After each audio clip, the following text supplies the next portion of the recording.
Sacred Symbols, a PlayStation podcast, is brought to you by, well, you. If you want to learn how to support our show, go to patreon.com/laststandmedia.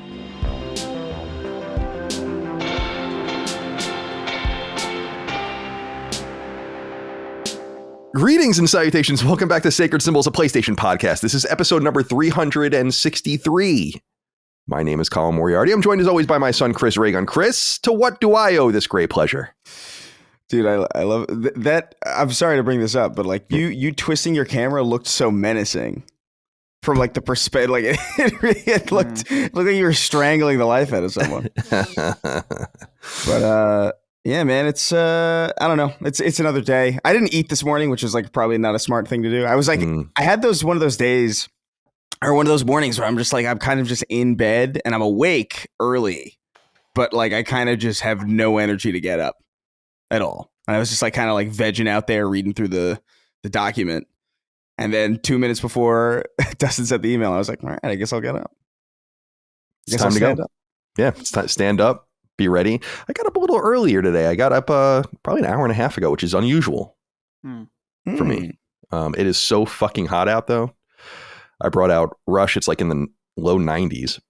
Feels like. And God. It's bad out there. Dustin Furman, executive producer, welcome back. How are you today? I'm doing okay. I feel like, when you go to a event or something, high likelihood of getting sick. Yesterday, I feel like 10 to 15% sick. Same today. Take ibuprofen, it goes away. But I don't like this halfway shit, Just let me be sick and get it over with. Yeah. So I've been trying to, get enough sleep, not go too crazy, but I'm doing just fine. I'm happy to be back with you guys. Sorry that I was not here last week, but I'm happy to be here with you guys this week. You're not sorry. No, not really. I'm not sorry to you. No. Maybe the audience a little bit, but also no, it's fine. You guys did a great job. Yeah, we always do a great job. It was totally fine. I'm glad that you got away for a little while. You deserve it. You deserve to go away and then come back at some point. We're still kind of working, I guess. I was working the whole time. we have inquiries for you later. Yeah. Do we? Yeah, for like your trip and all the rest. We did have so I did get out of one small work thing that you'll be billed for, unfortunately, is we had to have Lockmort edit Duke because they finished at like I can't remember what time, late. So it worked out. So I'm not going to be billed for that. Oh, okay.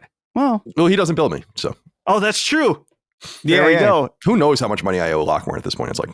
That's true. You're going to send to a debtor's prison. I got to see Chris, which was a nice surprise. Yeah, that's nice. That's nice. Came and hung out at the JW Marriott. That's the spot. That is the spot. So we were there hanging out. Nice time. Of course, Cog as well. Got to see him. The Fig is not there anymore, right? That was like the place where people used to hang out at E3 specifically. And that's right by JW down. That was like the Hotel Figueroa. Right. I've been there, but I don't know if no one talks about hanging out there anymore. So it's the JW is the spot now. Yeah.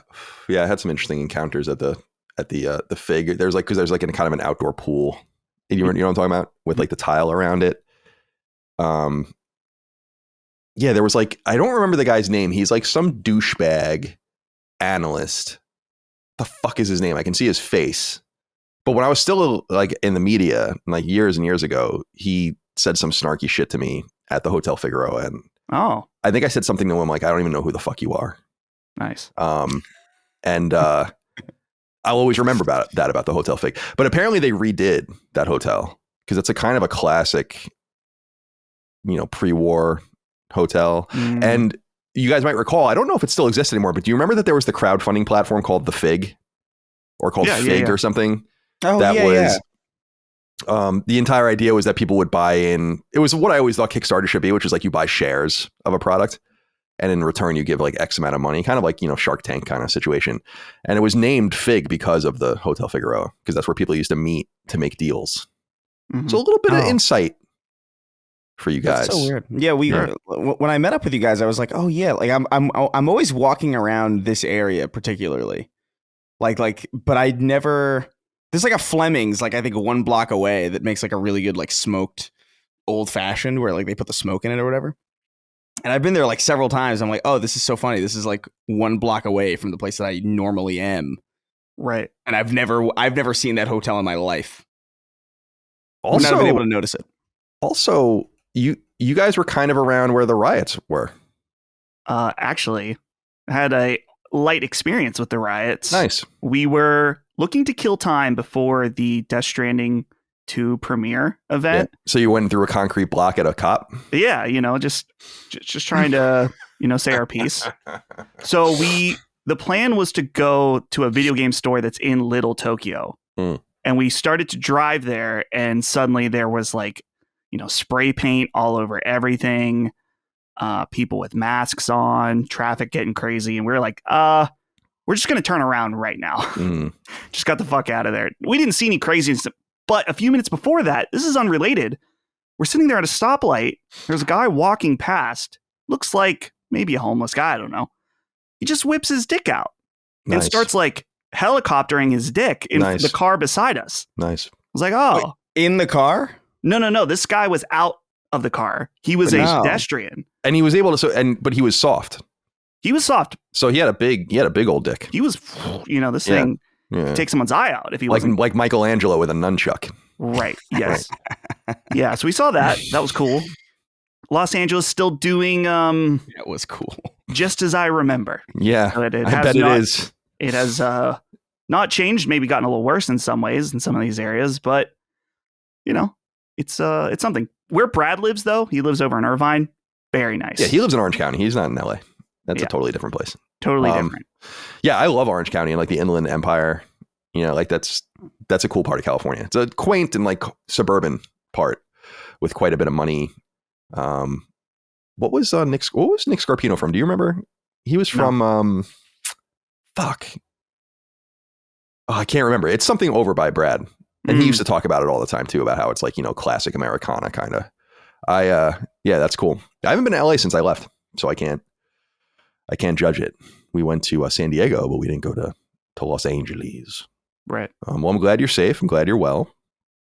I'm glad you saw Brad. We'll talk about that in a little while. Chris, it's good to see you as well in your lavender sweatshirt. You look handsome. Thank you. Put together.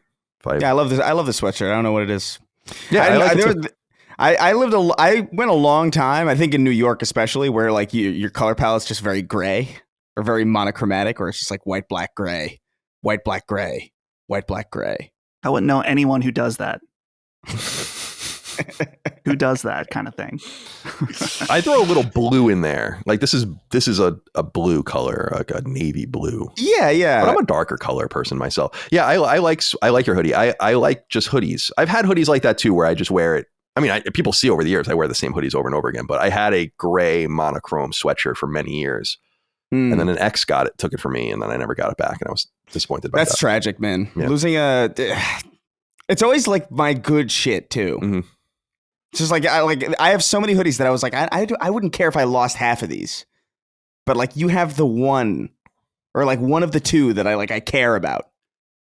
This is an interesting story. I would think about this actually sometimes. Is that I dated a girl after college, like right when I moved to San Francisco. She was a sales girl at IGN, and she was really nice, and we had a good time, and then broke up, and she still worked there, and then she left, and then we kind of started dating again like years later, like 4 or 5 years later.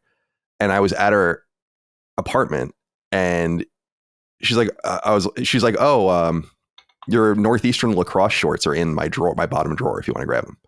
And it was from like the years ago. And I was like, I totally forgot that I had this. I got to reclaim the clothes after all those years. I got to go back and take it back. Might have been the whole reason we got back together in the first place, and I just didn't know it subconsciously. And then the Northeastern ended up rubbing off the shorts, so they're just a pair of black shorts now. It's like, oh, could have just went to fucking some discount store and bought these. Was it really worth the trouble? I don't know. Yeah. Anyway, I haven't talked to that girl in 14 years. All right. It's crazy that you can throw around those kinds of dates and it's true. Right. Yeah. It's like, I don't know. I don't know where the time's gone. It's weird. Once you can start, I feel like 20 years is the first, like when I start realizing that I can vividly remember 20 years ago. You know what I mean? Like vividly, like in express detail. Yeah. That's when it starts to get weird, because for the majority of your life up until the point where that happens for you, you can't. Like it's completely out of reach for you.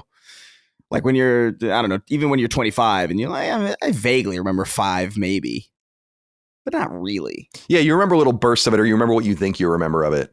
Right. It's funny you say that, Chris. I was recently doing a little mental exercise for myself where for some of my high school classes, I don't remember all my high school teachers. I must be forgetting some people, but I was thinking about like, oh, this class with this person, this class. And then I was like imagining myself in the class. And it's like, I could imagine myself in the space. I could feel the presence of the person. Like, right. There was some memory of it, but you wonder what is real and what isn't.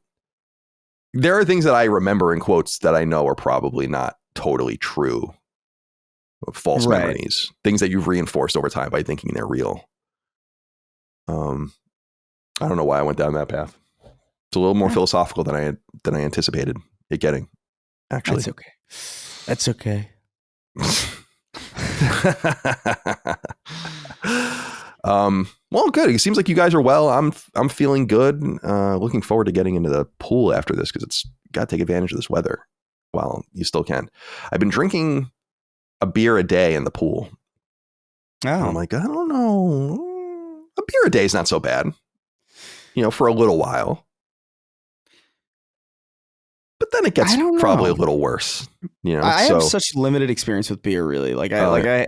It's if I ever have alcohol ever, it's usually never just a beer. Like maybe like a Modelo at like a party or something. Or like I remember Blue Moon was like a big thing at a lot of parties back when I used to drink beer. I like a glass Guinness, like a oh, you like Guinness? Like I like it. I like the foam, like something about the foam, and like I don't know. I like it a lot. Yeah, but Guinness I haven't had beer in a while. Yeah, I love beer. I have a health question for the audience. They can let me know. Now, Colin, you're saying a beer a day. Beer a day keeps the doctor away. Would it be better for you to drink 7 beers in a week each day? Yeah. Or all of those 7 beers across Saturday, Sunday? Right. Because I want to do the Saturday, Sunday, but it immediately makes me fat. Can't do it. Yeah. Beer's rough, especially because I drink pretty much exclusively IPA. And so it's just a little more caloric. I'm drinking right now. I mean, I love the local beer. It's called Great Return by a brewery called Hardywood out in Richmond. And it's 7.5%. So I feel a little bit, you feel it. Sure. I drink. I mean. It's like, so I'm not a lightweight by any stretch of the imagination, but you feel it. Like you feel good by the time you're drinking. So what I do is I got a float. I got this beautiful float.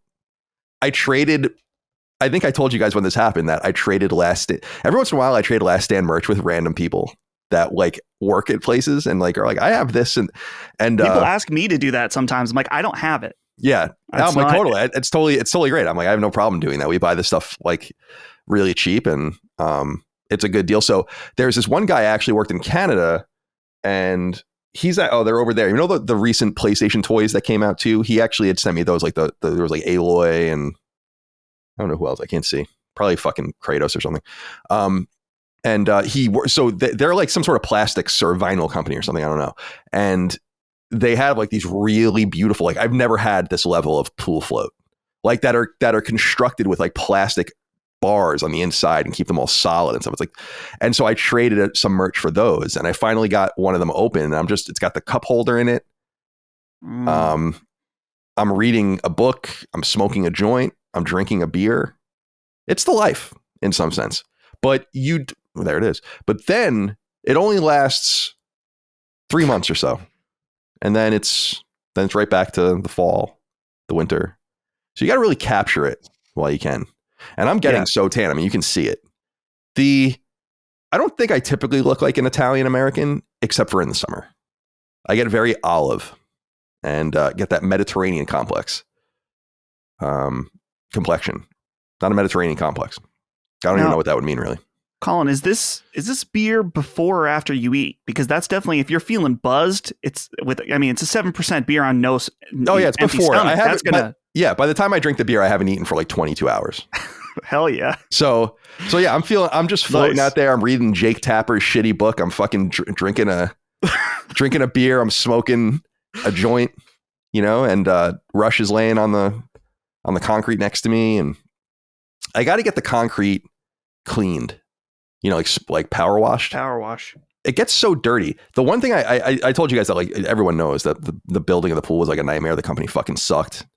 They ended up not even asking for the last of their money because they were so fucking bad. But we're in the 4th year. The pool is fine. But they were supposed to give me stamped concrete, and instead they just gave me like normal concrete, which is totally fine. It's actually probably safer because people slip and fucking fall all the time on stamped concrete. Plus it's black, so you're going to burn the shit out of yourself in the summer, as opposed to the kind of normal gray concrete. But it gets so dirty, like just ambiently. You don't realize. So I have a guy coming next week to like give us a quote to power wash it and power wash my driveway too, because it silently gets kind of gross. I need blacktop for the driveway, and which is going to be great in the South. That's going to really be great for the heat. And then what we used to have on Long Island, which was wood decks around the pool, a little fancier, but you got to upkeep it. If I was really crazy, do you know what Trex are? TREX? No. They're like the wood. You should look them up. They're really nice. Like, it's like the stuff people make decks out of when they're like almost plasticine looking, but it looks like wood. And it's like mega expensive, but they last forever. And my mom got that deck made at our house recently in like the last few years. And it's so like, it looks like wood, but it's not. It's like a very heavy artificial plastic or something. When I searched TREX and then hit images, I got a bunch of T-Rex dinosaurs. Yeah, I had to put T-Rex, TREX deck. Yeah, and then it came up. Yeah. Right. That makes sense. That makes sense. Google's losing its mind a little bit. They're trying. Recently. Google Gemini is probably destroying everyone's search traffic, you have to assume. Oh, certainly. Yeah. Right? Yeah. Easily. I discovered, Colin, you were talking about using ChatGPT for game help. I was playing Stardew Valley, and I thought, let me ask Siri, how do I get this item? Popped right up. It worked. I was like, oh, she's a little smarter than I thought, but still incredibly dumb. But she got this one. Yeah, nice. I feel like every time I ask Siri for any help at all, she just silently pulls up a list of like websites for me to go check instead. She's like, I'm busy. Which in my opinion just defeats the purpose of even talking to a computer in the first place. Where I'm like, if I want, hey, I'm looking for an answer, tell me. And instead it's like, here are some results. Yeah, here are some resources. Go to the library and go to this Dewey Decimal number. It's like, get fucked. It's like, wonderful. Shout out to the Dewey Decimal System, by the way. The lost art of the Dewey Decimal System. Going through those little card catalogs. Very fun. It's a lost art. Yeah. It's a lost art for sure. It's like it's like appropriately I saw a tweet the other day that I resonated with where it's like shout out to the lost art of restaurants having music at their just the right volume to allow for conversations. Right. It's so correct. It's crazy how many times I'm in like a place and I'm just like I can't even talk to people in here. That's what I always loved about Scopa. I thought it was funny that the place I used to go to in Marina Del Rey. I think you went there, Chris. I definitely went there with you, Dustin. Yeah. There are episodes of Curb Your Enthusiasm that actually take place there. And actually, I was just listening to a podcast with Joe Rogan or something where someone was like, man, I always go to Scopa in LA. I'm like, wow, it's like really bigger than I thought. Because I really loved it. But their music was so loud and it was so dark in there that you could like barely hear or see the person you were with. And the food was so good that you would go anyway. And it was so consistent. And the cocktails were so fine that, yeah, I love that fucking place, man. That's like the one restaurant. There's many restaurants I've been to in my past. And I had a restaurant that I really loved called Nopa in San Francisco, which is fucking phenomenal restaurant. But in LA, man, it was all about Scopa. And it's ironic because they rhyme. Yeah. Yeah. Was it that Joe Rogan episode where he's talking about Flint Dibble or whatever? Oh, is that... where he calls him weak, and then he's like he called him weak little Flint Dibble or something. And I looked it up, and I was like, bro, I have cancer. And I was like, oh yeah, Flint Dibble did have cancer, and then the reason I don't know the whole story about it, but it had something to do with Graham Hancock, Yeah, it did. Yeah. And they were supposed to debate on Rogan. And then I think Flint Dibble got sick, but they thought, I think he was being a bitch. Right. But then he ended up being on the show. Yeah. But I was like, it's such a rough juxtaposition seeing this fucking meathead. So I was like, oh, this weak bitch. And he's like, I've been in chemotherapy for 5 years. Rough. It's a swing and a miss for Joe. Swing and a miss. He doesn't, I haven't DM'd him in a while, but he used to answer my DMs, but the last time I DM'd, he didn't answer me. Oh. It's usually game over. Although I imagine he gets DM'd by many people. You have to, he has to follow you, I think, to DM, but still, I think he follows like thousands of people and people are probably up his ass, so. Yeah, I don't believe that I don't even really believe that he's even on his social media. You know what I mean? Yeah, I don't know. He's a really mysterious, interesting person. Especially the second time I was on his show, it was really interesting because he was like, I think once you get to know him a little bit better, like he knows you a little bit, he's, more in tune with the social aspect of things. He was very nice the first time, but yeah. But he doesn't care about video games, really. He's like, hey, I used to play Quake. That's what he always, anytime someone talks about video games, he's like, oh, I used to play Quake. It's addiction. He has a few people on, like he had Carmack on, I think, and a few others, but I think Cliffy B was on too. He had the director of the new Doom. What's his name? Hugo. Oh, Martin? Hugo. Yeah. Hugo Martin. That's right. I was going to say Hugo Chavez. I'm so glad you caught me like at the last second. Hugo Martin was on for he was on for Doom Eternal, I think. Eternal, right? Yeah. But I think that's like PR working Rogan or Rogan's people. The thing is that at least in my experience, Rogan doesn't have people. I never dealt with anyone but him and Jamie. So, and him directly, like he scheduled it, told me like at a hotel I should stay at and all this kind of stuff. I was like, oh, that's interesting.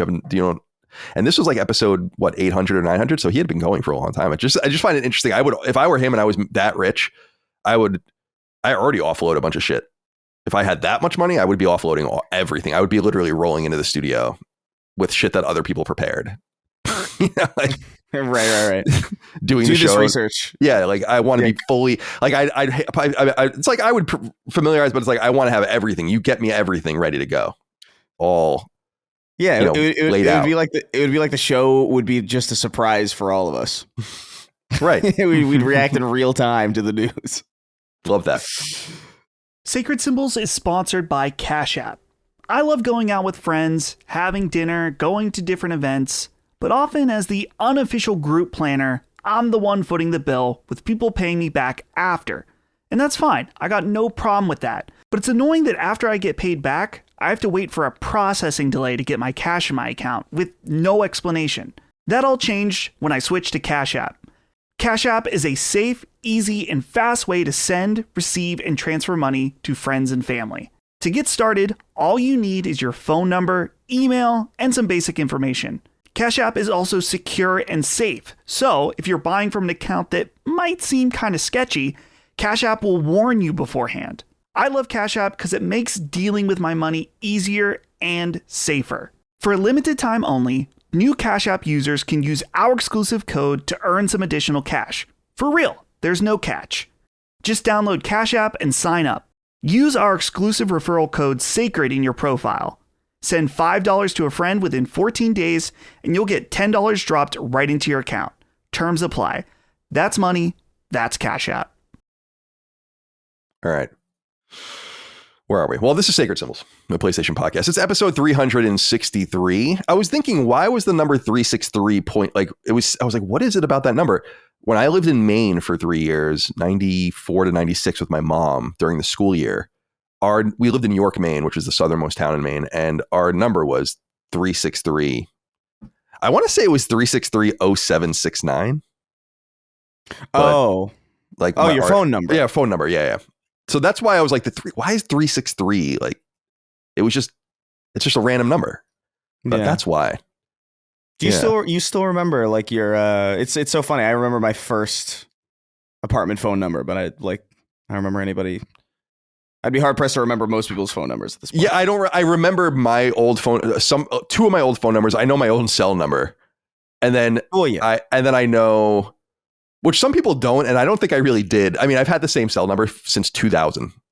So I probably had learned it by the way, that's fucking crazy that I just said. It's 25 years.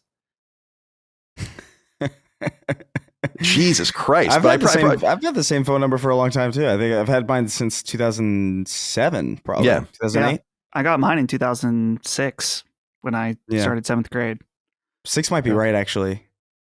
Yeah. You were in 7th grade in 2007? Yes. Fucking frightening. Yeah. I was a freshman in 2007. I was getting blackout drunk in college, or just out of it at that point. Different times. I was thinking about Halo 3 daily. Yeah. People around me were thinking about Halo 3 as well, but I wasn't. I can guarantee you that. At that point, I was always been a PlayStation person, very hardcore, but I was still in Nintendo world by that point. So I was probably thinking of like Metroid Prime 3 or something. Mm-hmm. Or like Excite Truck. Excite Truck. Jeez Louise. All right. Well, Sacred Symbols PlayStation Podcast, welcome. Good to be with all of you today. We go live each and every week. We have since July of 2018. And you can find us over on Patreon, patreon.com/laststandmedia for early ad-free access, 3 days early and ad-free, audio, video, early as well. We have about 13,000 of you over there supporting us. We really appreciate it. About 9,500 of you are at the sweet spot, as I like to call it, $5 a month. Early ad-free access to every episode of the show, access to Sacred Symbols Plus, the supplement to this show, the ability to submit your inquiries to all the shows in the network. And by the way, all of the early ad-free access also goes for all of the shows in the network, of which we have many for all of the different consoles. And if you don't like me, and a lot of you don't, I'm not on all of those shows. So you might find some people that you vibe with. I went out with my sister Allie a couple days ago for lunch, and she was saying, she listens to Constellation and some Knockback. And she comes up because she plays games, and she was talking about actually at lunch how obsessed with Pikmin 4, I guess she is. Nice. Oh yeah, that's a good one. Because I've been trying to get her to play The Last of Us. She still kind of struggles with third person and first person action. It's just not in her wheelhouse. She's very much an older gamer and kind of just always liked playing 2D games and some 3D games. We brought up Ratchet and Clank and stuff, but I've been trying to get her to play The Last of Us. And she was saying to me, she's like, I really love COG. Like, I would be friends with COG. So who knows who you might find in our network of people. Everyone wants to be friends with COG. He is a truly nice person. Yeah, COG is easily the most likable person on this network by like a mile. It's kind of insane. Like, he's like, I'm jealous of how like just normal, like charismatic he is on like a fundamental level. Yeah. You know what I mean? Where I'm just, man, you could meet somebody immediately and they would like you. Yeah, him and Brad, I feel like, are the most approachable. I feel like Dustin's probably pretty likable to a lot of people too. I think by the time you get to, it's like Maddie, it's like, who's that? What's going on with that smug guy? Why is he being so smug? And then it's like, no, you're judging him just based on the smug Maddie meme. He's not smug. We made him feel that. We made him look that way because we thought it was funny. We engineered him to be smug. And then by the time you get to me, it's like, oh my God. Dude, watching COG in action at the JW, I mean, he's the life of that room. He's going around, like you said, Chris, everybody's happy to talk to him. Even if they don't know him, they will be happy to talk to him within 10 seconds. So yeah, he's got that juice, that energy that I do not have. I wish I had. Yeah, he's a very positive, very personable, and like Chris said, charismatic individual. I knew it immediately when I met him because I didn't even when he was recommended by Maddie, and I guess maybe were you involved, Dustin? I don't even remember. I can't remember what I did like 2 days ago. So, when I first, I didn't know him, and Maddie's like, when ACG left, Maddie was like, oh, well, we have this other guy, and I familiarized myself with him and stuff like that. But then when I met him, I was like immediately taken with him. I was like, oh yeah, of course, smitten, right? Yeah. And then and my sister Allie also loves Gene, who resonates, and she thinks he's really funny. Gene's like in the middle of the divisiveness chart for Last Stand hosts, I think. I think it's probably me, Chris. Yeah, maybe me and Chris. It's just me and you. It really is just me and you that are the divisive ones, I think. Fair enough. Speaking of Sacred Symbols Plus, just did an awesome episode with Jaffe, Moriarty Cross Jaffe. I put it as Jaffe Cross Moriarty here in the notes. I don't know why I did that. We had a great conversation about all sorts of things. I love just kind of free forming with him. He's really one guest. Well, I don't know if people out there would normally know this because you don't do this for a living, but when you have people on the show, sometimes people get nervous and they're like, oh, what do you want to talk about? What should I be prepared for? All that kind of stuff. And depending on the shows that I appear on, I sometimes do that too. I don't really want much information, but I'm like, is there something you want to talk about? Jaffe's the one person I go in where we don't make any preparations. It's basically just like, and we can go for way longer. It just works. We just find our way. Very interesting. He's another divisive person in the audience for the audience. So that's that. Maybe even more divisive than us. Maybe. But that's kind of what I love about him. Yeah. He's very dude. That one of the things we talked about was what happened with him on Locale Live or whatever. And I'm like, that was fucking hysterical. I mean, that was hysterical on 7 or 8 levels. And it was only like a 3-minute sequence. It's incredible comedy. We talked about it, and I think when you first brought it up, I had no context for it, and so like I was kind of like, I think I understand what happened, but I kind of just didn't really understand. And then I just forgot about it. Then weeks later, I'm streaming, and somebody brings it up because I can't remember what we were talking about, but Jaffe came up naturally, and then somebody was like, "Did you see this clip of him getting fired?" And I was like, "No." And so we watched it live on stream. I was just like, yo, this is crazy. It is a beautiful clip because it is so like on one level, I'm like, what is the issue? Like, I actually kind of don't even understand like why they're fighting. Yeah, it's I think something to do with I guess what's the guy's name? Keemstar. His girlfriend or wife. Right. And like nude pictures. But like Jaffe was so funny and so flat. Like he knew what time it was. It was and that's the exercising of fuck you money. Yeah. He clearly didn't care at all. And then Keemstar's like fuming. And he's just like, yeah, all right, whatever. I think he said something like, I don't even think you know what you're mad about or something. And I just like started fucking hysterically laughing because Micah showed me the video. She's like, you got to see it. Like, you have to see it. Because usually I don't really care too much about this viral stuff, like every once in a while, but I'm like, yeah, obviously it's our friend. Yeah. I will one day do a show with Jaffe. Like, I feel like we will do something together. I want to do like a real show. Maybe in the future, I don't know. But he's someone I really want to like do something with because I love his inhibition. It's very different than me. So I think it brings, and we're both, I think I'm a funny person, but I think he's a funny person too. But we both bring a different level of humor and a different type of approach that I think would be that does mix very well. Similar to me and Chris. Chris and I have a little Abbott and Costello thing going on. But we're not talented. Abbott and Costello. a timely reference for everybody listening is Abbott and Costello. What was that other thing that we brought up? Fucking Bob Newhart. We're really Bob Newhart show. We're batting 1,000 with timely references for the PlayStation audience. All right. What else? Oh, merch. laststandmedia.store for t-shirts, hats, stickers, sweatshirts, and so on and so forth. As a reminder, we're going to be selling Habroxia very, very soon on PS5. Here it is. Special edition that will come in this box and come with all of these. Oh, there it is. And these les accoutrements. Very, very excited to get this out in the wild. I just want to reiterate, I think Dagan did such a fucking good job. I sure took him a while, but but he did end up doing a great job, and I'm so excited to get these. I'm curious to see how they do, because how they do is going to determine what we do next for the next physical run. And if this does well, I know exactly what I want to do next. If it doesn't, then I have different ideas. But yeah, laststandmedia.store for that. For those listening on Patreon, it will go live at 3 p.m. the day that this publishes. So if you're listening to this right when it came out, it'll go live in a couple of hours or whatever. Yeah, 3 p.m. Eastern, right? Eastern time. Saw some comments about that. So yeah, no. Even though I'm located on the East Coast of the United States, we thought we would use Mountain Time. Yeah. Just to make things as confusing as possible. And so, yeah, we're going to get those out into the wild, and that's going to be fun. Mike is going to be busy. She already has been busy. By the way, those boxes you sent us, Dustin, with the manuals in them, because so your wife has been putting together these little packets, which is awesome. And I told her I was going to pay her, but I'm not going to. Okay. She those boxes are so heavy that you said like, I was like, holy fuck. Why are they so heavy? They must have cost a lot of money to ship.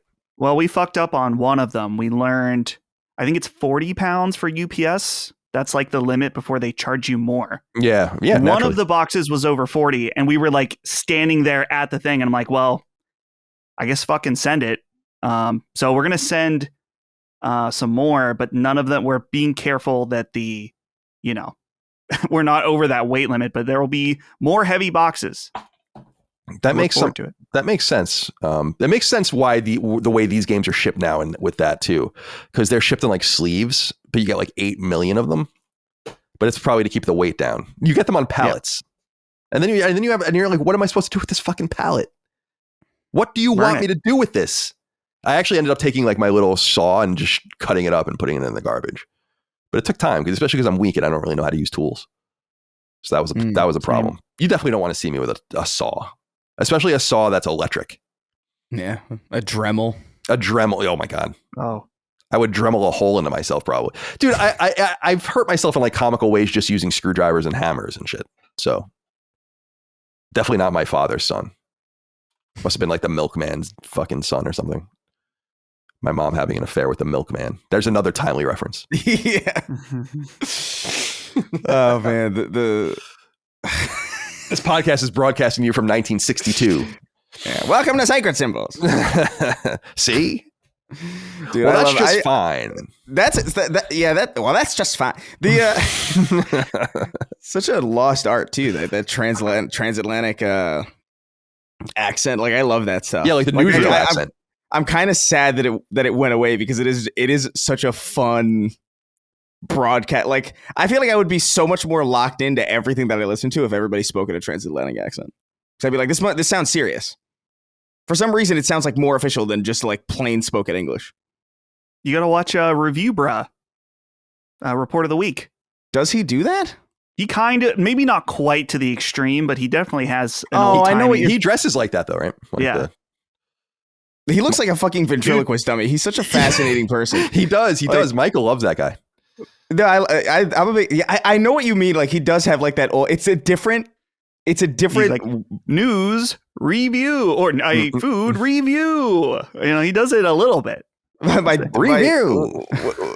What is it? My disappointment is immeasurable. My day is ruined. Yeah. When he gets I can't remember what food he was eating. There was a clip recently where he's reviewing some like Little Caesars thing. He's like, look at this abomination on the front. He's like, he like hates the Caesar character. He's like, look how smug he is, and then he like mocks him like with a football. I'll have to study it. It's beautiful stuff. I have long thought, like, is that a bit? Like, is he doing a bit? I don't think so. There's a couple people like that. Like Dax Flame is another one. Like, these are authentic people. I think DSP is another one. I keep saying, Darkside Phil. I know him for two reasons, because he got caught jerking off, right? And he has a Mega Man 3 background, which always was so, like, when his screen, he has like Sparkman behind him for Mega Man 3 or whatever on like a painting. So those are the two things I know about him. Every time a new like big game comes out, there's always clips upon clips upon clips of this guy just being inconceivably terrible. And it seems like at this point it would have to be a bit, but I'm convinced it isn't. Like, there's him like going the wrong way on the Mario Kart track, and it's like you see, and you could tell, like, I could see how this happened to somebody who's exactly that stupid. Like, just like, and it gets to the point where it's like every clip I've seen of him, I've laughed so hard, and it gets to the point where I had to start thinking to myself, like, am I just like am I an authentic fan of this guy at this point? Yeah, because unironically, like, when I see a clip of his on my timeline, I light up. Like, it's a good moment where I'm like, oh, this is gonna be good. Yeah, and you're a fan. You are a fan. It's like Dustin with Christian. Yeah, it's the same thing. Yeah, I guess I have to tune in. He must have fans, right? I mean, he's like does this for a living, doesn't he? Dude, what gets me is that he's always, it's never his fault. The game made me go this way. It's crazy. The game, wow, I pressed the button and it wouldn't let me do it. Wow, crazy. There's a thing he always used to say called, like, there was a catchphrase he used to have called bugged whatever mechanics, where it's like if he was playing like Metal Gear and he just failed or whatever, it's like, oh, the bugged stealth mechanics got me again. It's crazy. Or like the bugged driving mechanic. I can't believe it. The bugged red shell mechanic. It's insane. I've never seen somebody of like just matrix dodge personal responsibility so brazenly. He talks about video games the way we did before the internet, when no one can prove if you were lying or not. So you're like, yeah, man, I got this crazy thing happen to me. Yeah. And it would never even occur to you that thousands of people would see what you were saying and then make fun of you for being bad. You know what I mean? Because you would only say that shit in the comfort of like maybe your friends or whatever, who might bust your balls, but it wouldn't be serious. So like he's like locked in like pre-2007 game lingo, where like he doesn't understand how pathetic it looks to just constantly blame the game for being bad at it. One thing I always think about, and I don't really know this person, so I don't want to be too mean to him, but yeah, that Dean Takahashi Cuphead footage, I think about it fairly often, just through the lens of how. Like I could probably have given that controller to my mother, and she would have gotten through that. For people that don't know, Dean Takahashi is like, I don't know if he's still in the industry, but he's a writer. He is. Game journalist. I saw him. Oh, you did? Interesting. At Summer Game Fest. I didn't talk to him, but I saw him. Yeah, I don't think I've ever talked to him. We saw all sorts of interesting people. I'm sure you did. Oh yeah. So he's a journalist for a long time, and people like him in the industry. It's like not a problem. It's not. I guess it's not too personal, but there's footage of him playing at an event, Cuphead. If you haven't seen this, you should go look it up because it's almost unbelievable. And for people that everyone knows, Cuphead's an extraordinarily difficult game. Like I could beat it, but if I really dedicated myself to it, but I'm like, I don't want to play games like this anymore, where I'm like, this is the way I was when I was a kid, where my brother would throw the NES controller at the TV and it would jerk the fucking NES and reset it. You know, because he'd be so mad at it's like, I don't want to play games like that anymore. But he was in the he was in the tutorial and couldn't jump properly from platform to platform. And it's an interesting video that sticks with me because I'm like, I really don't know how that could be. How could you be so bad at it? And how could you be in this industry and have no idea how to do this? And I don't know if did he also do Doom footage, or was that someone else? Someone played Doom. I think that was Polygon. I don't think it was the same person. Yeah, okay, yeah. So that wouldn't be the same person. That could be though. That's more footage for me where I'm like, what? The Doom one blew my mind. But at the same time, I've seen people play Doom like that. Like it's Call of Duty or something. Right, because like their understanding of shooters is, you know, if you stay outside too long, or if you peek your head out, you're going to get, you know, murked. And so, yeah, watching people like walk around and then like stop and then aim and shoot, and then like once they're done shooting, they move again. Like it really is. It is unfathomable to me that people play games like that. It's truly crazy. Or Doom like that, at least. So yeah, I just think about some of these games. Now, I'm not the greatest. I probably understate how good I am at games, actually. A lot of people say that to me, and maybe it's true. But I'm not. I consider myself an average enthusiast player of games. I don't think I'm necessarily very good at these games, but I think I would be able to figure out even things that I wasn't intuitively good at, like using a mouse and keyboard to play games. Like I would figure it out pretty quickly. And have when in obviously different circumstances and so on. So I just wonder like how some people find their way into an industry in which they're so ill prepared to interface with the product. It's strange. And then they just stick around like that. Now there's bad footage of me, as I've said, at some point. You can, I don't know if you can even find it. I mean, it's probably buried. It's not even really notable footage, but when I was in Japan once, I played Lords of Shadow 2, and it was at TGS, and I couldn't talk to anyone around me, and the game was in Japanese, and I couldn't invert the controls. So, and it's off screen. It's not even like direct feed. But I remember people making fun of that in the comments, and I'm like, I can't invert. I actually remember that there was like a Japanese woman, like a very nice Japanese woman standing by, but she didn't speak English. So I was like, English or and she was just kind of like nodding and smiling at me. So I'm like, all right, I'm on my own here. And I did the best I could. So I'm not saying it's unheard of, but there's at least an excuse. If I can invert the controls, that would have been just fine. But anyway, I don't even know how we got onto that topic. Yeah, no, I wonder what the excuse would be, because I wonder if it's just like, oh man, you're at like a capture session and you're like, I'm literally about to throw up. You know what I mean? Like that's the only situation that I can imagine that, because of that, like you have to be like really ill, like physically, to fail at that Cuphead tutorial. Yeah, it just doesn't make any sense. I mean, it's just the long and the short of it is it just doesn't make any sense. It's a 2D platformer and it's just showing you how to jump. Please go look at it if you haven't seen it. Well, I think it's like it's specifically this. It's like a dash moment. It's like you're supposed to dash through something. That's the part where you get stuck at. And I was thinking, I guess it's more complex than jumping, but it is still like, it's not new by any means.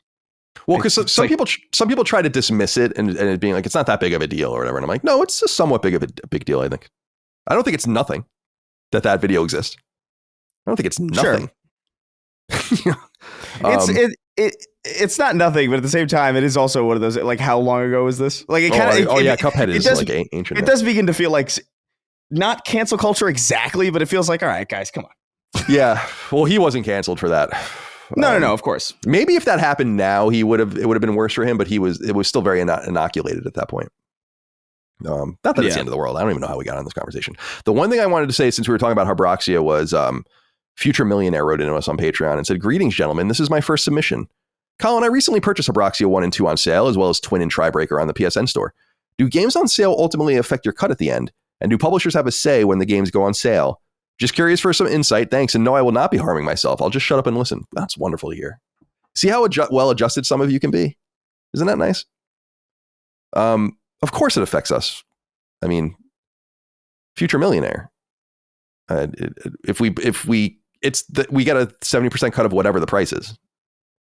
And we determine when we can put our games on sale. Sometimes you're invited to sales, but as far as I understand, you can put your game on sale whenever you want and charge whatever you want for your game. So whatever the price is that you paid, we got 70% of it. If you bought Twin Breaker or Tribreaker at full price, that would be $7 per game for a $10 price. If you paid $5 for it, and so on and so forth. So you understand. Let's see.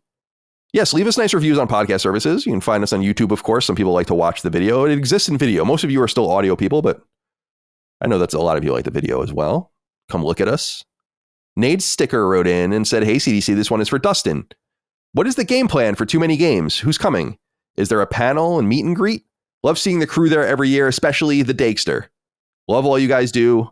I'll hang up and take a bath with my favorite gaming PC now." He really did make this name happen. And It really fucking pisses me off. It's probably the thing that Dagan's done that's annoyed me more than anything in my life. He started calling himself the Dakester. And the Dakester. Like, Dagan has always called me C. I think people have probably noticed that at this point on the shows. Sometimes Carl, but C, that comes from the Bronx Tale. If people have ever seen that movie, the main character, they call him C. And that's not so bad. The Dakester? No one's going to check him, though. Don't you dare say anything to Dagan. I like that it has a "the" in front of it. You know what I mean? Right. Yeah. You just got to start making light jokes about, I don't know, him being gay. Yeah, right. Here, and then maybe it'll build up, and then that's the only joke people will make about him. Faking maybe gay. That could work. All right. So what's the deal with TooManyGames? TooManyGames. It is happening. Me and the Dagster and Ben will be there. We have our panel at Friday, 7:15 at the Sapphire stage, confirmed. I am working on some kind of meetup for Saturday, because I know some people can't make it on Friday for the panel just because you've got work or whatever. So we will do something on Saturday. That'll be out on my social media. Or by the time I figure it out, I'll be able to talk about it on this show. So just be on the lookout. But yeah, we're excited to be there once again. It's always a good time. Lots of listeners come out. Good time hanging out with you guys. Highly recommend it over in Philly. Too Many Games for you retro game fans. So please look forward to it. Let me see here. Okay, I was looking this up. You're on the Sapphire stage. Mm-hmm. That's the 4th most valuable gemstone. So that seems about appropriate. Yeah. Because you have the diamond, you have the ruby, you have the emerald, and then you have the sapphire, according to this gem website. So that's pretty good. That's pretty good showing, because you're not an aquamarine. You're not an amethyst. Right. You're not on the turquoise stage. But you're not on the diamond stage. Right? No. I don't know what the other stages are called. I don't know if this is a one-off stupid rare mineral stage. It's actually the worst, because all the other ones are like stage. It's literally called like stage the best one. Yeah, and like stage like superior, and it's like I don't know, emerald, sapphire, whatever. I don't know. Yeah. Let's go down to rocks. But yeah. I think this is the same stage we were at last year. So it's a pretty big, nice one. So please help us fill the room and be there. Micah texted me and said, Dustin Diamond. Oh, he died. That's all the text said. Oh, is that a wrestler or something? Dustin Diamond? He's boy. It's Screech from Saved by the Bell. Oh, okay. I know Miss Dustin Diamond from Celebrity Fit Club.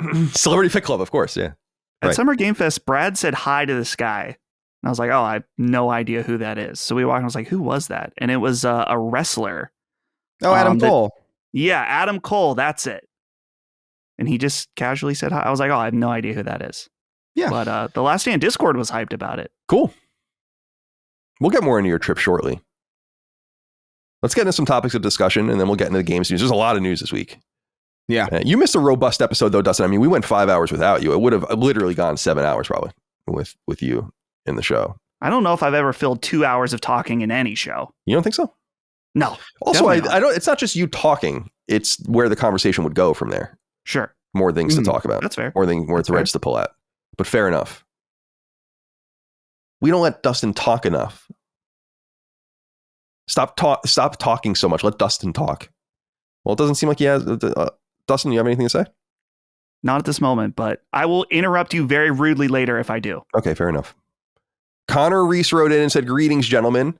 On Sunday, June 15th, I am planning to propose to my girlfriend of 5 years while we are on Nantucket Island together for vacation. I once knew a man from Nantucket. Of course, I got to break it out at some point. It's like, I think it's probably in the attic at this point because it doesn't fit me anymore. I had a shirt that I will not fit in anymore that said, I am that man from Nantucket. And I used to earnestly wear that in college. A little trashy. If you want to be honest. I am incredibly excited for it, and having been a fan of Colin and Sacred Symbols for over 10 years now, I would love if you guys could wish my girlfriend and future fiance, Katie, congratulations. Got to stop here. Yeah. Connor, so you find this funny too, right? Yeah, it's a little presumptuous. Right. Connor wants us to congratulate you. Congratulations that Connor asked you to marry him. You know, congratulate both of you as a couple. But Katie, congratulations to you. She has been subjected to Sacred Symbols and Last Stand Media podcast for the entire 5 years that we have been together, often when I'm listening in the car.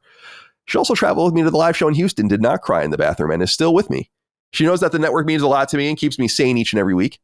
You guys are the best, and I think she would find this little shout out very funny. Thank you for everything you do for this community. And I hope you all have a great weekend. Connor, I recognize your name. You've been a fan for a long time, like you said. Katie, congratulations on Connor asking you to wed. I thought it was funny because what if she says he's assuming she's going to say yes? Yeah, that would be embarrassing. And now that this is mentioned on the show, you know the precedent, the history. So of us and marriage related things. So as Connor cursed himself. You also know what we have a tendency to do to marriages. Right. But you're going in eyes wide open. And I think that's wonderful. So congratulations to you, Chris. Do you have any well wishes for the newlyweds? Look, man, good luck. Congratulations. I want to say this, though. it always scares me when people say like, oh man, you guys keep me sane, because it makes me feel like if you become not sane, then it is somehow our fault. You know what I mean? If you snap one day, I don't want to be held responsible for that. So I don't want to be a part of any of that, really. Like, enjoy our shows, have a good time with it, contribute, maybe like write in every now and again, Mm-hmm. but don't put your sanity on me. Yeah, fair enough. That's a lot. It's a lot of responsibility. I don't know. It is. I don't need any more of that. Yeah. But congratulations nonetheless. And good luck to you both. Nevertheless. All right, let's get a little more into this trip that Dustin just took. Chef Boyardee wrote in and said, hey, everyone, just wanted to take a moment to celebrate the undeniable and unspoken romance between Dustin and Brad. Dustin flew across the country under the guise of content creation, but there's no fooling us. Brad had that man side questing every night until the room stank. By day 3, the DualSense wasn't the only thing vibrating. While others were searching for Elden Rings, they found each other. Here's to the most powerful love story this side of LSM, and a very happy Pride Month to Bradstin. Dustin? I watched a little bit of your show. I heard you guys are thinking of suing me? Oh, yeah. Yeah. Enjoy the company while it's yours. Yeah, interesting. Interesting. That thumbnail of you, by the way, looks, both of you at the table, is awesome. Oh, someone made the meme that's like, is Fortnite overrated? Yeah. At the table. That was good. I never said there was anything wrong with what was going on. Oh. I mean, right. I'm just... I think that completely, I think I'm absolved. You're absolved by saying that. So good. But really, how did the trip... Yeah. We were so happy to see you there. Micah and I were keeping up with you guys as best we could. Especially Micah. She's more on Discord and all those kinds of things. And it was fun to see the different pictures, the different permutations of people and the people you were seeing and people recognizing you and all of the rest. So I was, really happy for you guys to be together. And it makes me sad that you guys obviously have a great friendship, and it's sad that you can't be closer in proximity because you probably have a great, like you do with Brandon, right? Right. Yeah.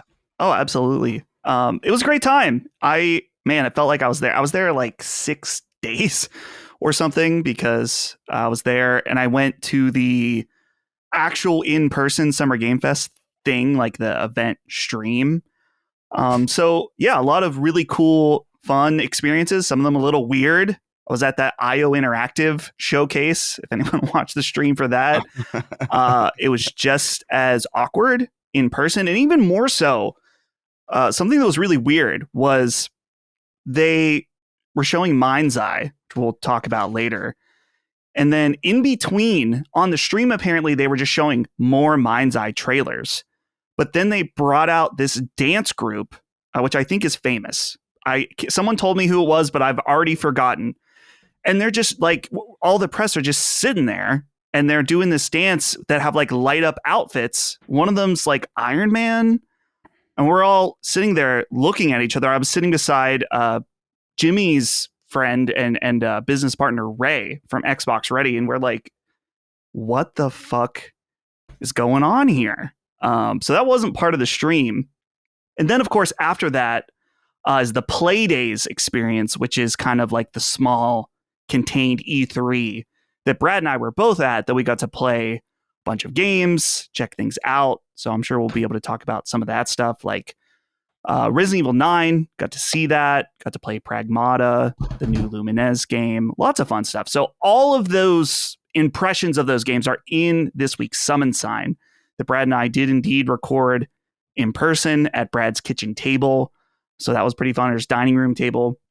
But overall, just a really nice time. Brad's folks, really nice people. Yeah. They took care of me really well, asking me, would you like some pie? Are you hungry? Regularly, so very cute and very nice. So I really appreciate them. Were they cooking for you? Like, were you having dinner with the family? What's their situation?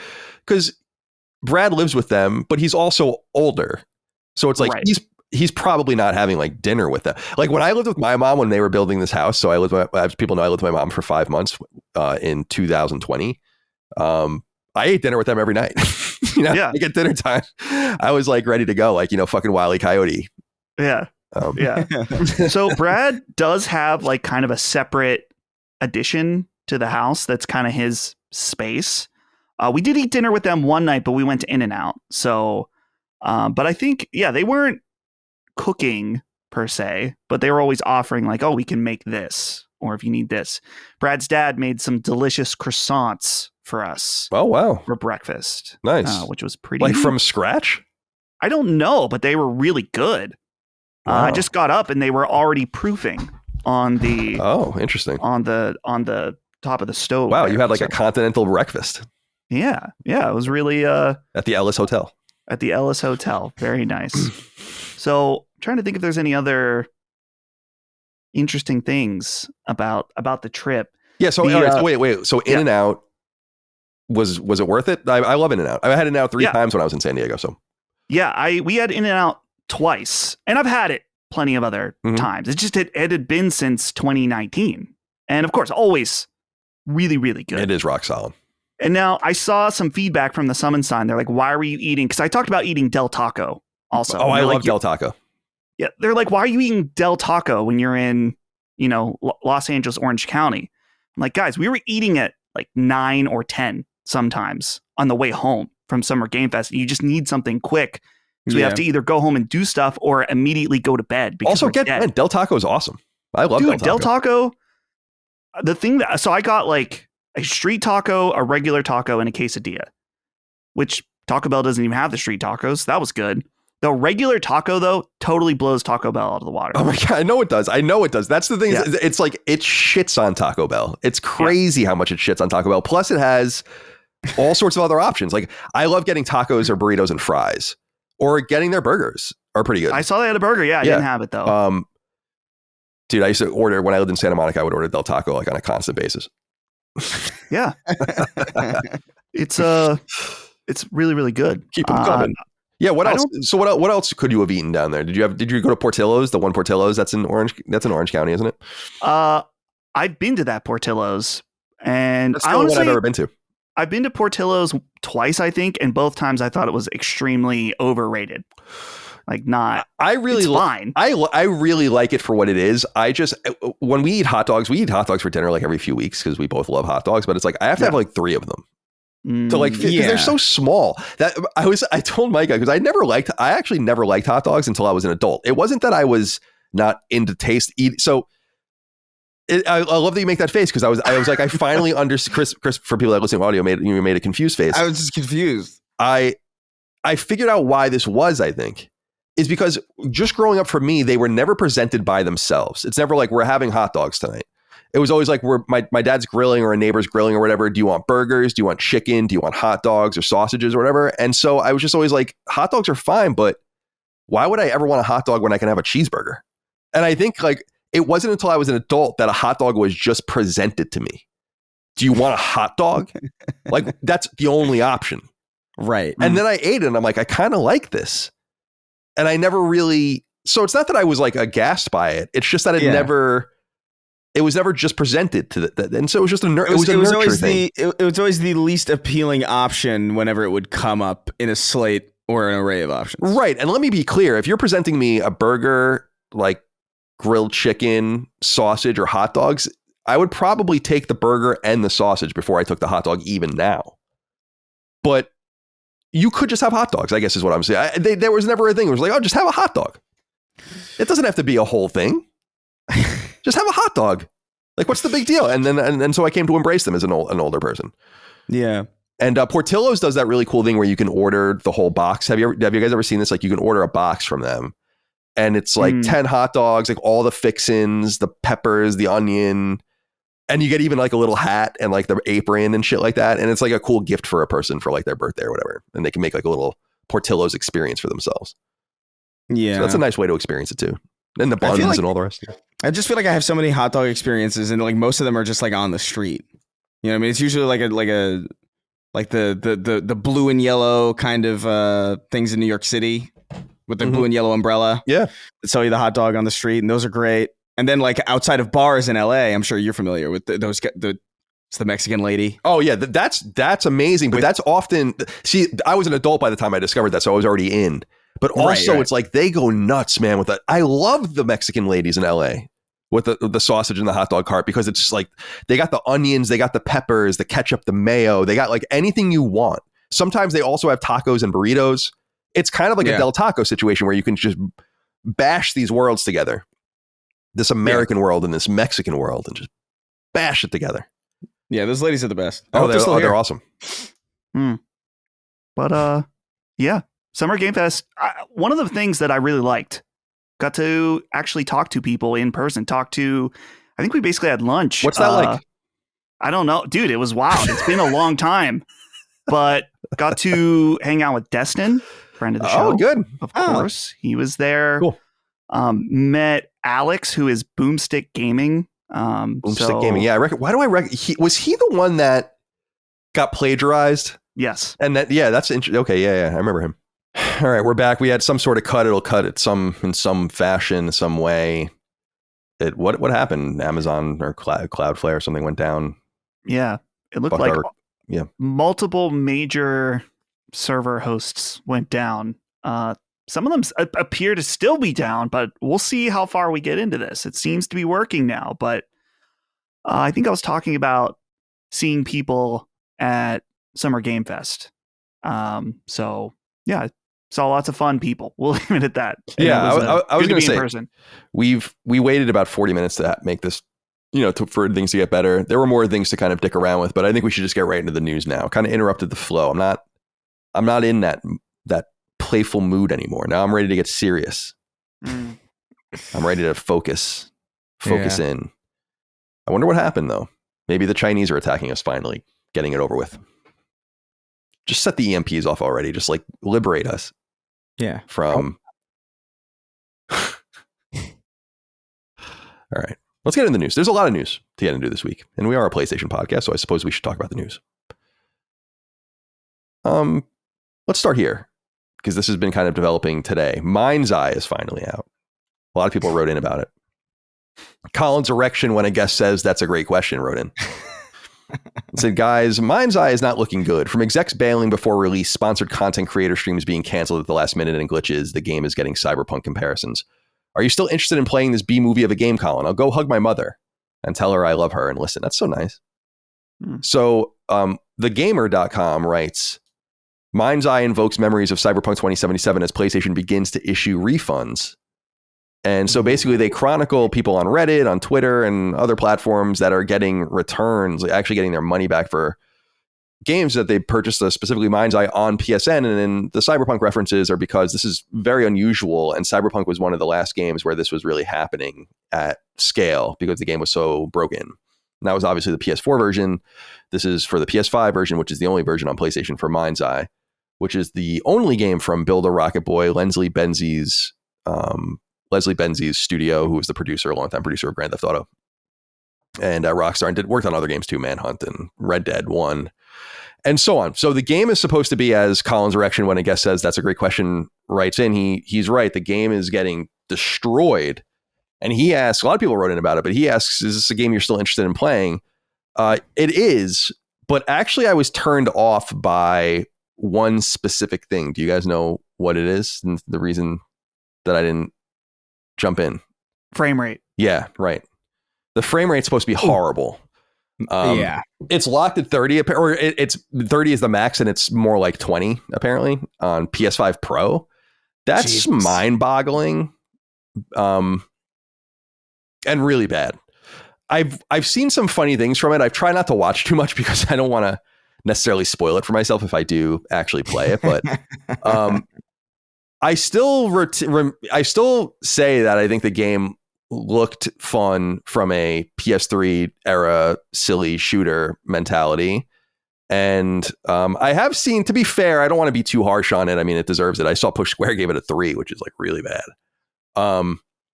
I have seen people writing that they are enjoying it. There's like some people on Twitter and some people talking about how they're having a good time and aren't experiencing glitches and bugs. I don't know if they're playing on PC perhaps or whatever, where things are going to be a little more solid, or on a different console where things maybe run better. I have no idea. But on PlayStation, it seems like people are having a really bad time with it. I think first of all, it's being received so badly that it would almost feel foolish to buy it at full price. They're going to have to drop the price of this thing pretty quickly, I'd imagine.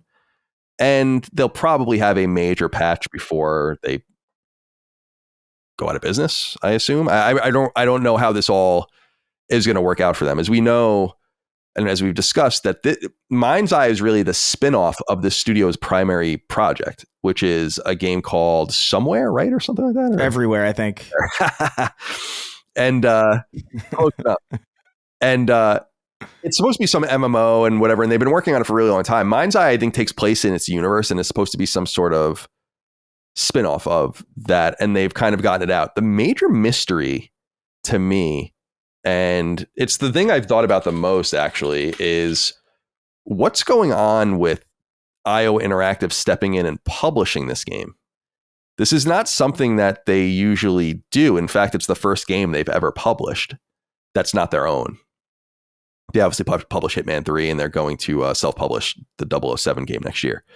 But I just wonder why and how they got involved with this project, why they thought that their money would be worth distributing it. As far as I understand, and I think you said it earlier, this was shown at their event.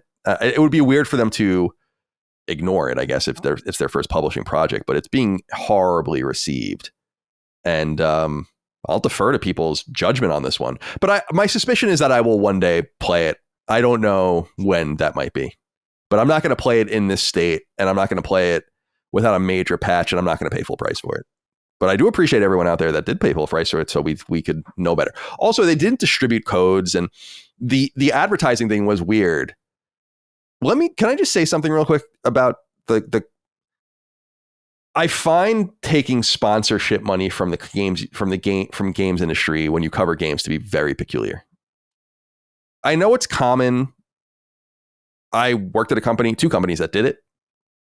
I just find it weird that you would take money from a studio to play a game neutrally that is so, in the eyes of so many, so demonstrably bad, and keep a straight face about it. Doesn't that ruin your credibility? Is the money really worth it? Do you need it that badly?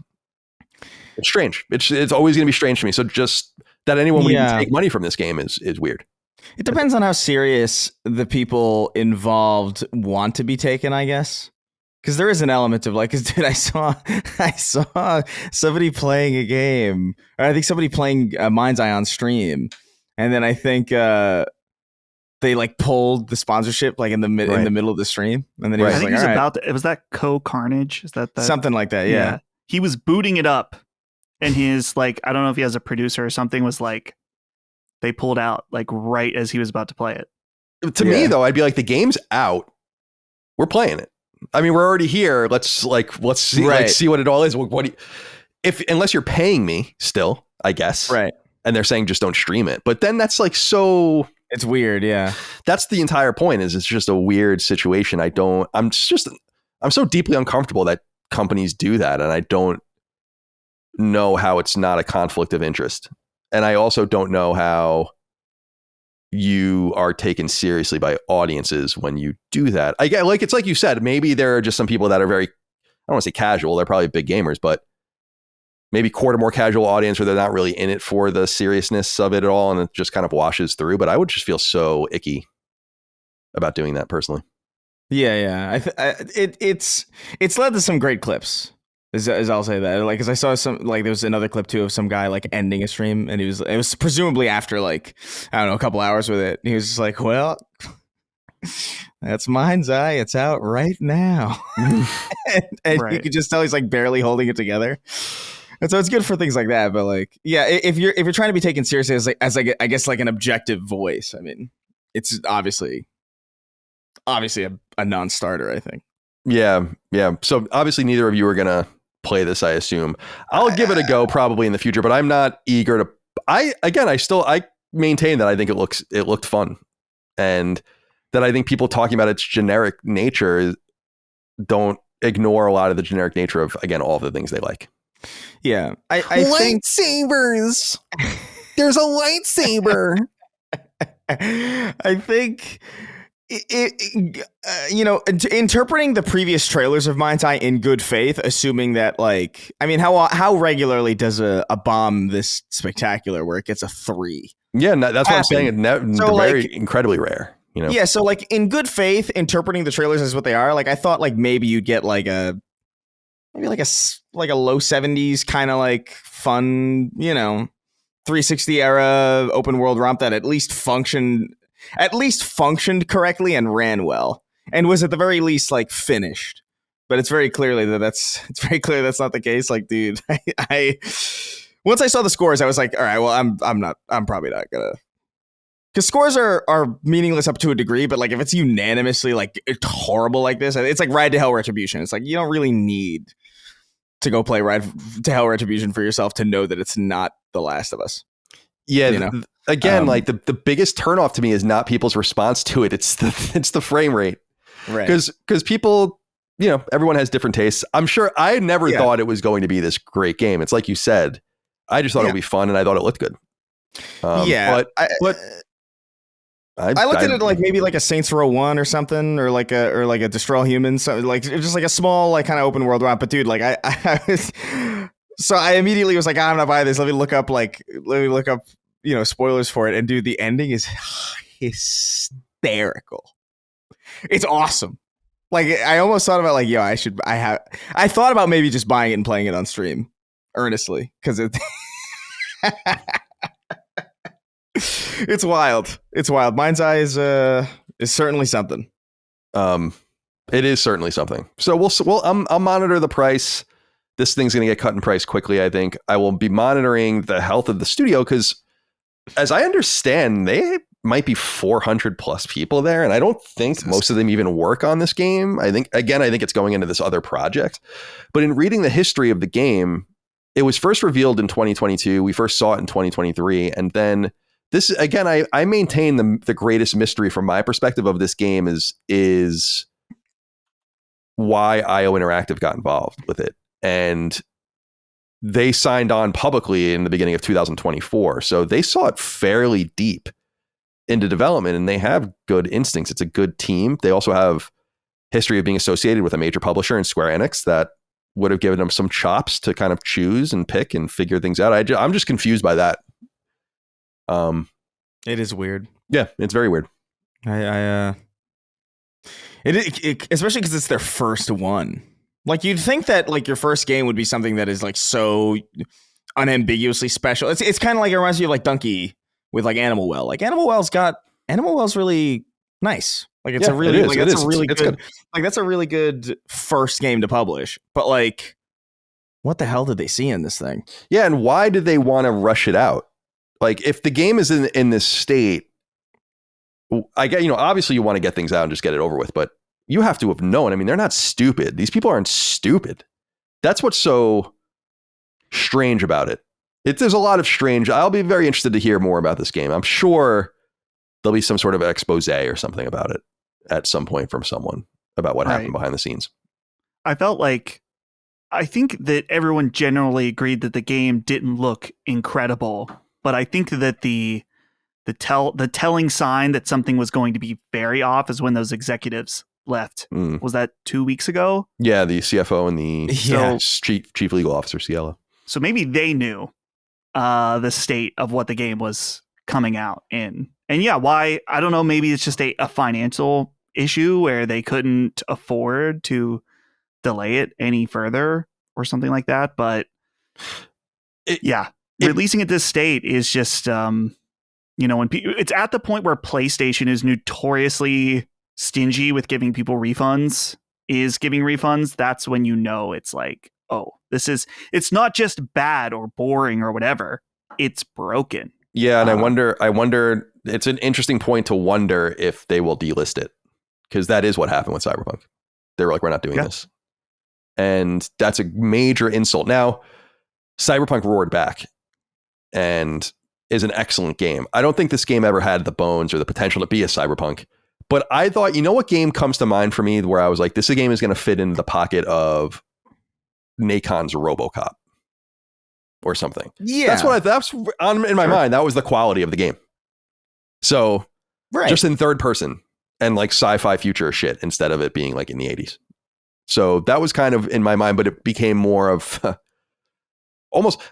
it's almost unheard of. And it's not my money on the line. It's not my game, but you have to look at a situation like this where you're in a kind of a catch-22 and it's bad either way, where it's like, okay, should we spend more money to make the game better? That's one path. Do we release it as is? That's another path. The game fails and we crash out.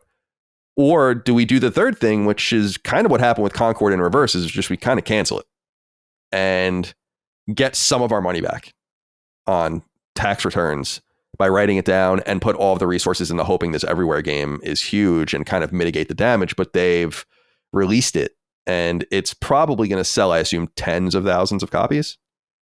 So yeah, maybe I'm wrong on that. Maybe it'll sell 100,000 or 200,000, but it's not going to be. And a lot of it's going to be out of morbid curiosity, but maybe they fix it and solve the problem. I mean, it's not unheard of. It's just that when you think about games like No Man's Sky, maybe Fallout to a degree, Fallout 76, where it's like, it wasn't necessarily about the bones of the game. It was that there was something wrong with it that could be fixed. But you can't really, I don't know. If your game's running at 20 frames per second on PS5 Pro, I don't know how much better you might be able to get it to 30 and lock it, but I don't know that you're going to ever get it to 60. I don't even think that's possible. Unless I don't know what engine they're using is. Are they? I have to look into that. Maybe are they? Hold on a second. It doesn't strike me. It doesn't look like Unreal to me. Oh, it's Unreal. Okay, yeah, it is Unreal. I was wondering if they were using IO's engine. Dude, it's borked if it's Unreal. Yeah, it is. It's Unreal 5. That is crazy. Because I think, Glacier is the engine that IO uses. I was wondering if it was running on that.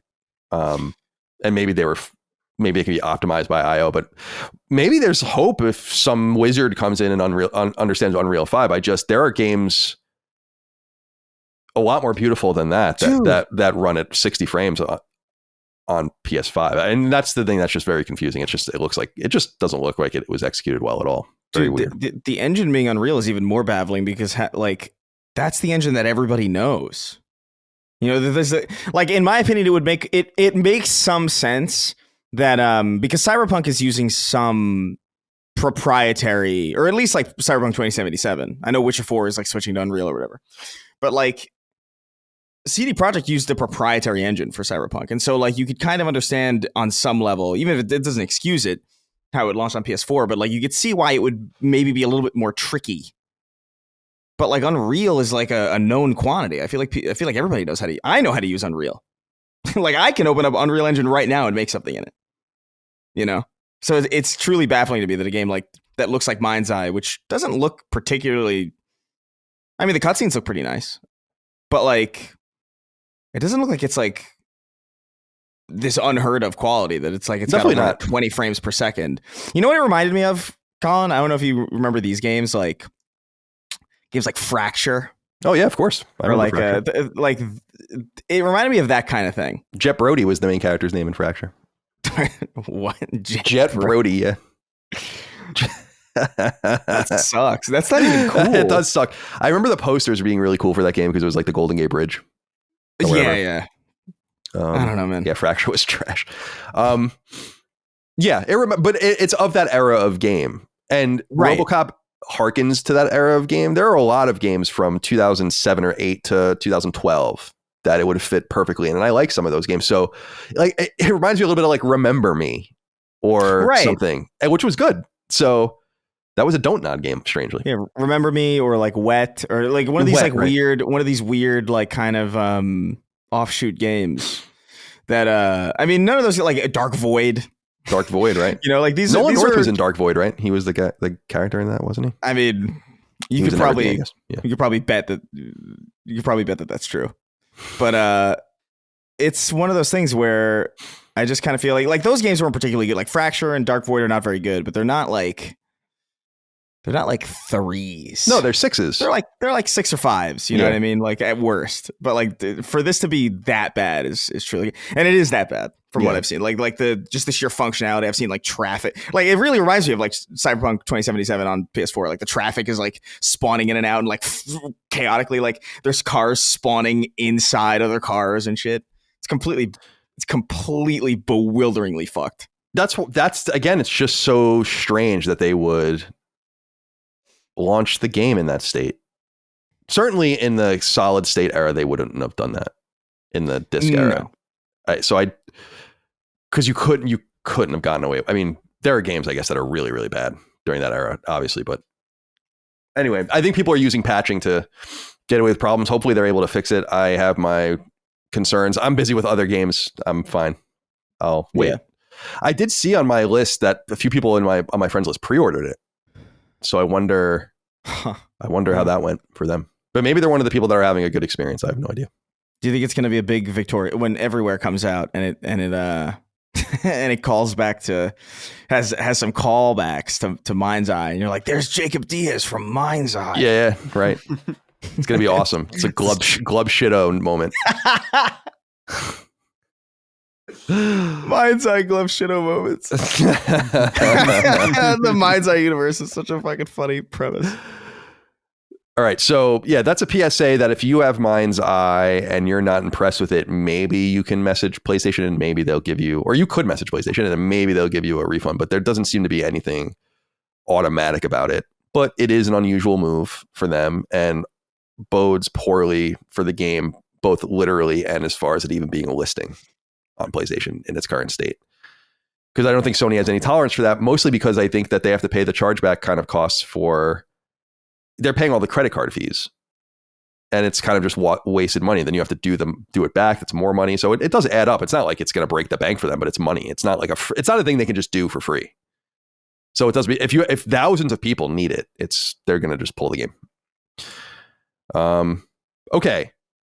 On the better side of things, on the more well-endowed side of things, Stellar Blade is killing on Steam. It is now out as of the 10th.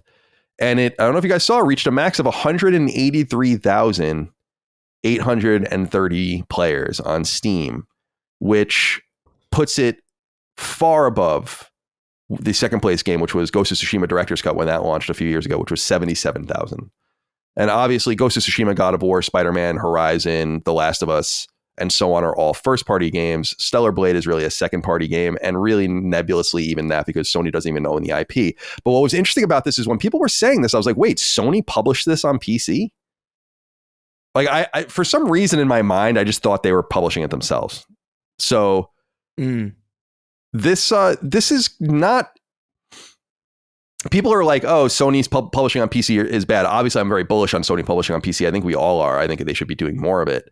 But if this is the status quo, even for games in which they have a loose experience with like Neo or whatever, it's even better for Sony because it's like, oh, they're actually getting a cut of the money. I was always under the assumption, not with Helldivers, because that was a PlayStation Studios kind of branded game, but Stellar Blade was a more nebulous game. Sony owns Helldivers. Sony doesn't own Stellar Blade.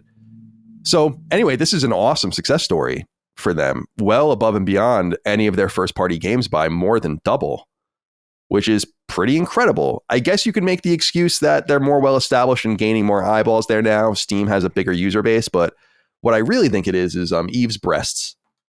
And that brought everyone to the table, and it bummed me out that you guys didn't respond to this text that I sent you. Yeah. I can't imagine why someone would see that and shut off. Dude, I when did you send that? Do you have the time that you sent that to me? Because I remember seeing that at a very unreasonable time. It was Saturday at midnight. Yeah. I was like eating dinner. And then Colin's I wonder what Colin wants. And it's no words at all. Just pregnant Eve. I think, dude, like, obviously. Yeah. I mean, I think you're not wrong. I think a big reason is just it's one of these, it's got the gooners. It's got the goon audience. And you can't underestimate their willingness to goon. Their willingness to goon. It's funny because I saw Shuhei recently say that he felt like the game did well because not because of Eve, but because the game was good. And I'm like, I actually think that's true. But it's, as you said, you can undercut the fringe element.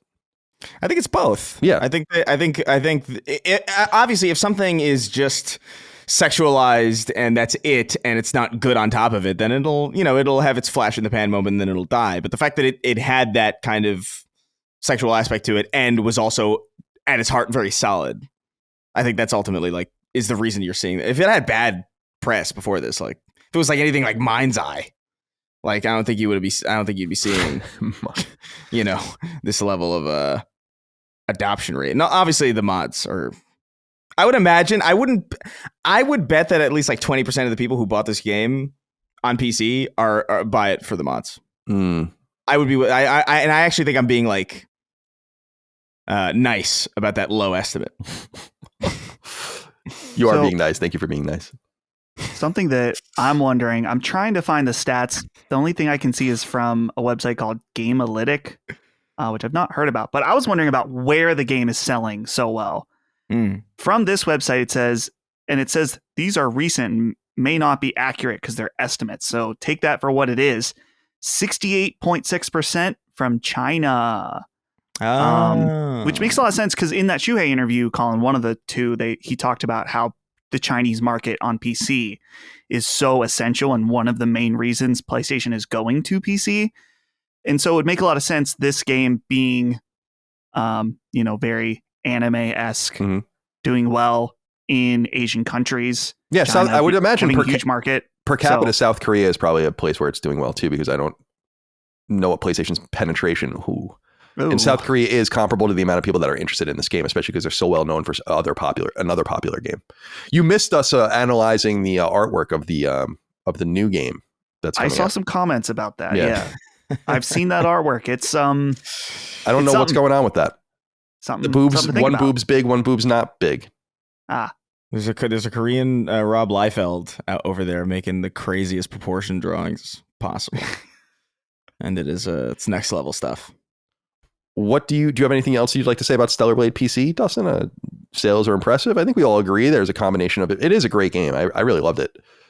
But of course, Eve is who she is, and Shift Up is who they are, or are who they are in terms of this is, especially with Project Witches or whatever they're calling it now. It's like, oh my God, they just love the titty game. They love it. And that's great. Good for them. Shout out to them. Yeah. Well, and I think too, it's important that the PC port seems to be pretty well featured outside of its assets, but also in its PC features, right? So like widescreen support, high resolution, beyond what the PlayStation could do, and also high frame rate. So PlayStation has not always released competent PC ports either. And I think that has affected its sales. So as far as I could tell so far, this has been very good in terms of that as well. So I am good on Stellar Blade. I got the platinum, so I'm not getting it on PC anytime soon. But if you haven't played it yet, it's really good on PS5 Pro. Might cause some marital problems if you buy it on PC, because who knows what you're going to be doing in there quiet hours of the night. Right. Pregnant, gotta be alone. Eve. Gotta be alone in my office with Eve. Gonna get Eve pregnant. Is it crazy that like Eve's ass has more pixels on it than the entire PS2 library? Probably. It is. I see they release outfits and shit all the time, and I see it on my Twitter feed. And it's like they're just really dedicated to it. Yeah. And I think that's fine. Godspeed. Yeah, that's fine. As long as you have the games to back it up. A lot of that shit is trash. Yeah, but I mean, the overwhelming majority of it is. Let's think of this. Is Stellar Blade putting it on an X and a Y axis on a graph, right? Sure. Is it the game that is highest and most to the right of quality and inappropriateness? So on inappropriateness, you would think of like like the man, right? Like BMX XXX or like sure, whatever, the man game or whatever the fuck that random game was called, the guy game or whatever. Remember that game and so on and so forth. And then on the quality level, you think Custer's Revenge or whatever. Oh yeah, the Atari game. I mean, that was crazy. People should read about that. I mean, that is really crazy. It's insane. Just for a commercial product. I mean, I guess you can do whatever you want, but it's like just weird. It's a weird commercial. But and then on the quality level, obviously we'd have all the games we love. Is Stellar Blade like kind of up and to the right more than any other game? I think so, probably. Like because I mean, we talked about it before too, but it's not really as sexual as it seems. Like it's kind of misleading in some way. But it is. Yeah. Like there's costumes there that are totally are. But as far as like sexualized / quality. Like it's got to be up there. Like maybe one of the. I didn't play a lot of Dead or Alive's. Yeah, Dead or Alive, sure. Maybe that's kind of up there, depending on. I mean, it's a different kind of classic game, I guess. You have above average games like Lollipop Chainsaw, but like again, like nothing. And then you have like Leisure Suit Larry and all of like there's just the kind of inappropriate shit that's that, and maybe early Leisure Suit Larry games would be considered before that series like totally fell off for people. Maybe up there, but I don't know. It's just an interesting thought. Right. The only thing I can think of is the game that heavily inspired it, Nier Automata. Oh yeah. Okay. Also, I mean, nowhere near as sexy, but has a lot of sexy stuff in it as far as outfits. Bayonetta, maybe. Well. Oh yeah, Bayonetta. Yeah. Okay, right. Now we're on the right path. Yeah. That might be up there. Sure. Yeah. Sure. So they're comparable. It's interesting that if you wanted to make a sexy game, I mean, leaning into the quality would be wise because you would have that as a crutch to lean back on and say, well, it is what it is. You perving out over it is your problem, as opposed to it existing solely for you to perv out to. Because I agree I said this at the time. It's like, because it is a third person action game. It's like, you're not really looking at Eve. Ironically, the person who's watching you play is watching Eve. You're looking at everything else on the screen as you're running towards it or fighting it or whatever. So I never really even fixated on her too much. And like, even the costumes, I'm like, I can't keep my self-respect and do this. Even it wears out. It wears off like pretty good. Like the novelty of it wears off pretty immediately. At first you're like, oh, it's crazy. But then it like, I think within like 5 minutes, like you kind of forget what's even happening. Right. Well, shout out to Stellar Blade. I'm looking forward to the sequel, which might be out as soon as late next year, they said, but I doubt it. That would be pretty crazy. They could do it though. They could do it. And I think I think Sony wants it for sure. So, yeah. Okay. This would have been the biggest news if not for Mindseye, which has joined the vernacular, of course, and Stellar Blade's incredible success, which is that Bend has laid off 30% of the company. Bend, of course, is one of Sony's studios and one of the studios that it's held the longest. In fact, it was purchased by Sony more than 25 years ago. So it was one of its very first-party teams and purchased even before Naughty Dog. And they are best known probably still to this day for Siphon Filter, although their most recent game was Days Gone, which came to PS4 in 2019 and later came to PS5 more recently, obviously, and PC in between. And the reporting first came from Bloomberg, which was confirmed by Bend Studio themselves on social media. They write, quote, "Today we said goodbye to some incredibly talented teammates as we transition to our next project. We're deeply thankful for their contributions as they've shaped who we are, and their impact will always be a part of our story. This is a difficult moment for our team, but we hold immense respect for everyone who got us here. As we move forward, we remain committed to building the future of Bend Studio with creativity, passion, and innovation in the titles we craft," end quote. I don't know what titles you craft. You've made one game in the last Uncharted Golden Abyss came out in 2011, right? So, and then they got a game out 8 years later, and now we're 6 years beyond that, and they don't even have anything spun up. They're going to figure it out now, or maybe they have the project and now they're going to start pre-producing it. So what kind of game does Ben make? I don't know. Remember they even have the new logo now and everything. It's a totally new company. I think this really goes to show how fucking crazy this situation has become and how unavoidable and how you can't ignore it. Whether or not you're like me and it doesn't particularly bother you because you're so inundated with games. Imagine if we were on N64, or imagine this console was like the N64, majorly reliant on itself. And then this kind of shit happened where nothing was coming out. That would be catastrophic to the platform. Fortunately, and obviously I would argue, most people don't seem to give a shit. The console is selling more than ever. People are spending more money on it than ever. They're playing longer hours. Monthly active users are up. People are engaging with different stuff. This is all icing on the cake that's missing. It's a bare cake. It's good. It could be better. And the mismanagement of Sony's own studios, I've been already kind of writing notes for it, is going to require a side quest video. Because never before have I seen the deployment of a seemingly good decision buttressed by even good decisions in and of itself, which we'll get into, then just catastrophically mismanaged in directional ways. So what I mean by that is, and we've gone over this before, is Sony made the right bet. And then people's first concern was, and what I mean by that, by the way, is they made the right bet in saying, like, let's get involved in these multiplayer games. And like, we should have been here all along. And again, it's something I talked about with Shuhei the second time, where I'm like, wouldn't Zipper Interactive be really useful if you just nurtured them all this time right now? Or even Evolution or something like that. Not that I think Evolution should have survived after Drive Club, which was a disaster, but so there's this entire notion that, you know, they make this decision, they go after them. I'm like, cool, good decision. Then people's first concern from there is, what about the money? Like, and all of that. Like, we want single player games. And then they're like, no. We're taking an entire different group of money. All of the money we had allocated to our single player projects is still there, and the pot is growing. Don't worry about that. We're taking all of this other money and we're going to invest it in multiplayer games and games as a service. It's like, cool. That checks like one box, not a big deal, right? But then from there, it's like watching one of those 90s infomercials with the dude like fumbling. He's on the phone and he like trips over his like the hood of his car. Right. It's like they started making really bad decisions. And I think the creative decisions are almost an afterthought. Like a Concord or something is bad enough. But when you think about them believing in it, them investing heavily in it, them buying the team a year before it comes out, showing a major confidence in it, buying the different teams that are making these games that are slowly falling apart, buying Bungie.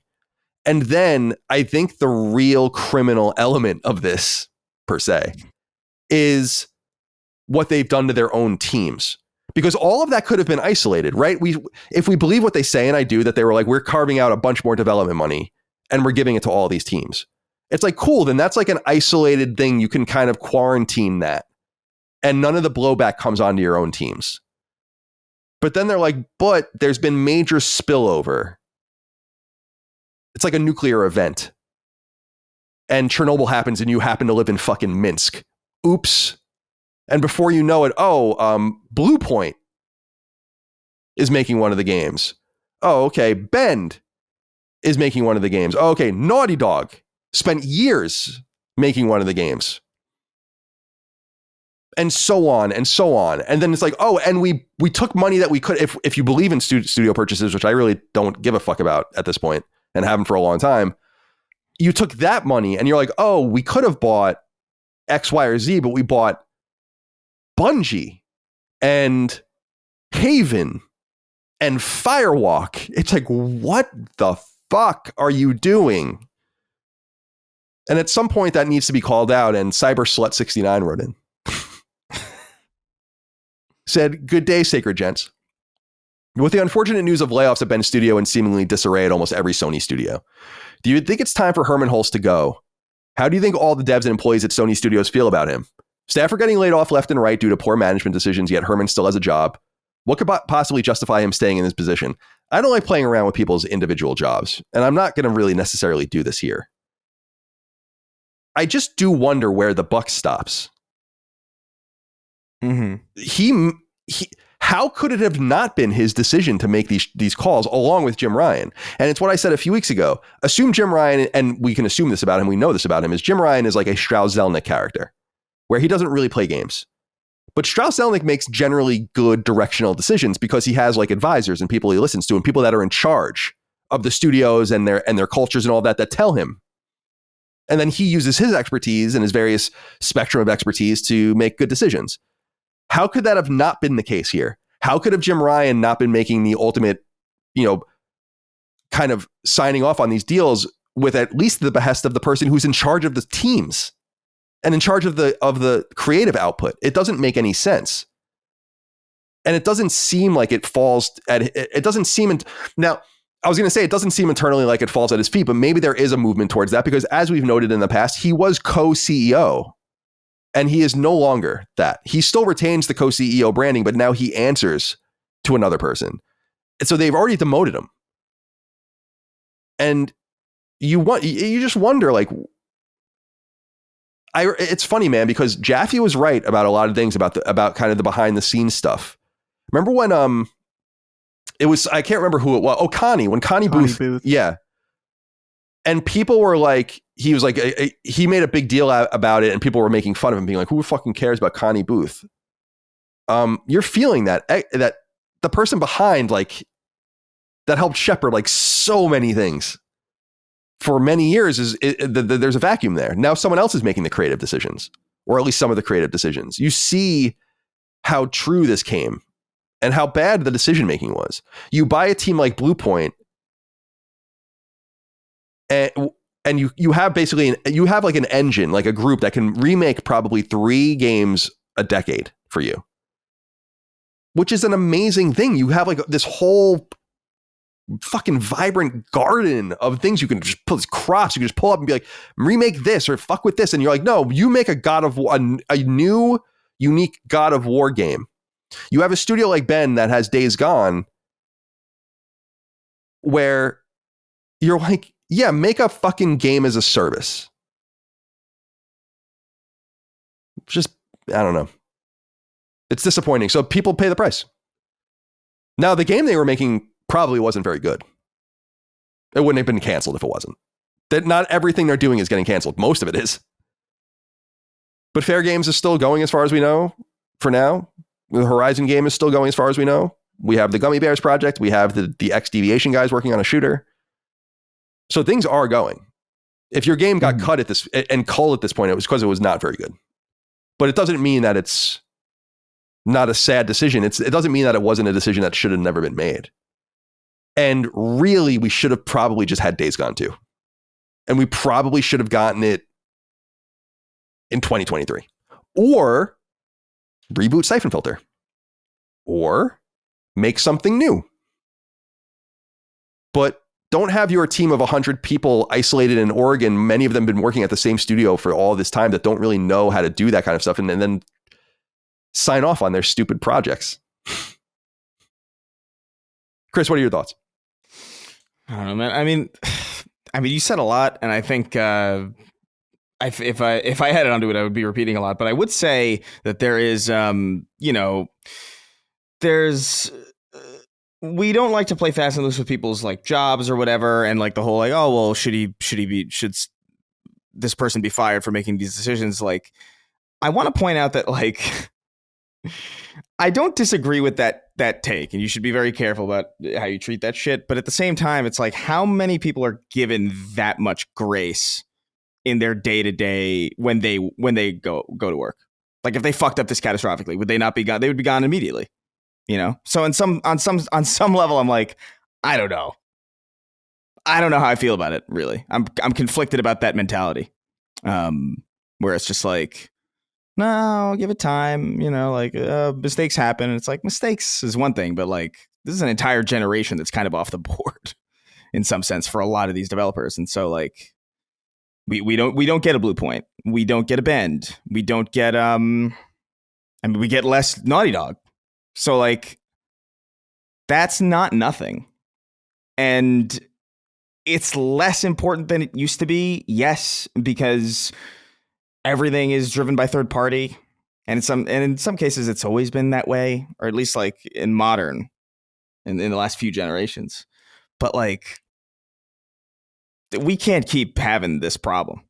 And I feel like they're problems that are very avoidable. Like, I could have told you that putting Bluepoint on a what was the game that they were making? The God of War. God of War live service. Like, my dumbass could have told you that was a bad idea. You know, it doesn't take a lot, I feel, to really understand. And so, on some level, it's like if an executive is making decisions that even a layman wouldn't make, or like mistakes that even a layman wouldn't make, like, I don't know. Yeah. I don't know. Yeah. And I think when you're using even Bluepoint to outsource, like, the God of War thing's funny because they're like, yeah, what ended up happening is that we outsourced art for God of War Ragnarok to Bluepoint, and they worked on the game and kind of some of the lore stuff, and they really seemed they understood it. So we put them on this other game, and I'm like, so you bought Bluepoint to turn them into a contract studio? helping you finish another game. Like, why didn't they just have their own project keeping them busy and you just do that with some other team? Anyway, Dustin. Let's play a little devil's advocate. So I'm not saying I believe this, but hypothetical. Because I think in some of these situations where we see teams doing weird projects, I don't know if it was in the Shuhei interview or somewhere else, that a lot of times this is at least claimed that this is what this team wanted to do. Or it was maybe they sent out a few pitches. So this is one thing that they had proposed, right? I guess if you're Herman Hulst and it's like, okay, we have all this money for live service and some of your premier teams are pitching a live service game and the pitch is good, I could kind of see them being like, well, we have the money for this. And potentially, instead of farming out a less experienced team or a team that we're not as familiar with or whatever, we can do it really big. And the money that we have for single player isn't touched. We can use this other money, and that money can be used for something else, for bigger and better projects. I could see a hypothetical where that could be the situation, where they're like, man, if we're going to do this and some of our best teams want to be a part of it and do it, then let's let them do it. Does that make any sense? Yeah, it makes sense. And I think that that's going to be the way it's explained, is like these teams pitch these games. If you read between the lines, they didn't come through on their promises. Because again, if the Blue Point game was really good, they wouldn't have canceled it. Right. So, it passes the buck to creatives that maybe shouldn't be making those decisions, or you should be presenting. Studios that make those decisions have substantial culture and teams that stay together, and they've shipped real games. And Days Gone, I love, but it's not one of those games. I was hotter on Days Gone than most people, but it's not Uncharted. It's not God of War. It's not one of those things where it's like, all right, you take a swing now. You still need to kind of shepherd these teams. And because if that's the answer, then this actually is if that is the answer, then this is the logical conclusion, because then it falls on the teams and not the people who said, oh yeah, like we'll give you enough rope to hang yourself. Or I don't know her. It's Herman's substantially less accessible than Shuhei Yoshida ever was. So we don't know him. We know. Sure. My suspicion is that Herman has substantial gaming chops, and I don't mean playing games, which I'm sure he does, but he understands the games industry. He co-founded or joined very early Guerrilla when they were still Lost Boy Games. He did help launch Killzone and Horizon and all these things, and he's been around and he's bounced around, and obviously people respect him. And I don't think he's a stupid person, and I don't think he's even the wrong person for the job. I think that when you make bad decisions, you have to assume someone else could be better for the job. And it bothers me that, like, I agree with Cyberslut 69 in that there seems to be no accountability. And I think a lot of that might come from the image of promoting someone to the position they did when they were riding high or when things still looked like they were going okay. And it goes to show you how ignorant they really were of the situation. I mean, there's so much to read between the lines because it's a catastrophic thing to do. Like they really didn't know. I mean, this is what I'm telling you guys about Concord and everything. Like they didn't know. You know, the people that were making all these decisions are getting promoted. Like they didn't understand what they were doing, so that's fair enough. It's a high stakes game and there's going to be winners and losers, but you got to get people that are going to make winning decisions in there. And that's why Shuhei, I mean, he's a personal friend. He's a friend of the show. We love him, but he was a winner. And the decisions started going down because everyone's like, yeah, things were pretty good in the beginning of the generation. It's like, yeah, because those were his games. Like everything you're experiencing now is he's been off the board at this point for 6 years. These decisions were just made. He was there. He admitted that he was one of the people that really believed in Concord in the very beginning, 2018 or so. So I don't know. It's just like there needs to be responsibility. But we've wondered this in other ways too. Remember, like I'm surprised that the people that are at Xbox, any of them are employed there. I mean, to me, that's wild. But I think a part of that is like, we can't show that level of brand weakness. We're just going to make it so you make none of the decisions anymore. And that's clearly what's happened. They don't make any of the decisions.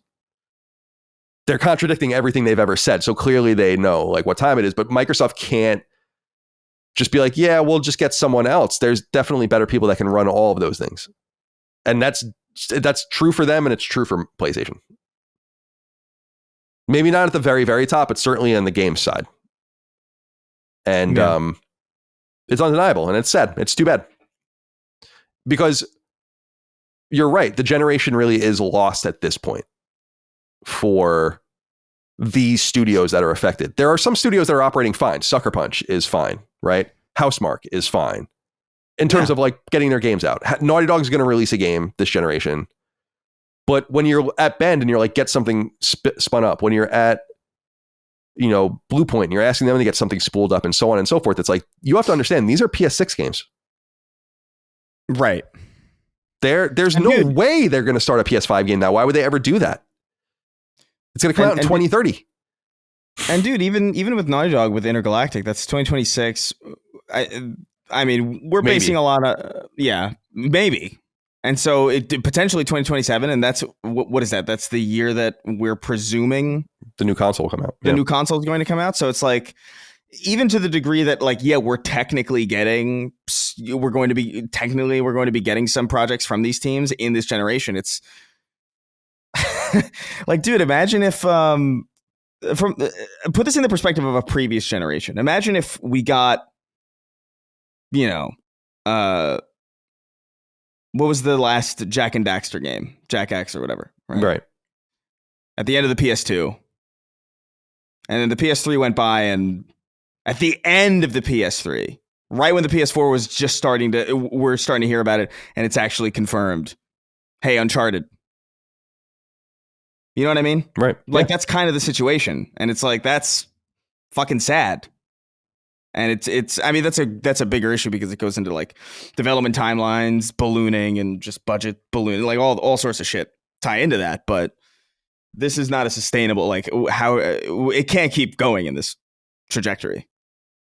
Like, something needs to be really deeply reworked. It's funny, man, because I always bring up the memes that I'm comparing things to in my mind, and the meme of the boys and the guy kind of like the handsome white guy like getting away with it, kind of like blowing air out and being relieved or whatever, is Sony. And this happening at a different time in their history would have actually really injured, if not destroyed, the brand, especially if this happened in the PS3 era. As you were noting, if this happened in the PS3 era, it would have been really bad, right, for PlayStation. I think they probably would have survived, but the whole arc of history would have been totally different.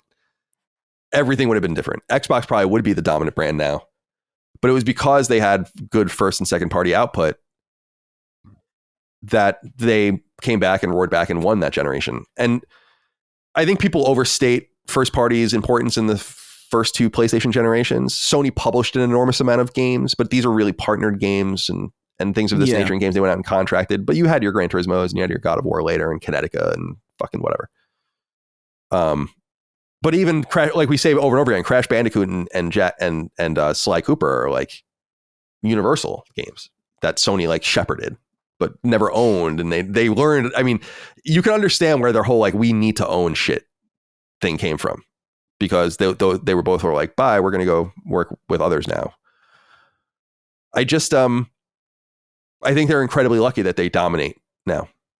And that they are basically the default console in the space for most people. And most people are just interested in such a gamut of games that it doesn't really matter. And that's why I keep saying, like, the cake is good. It exists. It was baked good.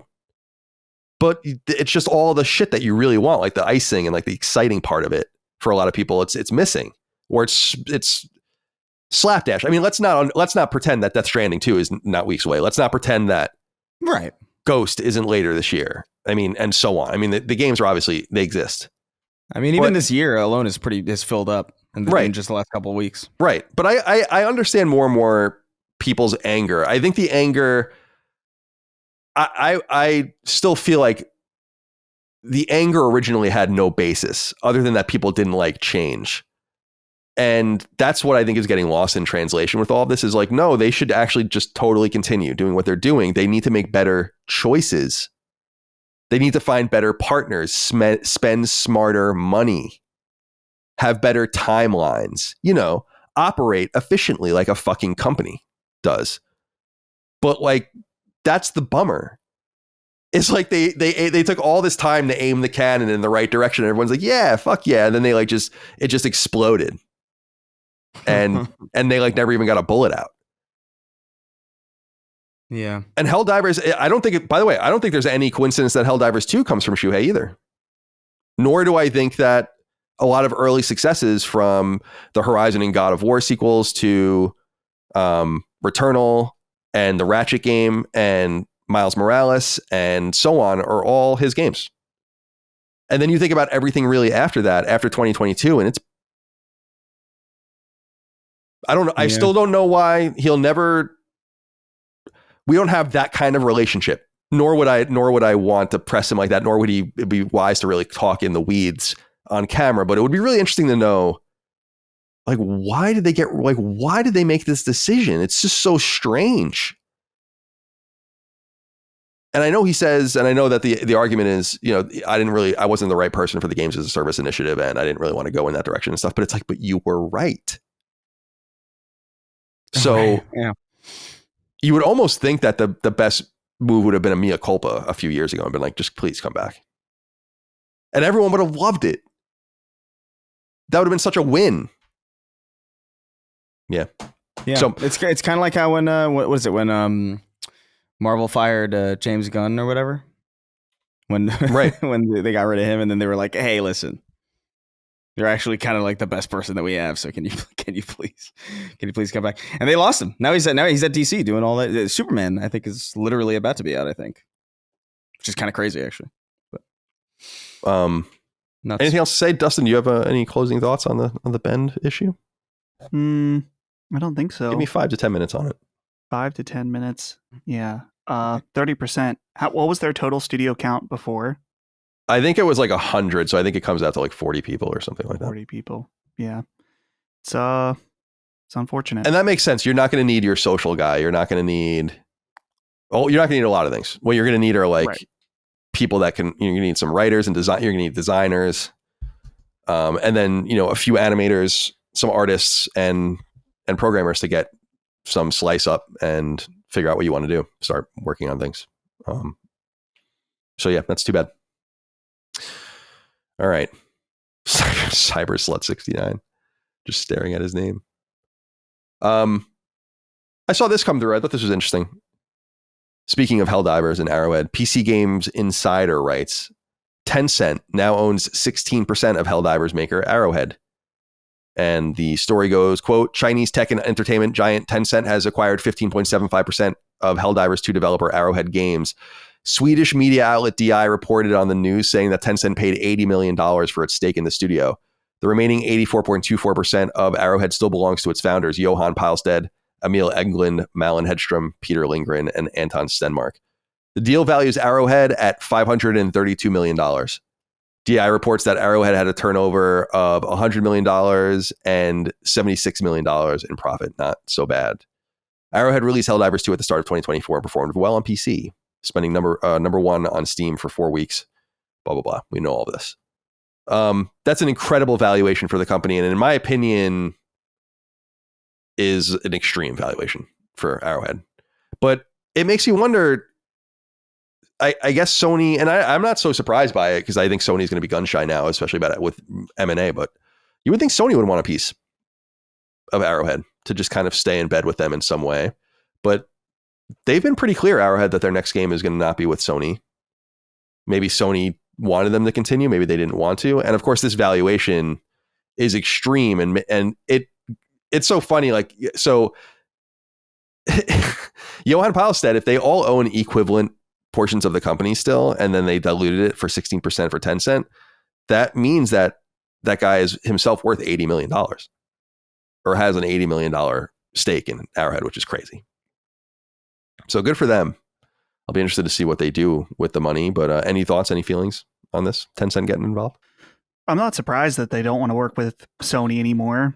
I think that the whole PSN debacle probably rubbed them the wrong way with how it affected the game.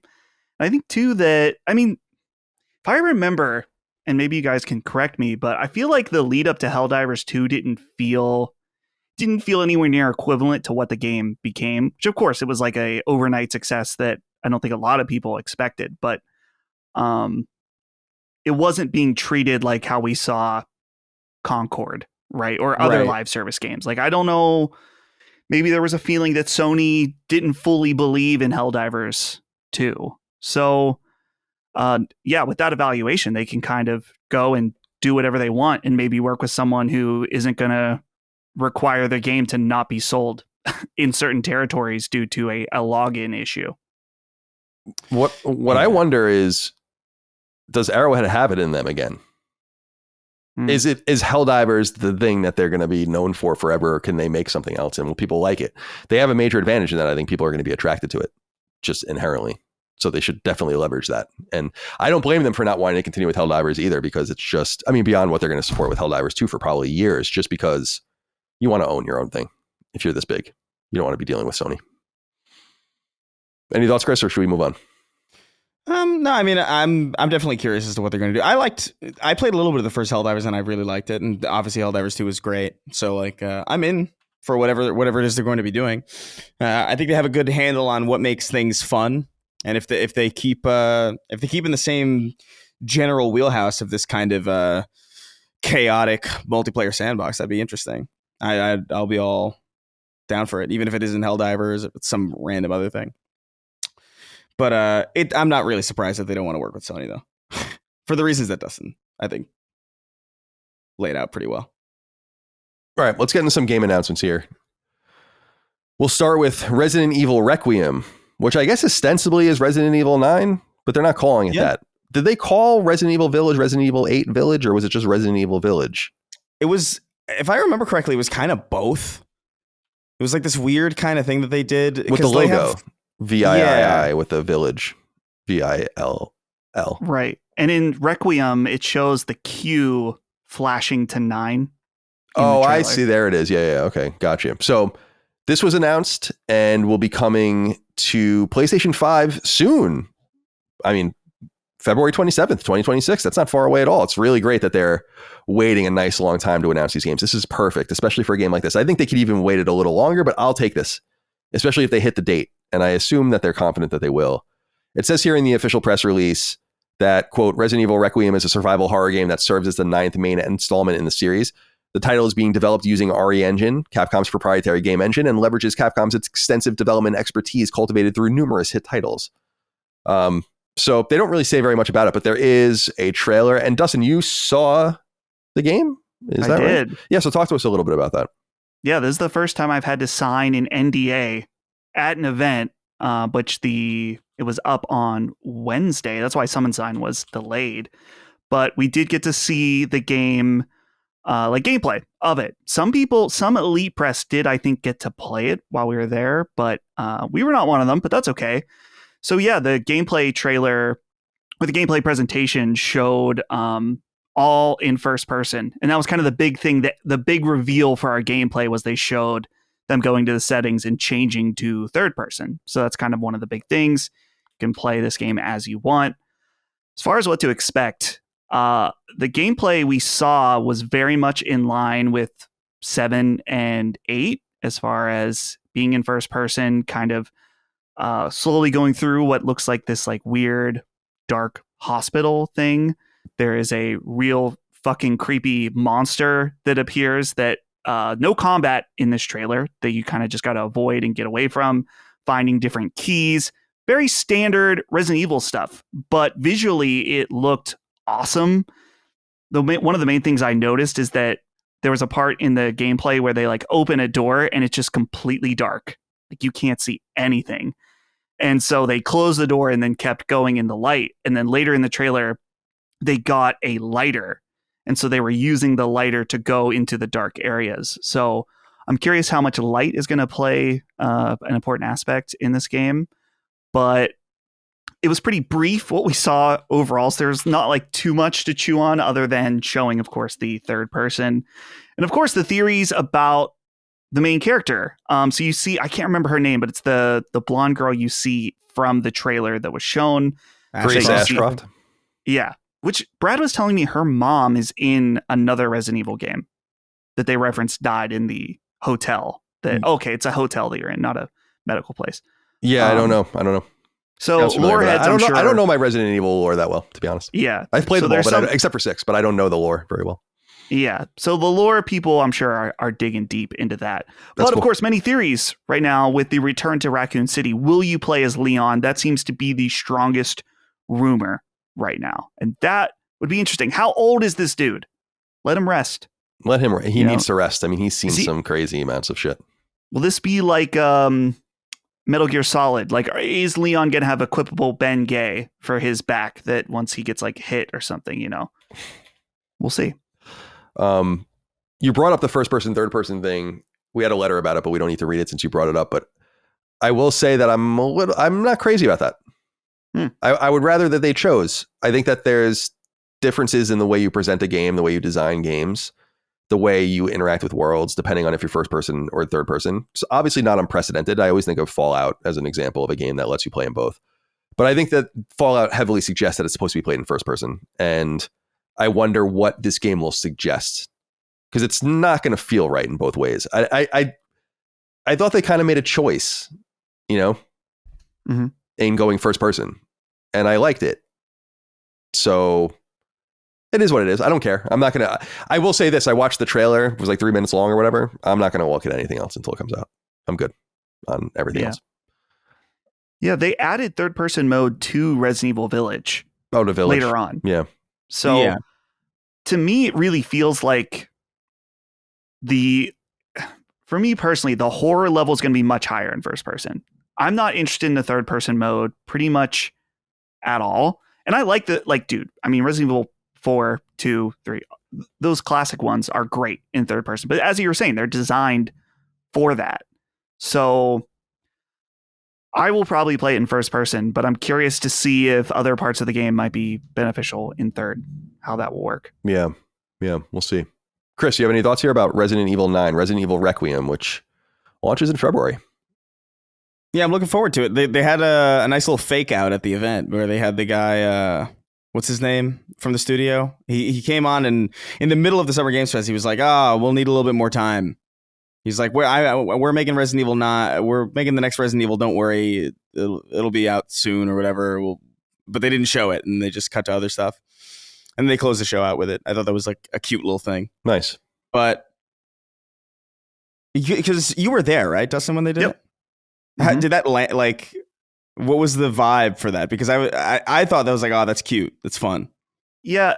It's hard to dude, in-person events are weird because people will cheer at literally anything and everything, whether it's cool or not.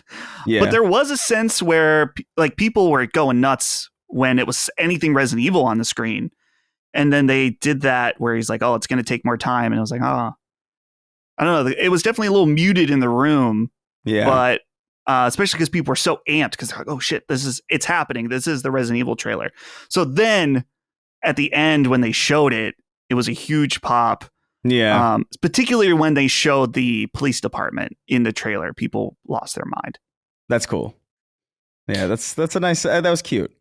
But I personally, I think the choice between first and third person, I think it's really cool to have it in there. Like, it gives you like the flexibility, like on launch with how you experience that game is going to be awesome. And I think my assumption is that because it's one of these newer Resident Evil games, is that it's going to be heavily suggested that first person is the way to play it. I'm actually not big on that. I actually have always preferred the third person, like 4 and 2 and even 3 Remake. I prefer playing, I think, like from a gameplay perspective over 7 and Village in its base form. But I assume the game will start you in one mode and then you'll get to choose if you want to switch it. And my assumption is like, okay, if it's that primarily, then I guess I'll I'll just play with whatever the default mode is, and then if I want to replay it again, I'll go for the third person, because I do like third person Resident Evil, but I do think it fucks up. I think about there's a couple of moments in Resident Evil Village specifically that I think, if I think back to them, third person kind of ruins it. There's specifically like I remember going into like one like hut or whatever looking for something, and you look out a window to stare at like a puzzle, and there's like a jump scare because there's like a werewolf dude that comes down from the window and it's supposed to scare you. And it's scary in first person, but in third person it's kind of dinky. So I'm curious as to what the suggested default mode of play is going to be. I assume it's going to be first person. Yeah, I would assume so too. But we'll see.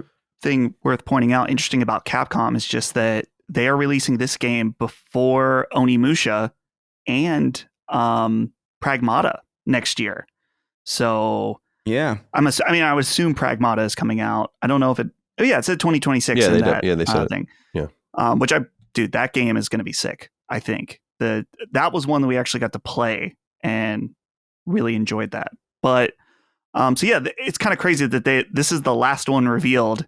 It'll be the first to come out in what seems like is going to be an insane year for Capcom. Yeah, they're killing. Capcom's doing great. Pardon the pun. And it's crazy. Resident Evil Village doesn't feel as old as it is, but it was a pretty early PS5 game.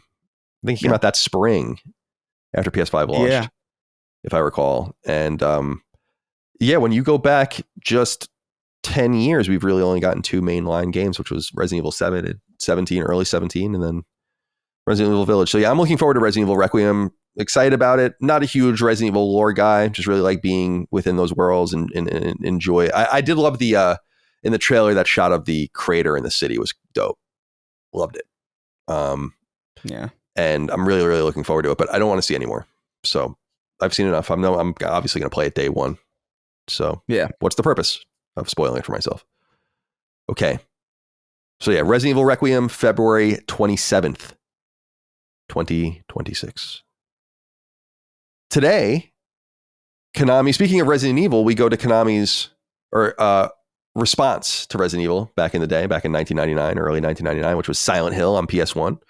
Of course, we know that more beloved than the original Silent Hill is Silent Hill 2, which came out just weeks after 9/11, as I recall, on PS2 in the fall of 2001. And we got a remake of that last year from Bloober Team. And I think we all liked it, right? I thought it was awesome. Oh, yeah. Yeah. So cool. We're all hot on it. And we wondered, where would they go from here? Obviously, there's Silent Hill F in development, and that's coming fairly soon. And so now we understand, based on a brief announcement from Konami, Japanese publisher of Silent Hill, as well as Castlevania and other products, that they have Bloober working on a remake of the original Silent Hill now. And like I said, the original Silent Hill came to the original PlayStation back in early 1999. I remember it well. I rented it that summer. And as we were talking about with Silent Hill 2, I was like, I always had more, and I do have way more nostalgia for the original Silent Hill, because I played it with my friend Bryce, and we rented it that summer, and I really, really enjoyed it. And I'm positive it was one of the games I later copied when I would go and rent it and just copy games. Yeah. So I have it bumping around somewhere, but I never had the original, like the official one. So I'm excited about this. I think this is the right way, because I think you kind of want to nurture this for a little while. If you're really going to do this and remake some of these games, you got to go and remake the original and get it over with. And it's going to be a much heavier lift, because it's a different. I mean, if you go look at screenshots and videos of it, it looks like a Resident Evil game on PlayStation, and these are very limited products. And you're going to need to use much more imagination to get this off the ground. But I'm excited about that. And it's a shorter game and a smaller game. It has multiple endings and everything, but it's not as robust as Silent Hill 2. So they should be able to do it in a fairly quick clip. I would imagine 27 at the earliest, 28 probably more likely. So yeah, I'm looking forward to this. I'm sure we'll learn more information soon, but Konami obviously publishing. Bloober, as we said, Bloober needed, I think, to go a long way to really earn respect, and I think they did with Silent Hill 2. So I am a total believer in what they're doing, not only with Silent Hill, but what's that other game they're making? Kronos, A New Dawn or something. That looks pretty cool. So yeah, they're maybe turning over, I don't want to say turning over a new leaf. It wasn't like they made that really horrible game we've made fun of, Basement Crawl, but they made just walking simulators and kind of basic horror games. It wasn't like they were the greatest thing ever, but I think they have a chance to really continue to step up. So, Chris, what are your thoughts here on a remake of the original Silent Hill coming some point? Yeah, I think it's great. I think the order is very funny with these things. I love that we're getting. It feels like the first game in these series, in these beloved franchises, are like the last ones to get remade, right? In some sense, because it's just like, all right, Silent Hill 2, and like we're still waiting on that Metal Gear Solid 1, the proper remake, and so here's 3, and it's like, all right, you mean from the pachinko machine? It's yeah, I don't know. I think it's cool. I actually know next to nothing about the original Silent Hill. I really know more about 2 onward. I think there was one on PS3 that I played a little bit that I didn't really like. Homecoming, I think it was. Yeah, Homecoming was on PS3, and so was Downpour. Was also on Downpour. But so this is the one I know the least about, and so that's kind of exciting. I think Bloober Team. I mean, I was kind of rooting for them from the get-go, just because I remember playing the medium, and I remember feeling like they got atmosphere down. I think if they just had like a good blueprint, they can do something cool with this. And Silent Hill 2 kind of proved that theory correct. And if they stick with the blueprint of Silent Hill 1 and just kind of, make it a little bit more modern, fix it up a bit, I think they've got a winner again. Seems like a pretty easy win for them. So hope it does well. Hope they stick the landing. I'm betting that they will. Yeah, no indication, like I said, of when this thing's going to come out. The only indication that it's even for the Silent Hill, or the original Silent Hill, is just because the music in the trailer that they released is from the original Silent Hill. And to remind everyone, Silent Hill F comes out September 25th. So the Konami's slowly roaring back, let's say, but quietly. Dustin, remake of the original Silent Hill. Do you look forward to it? Please look forward to it. Yeah, I'm curious about it. I played this a few years back. I emulated it on Steam Deck and played it on a weekend trip to my parents. And I thought it was good. I definitely like Silent Hill 2 a lot more. And as you were saying, Colin, there's a lot more space where they could be creative and maybe spice it up in some different ways. So I'm really curious how they will do that. But they've shown with Silent Hill 2 that they have done a fantastic job with the IP. And so I think there's a small part of me that wished it was Silent Hill 3 instead of 1, but it probably is the right move to go back and do 1 first. So at some point I'll play 3 before. I mean, you have to imagine they're going to remake that one also. Will be 10 years from now. Right. But that's what I'm saying. Like, just slow your roll. What's the rush? Right. And then you just have constant Silent Hill, because you'll have, no doubt, new games. I imagine Silent Hill F is going to be great. And I also imagine that they're going to make more new ones beyond what they've already announced. So, yeah, I'm looking forward to this. And I'm so pleased to see Konami they're percolating right now. They're quietly later this summer releasing a Gradius collection, which I'm going to be all over. Or Gradius, depending on how you like to say it. And I'm going to buy that for sure. They do a really great job with their collections. And I saw that Andy Robinson, who's the editor-in-chief of Video Games Chronicle, noted that there's a Castlevania game in development, and has been for a long time. They just haven't revealed it. And man, I'm going to I may shit. You're going to bust. I'm going to bust. Yeah. Lord have mercy. It's just that I'm so pent up. Right. With both Castlevania and Mega Man, but Castlevania way more than Mega Man.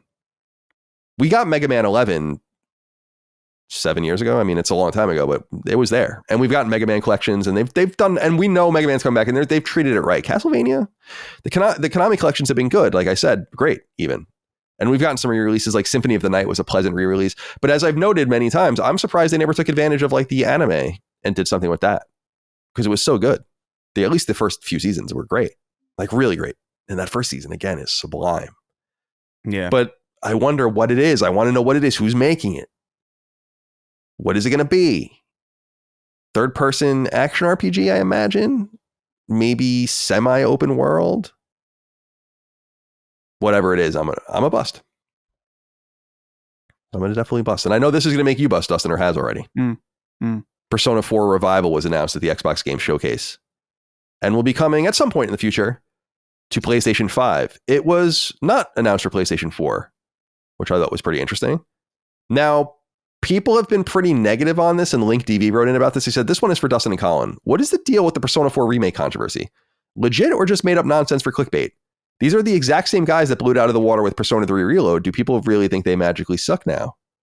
What is going on with this? I saw a screenshot going around on Twitter that was retweeted and liked, many, many thousands of times or tens of thousands of times of someone retweeting like a screenshot of it or saying like, and this looks like shit or whatever.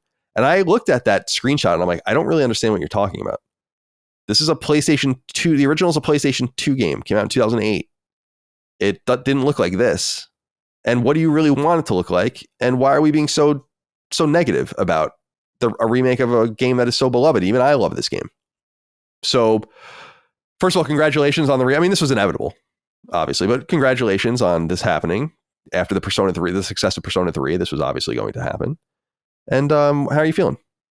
Yeah, I feel great. This was a really exciting announcement, though we kind of expected it based on all the leaks. And of course, there's the whole thing about the voice actors that were saying they were not going to be in it. So it's a new voice cast, assumingly.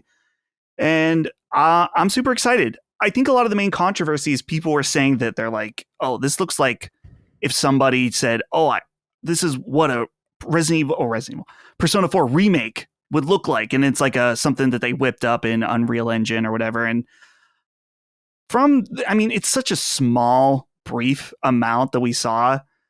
I'm not going to say that I think it looks like the most amazing thing ever, but to me, it looks fine. I agree. The write-in, who was that here that said that? Link TV. He says mentions about the Persona 3 Reload.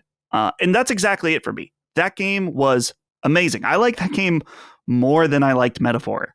And so I'm not worried about this at all, based on the quality of the remake that they did with Reload. So I'm excited. I feel like the trailer was a little lackluster in that I wanted to see more.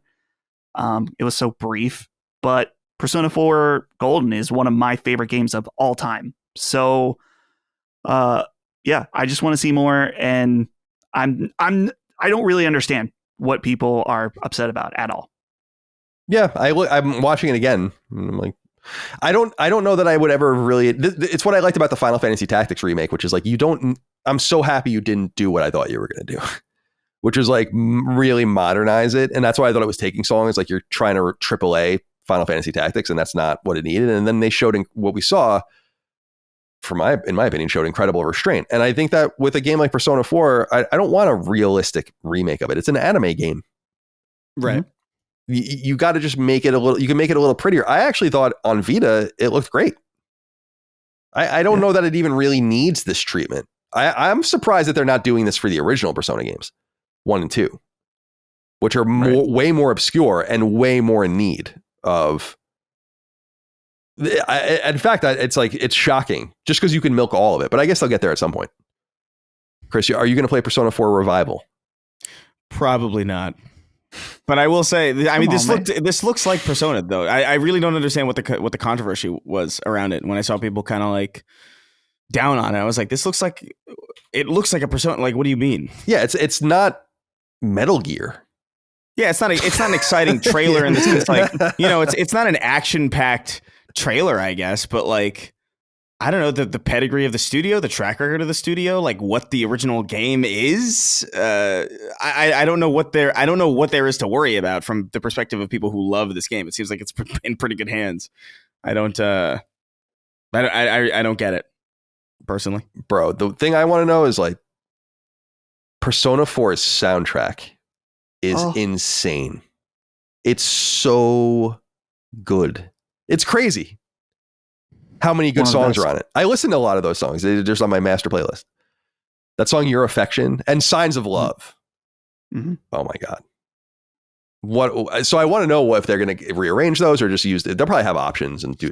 The voice acting thing's a little weird, but it was a long time ago. And maybe they want to get fresh voices in there and they have a different vision and they're probably going to rewrite some of it. And yeah.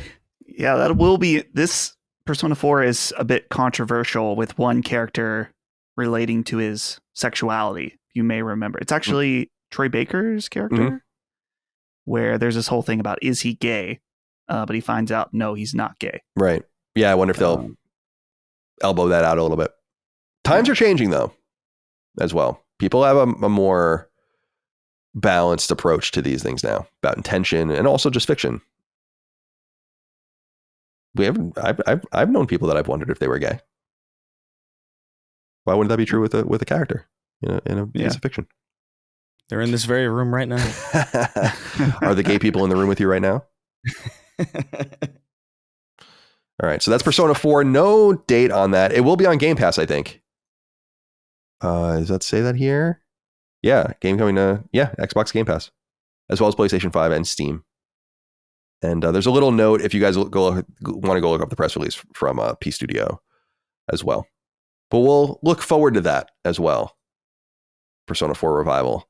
I wanted to just call this out because I wouldn't even usually have this news on, because Call of Duty comes out every year. It's obviously massive. People love it. I don't think we do great coverage of Call of Duty. I don't think we have anything mega insightful to say about it, comparable to the amount of time we would spend on it. But we can say when we play it or when it comes up in that time, we can talk about it. But this is something I thought was interesting, and maybe I shouldn't be interested in it. But when Call of Duty Black Ops 7 was confirmed at the end of the Xbox event, which was, by the way, and this is Treyarch and Raven working together, by the way, on this particular game.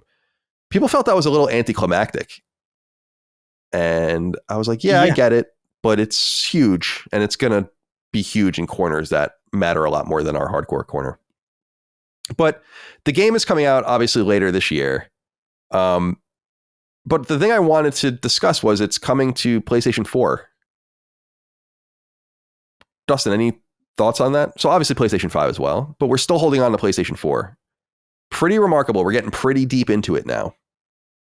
And even to the point that even Sony has shut off the spigot with MLB The Show, which I'm surprised by too, but they did. So I just thought that was a sign that maybe it's really time for us to ultimately move on. Even some of the announcements like Final Fantasy Tactics is coming to PS4 and a few things that could run on it, but no one seems to be so concerned about it anymore.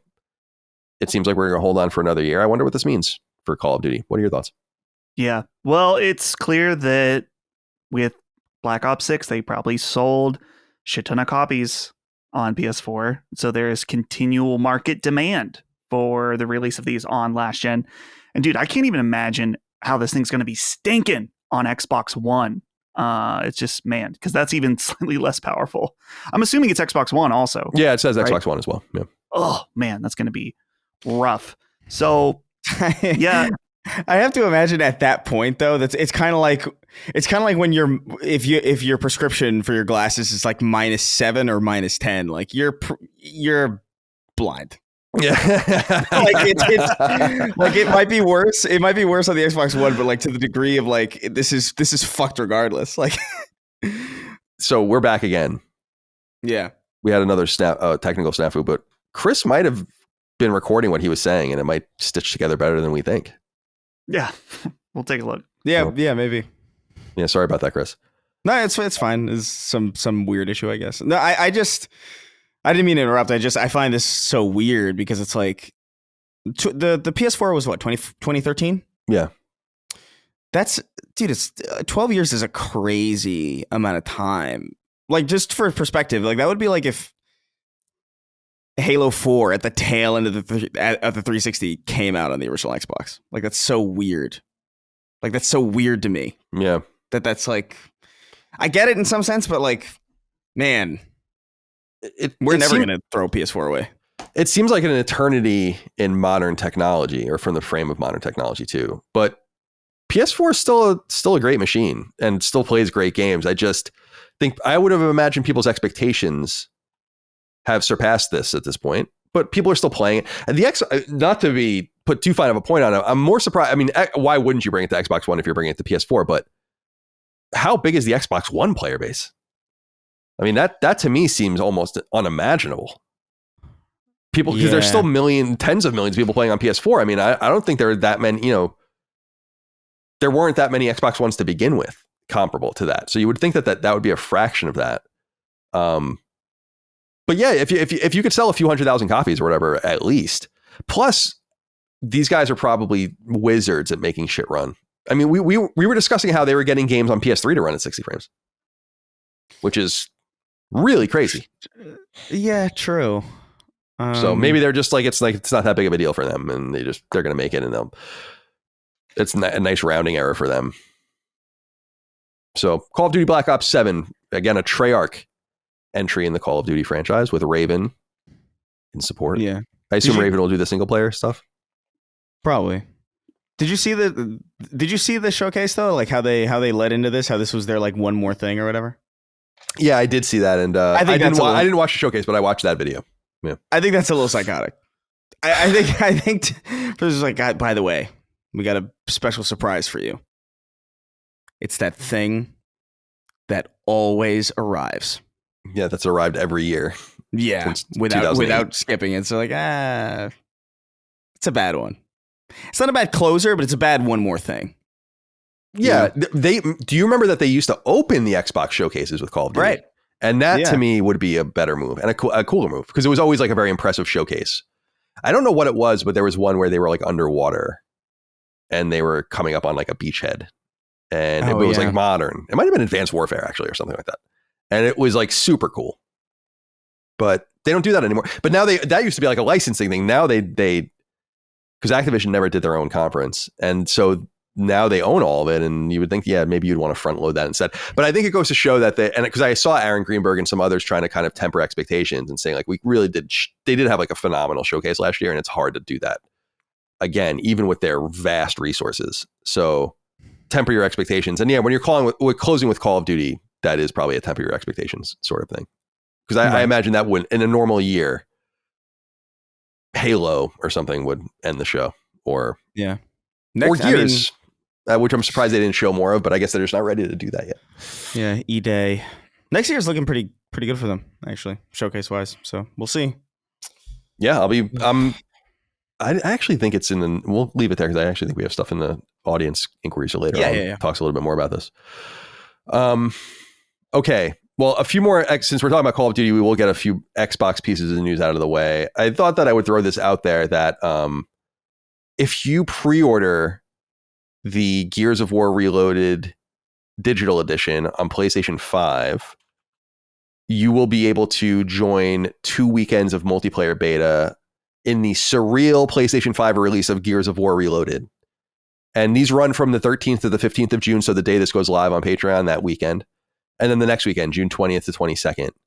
And it's cross-platform and cross-play. So you'll be playing Gears of War against a ton of people on Xbox and PC as well. And very, very interesting. Probably mostly Xbox, actually, because I think if you have a Game Pass subscription, you will just get into the beta because you get the game. And I also saw that if you own Gears of War Ultimate Edition, you just get the game for free, which is awesome. I mean, that's a really nice thing. And so you'll get into the beta as well if you already own that on, I guess, Xbox One. Yeah, I saw those messages going around. I think I might have one already. I rarely check my messages on Xbox, but it's probably sitting there. I asked Mike. Mike is a huge fan of Gears of War, and we're going to play this together when it comes out for sure. Because I always promised her that when Gears came to PlayStation, I'll play it with you. Because I, as I've said many times, I love Gears, and she does too. So this is something she loves it way more than I do. So it's going to be a good bonding moment for us. But I was asking her, I'm like, are you going to buy it? Because she owns it on Xbox 360. She doesn't own the Xbox One version, I guess. And I was like, you can pre-order it and get into the beta, but she wasn't interested for some reason, which I don't know why. It's multiplayer. So like, she likes multiplayer. Oh yeah? Yeah. She plays Call of Duty multiplayer. No, but I mean, like, did she like Gears multiplayer though? Yeah, she did. Oh, that's interesting. Yeah. I was so bad at it. As I understand. Yeah. I think she likes the whole package. Yeah. I was so shit at Gears multiplayer. It's crazy. Me too. I remember, I've explained it on the show in the past, that I remember very clearly coming home from college and playing it at my friend's house, like my senior year, my friend Corey's house. And I just was like, so bad. There was like there's like a map with like a fountain in it maybe, or something, or some sort of like, it's like a circular thing. Yeah. I was just getting like, it's a very vague memory, but I was just getting mowed down. I wasn't very good at it. But when I finally got to playing the single player campaign, I really, really did enjoy it. Dustin, are you going to get got? No, I don't need. I'm like Chris, that the multiplayer in Gears never appealed to me. So I will play this though.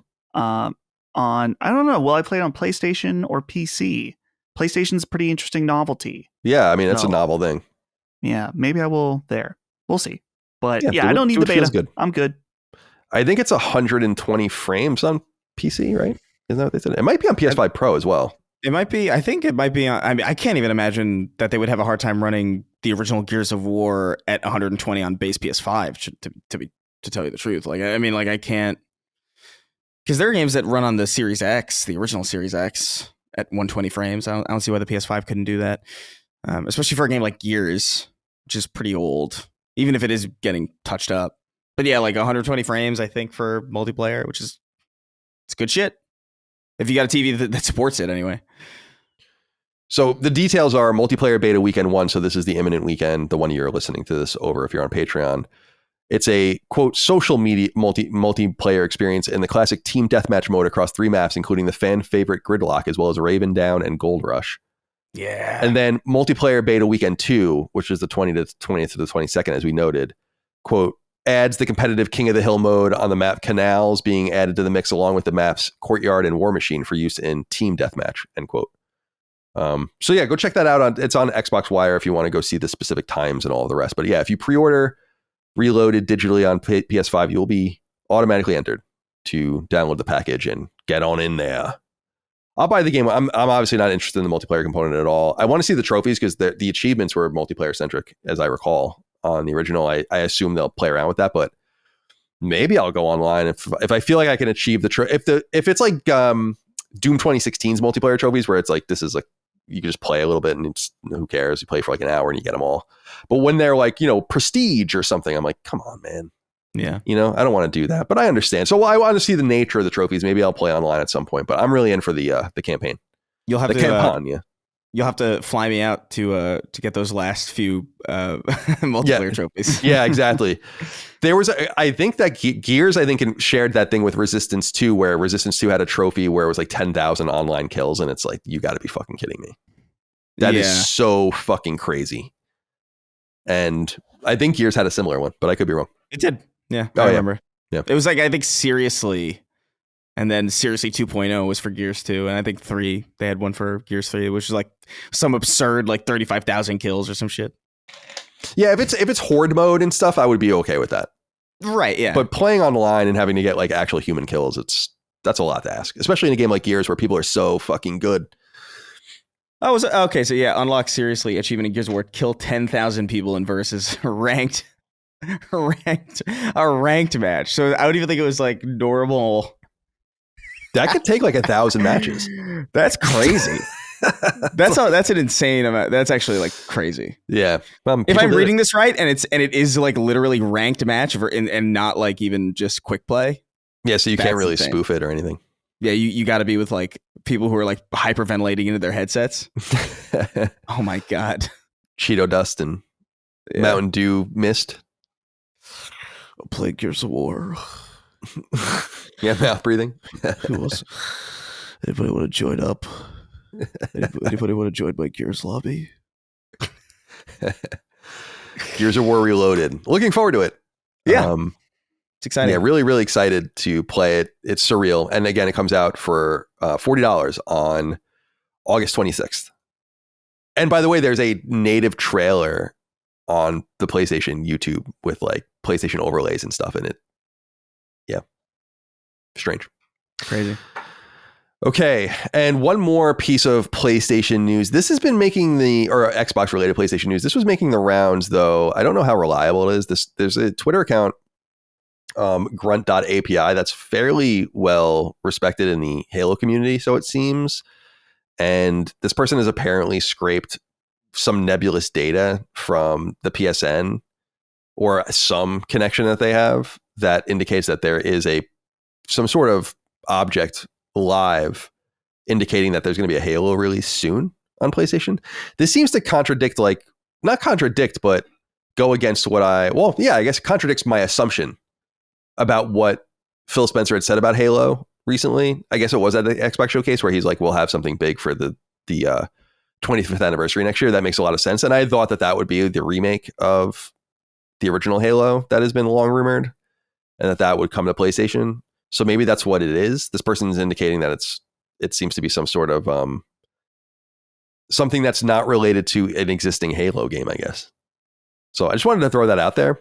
But I don't know if you guys saw anything about this and what your thoughts are on it. Dustin? I think the only realistic time frame that if something like this would be announced would be at Gamescom, maybe. I don't know if Xbox has confirmed what their plans are for that. So seems a little odd. I do believe the fact that, I think we talked about this in the past, Chris probably knows more than me, that it being not Infinite or Master Chief Collection lines up with this possibility of a Halo Combat Evolved remake, which would be pretty interesting. But this tweet says a Halo game is coming very soon to PlayStation. And I'm like, I mean, that would be awesome, but I'm not sure about it. Yeah, and he says, I don't know why he doesn't say more, but he says explicitly that it's not Master Chief Collection. So I'm like, okay, that makes some sense. I mean, Chris has made the case over the years that it will be very difficult to make that happen just because of how broken the games are, like on multiplayer. If you care about that sort of thing, maybe they could do the campaigns or whatever. You also don't want to maybe give the whole thing away. I mean, Halo would be such a Halo on PlayStation is more symbolic even than Gears on PlayStation. So maybe you just don't want to do that yet. But he's claiming that he's, and I was reading some of his responses when I was preparing the show last night, and he claims that he's scraping like, API related data from multiple sources that indicate, or like, multiple things that indicate in some sort of confluence that something's happening soon. And I'm like, I wonder just what that is. Just because if there's an object for the game that was created by Microsoft on PSN, that's not unusual. There are objects for games that don't even have release dates that you can go look at right now on PSN. Like there's thousands of them. So if that's like all he's working off of, it's like, yeah, that just to me would indicate that there's a Halo project that's probably coming for the 25th anniversary that they're starting to get, lubed up on the PSN. But I don't know, Chris, what are your thoughts here on Halo? And what order do you think, if they will come to PlayStation, what order do you think? Because it does seem from the Xbox showcase, Chris, that Microsoft's at least messaging still that there's going to be exclusives still. Like they're not saying I think that Double Fine game wasn't announced for PlayStation. I'm pretty sure Clockwork Revolution will come to PlayStation, but they're just not saying that yet, and it might not come day and date. So they're still holding things back. It's not like this whole day and date strategy has been totally adopted, and so Halo is going to be the thing that they're most uncertain about, I assume. Yeah, I mean, it's the thing I'm most uncertain about too. I don't know how to make heads or tails of anything that they're doing with regards to trying to piece together an assumption of what their strategy is, because I'll put it this way. Like I look at the Halo collection and the way that that's been kind of abandoned in some way. Like they're not really like actively working on that at all. And you'd think that they would be in some sense if they were gearing up for some kind of major, overhaul or like a publishing on another platform or multiple other platforms. So that's kind of weird. You'd also assume that you would have also assumed, though, that Gears coming to PlayStation would have been in the form of a collection similar, but it isn't. Could they do it in the way that like Steam did it, where like they kind of put them out one at a time, but like the launcher was. I don't know how to make sense of anything with regards to Halo and like their planning and what their strategy is. Like as far as I know, even something as simple as making a Halo Combat Evolved remake seems to me to defeat the purpose of even putting the collection on PlayStation. Because why would you want to, in some ways, potentially overshadow what you're going to do with something that is considered a timeless classic versus something that like people are going to be a little bit more skeptical of in the form of like a remake? You'd almost want to introduce an entirely new ecosystem to these games or to this franchise on your terms. You know what I mean? And by your terms, I mean Halo Studios terms and not necessarily the pretext of Bungie's prior work. But at the same time, that's what people want. So it seems like a fucking schizophrenic, like, I don't know. I wish I had a better view of it, but it really seems really fuzzy. From my view, I wonder if they could do like some sort of Hitman style launcher for where you would release like pieces of things over time. That would be pretty cool. I would be so categorically aggressive, and we're going to get into this later actually with the the price of the Outer Worlds 2, which we'll talk about. We can actually just talk about it next. Yeah. But I would just be like, we will split Master Chief Collection up, like take the time to do this in individual packages that we can sell as individual games for a maximum price on PlayStation. Like, if we're going to do this, like, let's make it punitive in some way and leverage our own ecosystem and the value of Game Pass or whatever by making things more expensive and more a la carte in ways that we would never do in our own ecosystem. I'm surprised not only by Xbox's aggression in releasing games this quickly and the rapid pace that they are, but that they're doing it in a lot more of a friendly way. Like, and we'll talk about it later, I guess, in one of the questions, is like just even seeing that studios will obviously probably at the Xbox showcase, there were PS5 logos on the fucking trailers. Right. And it's for third-party games. And has it gotten to the point where they're like, some of these companies are like, listen, like, we need to communicate that the game's coming to PlayStation. If you want to have it at your showcase, that's cool. But so I think they're playing much more friendly than I would, I guess is what I'm saying. And Halo C remake, I think, is a slam. I think that is happening. I think that's a thing. And I do think that that's what they're going to do or what they have planned for the 25th anniversary. Chris, some people hypothesize that it was Infinite. Maybe, but that's kind of the thing. Nothing they're doing is intuitive. Or it doesn't feel like congruent with like previous strategies or what would make the most sense. Like Halo 5 still isn't even on PC. You know? Oh no, it actually is, but it's just the custom games in the Forge mode. So there are 2 modes of Halo 5 that are on PC. So that's their one before Infinite. Infinite's on both, obviously. They're making this, obviously Xbox as a greater whole is making this transition to third-party publishing. Gears is coming to PlayStation, but it's coming a la carte and $40 per pop instead of the collection, that's an old model, I guess, back when bang for your buck was important. Now it's very different.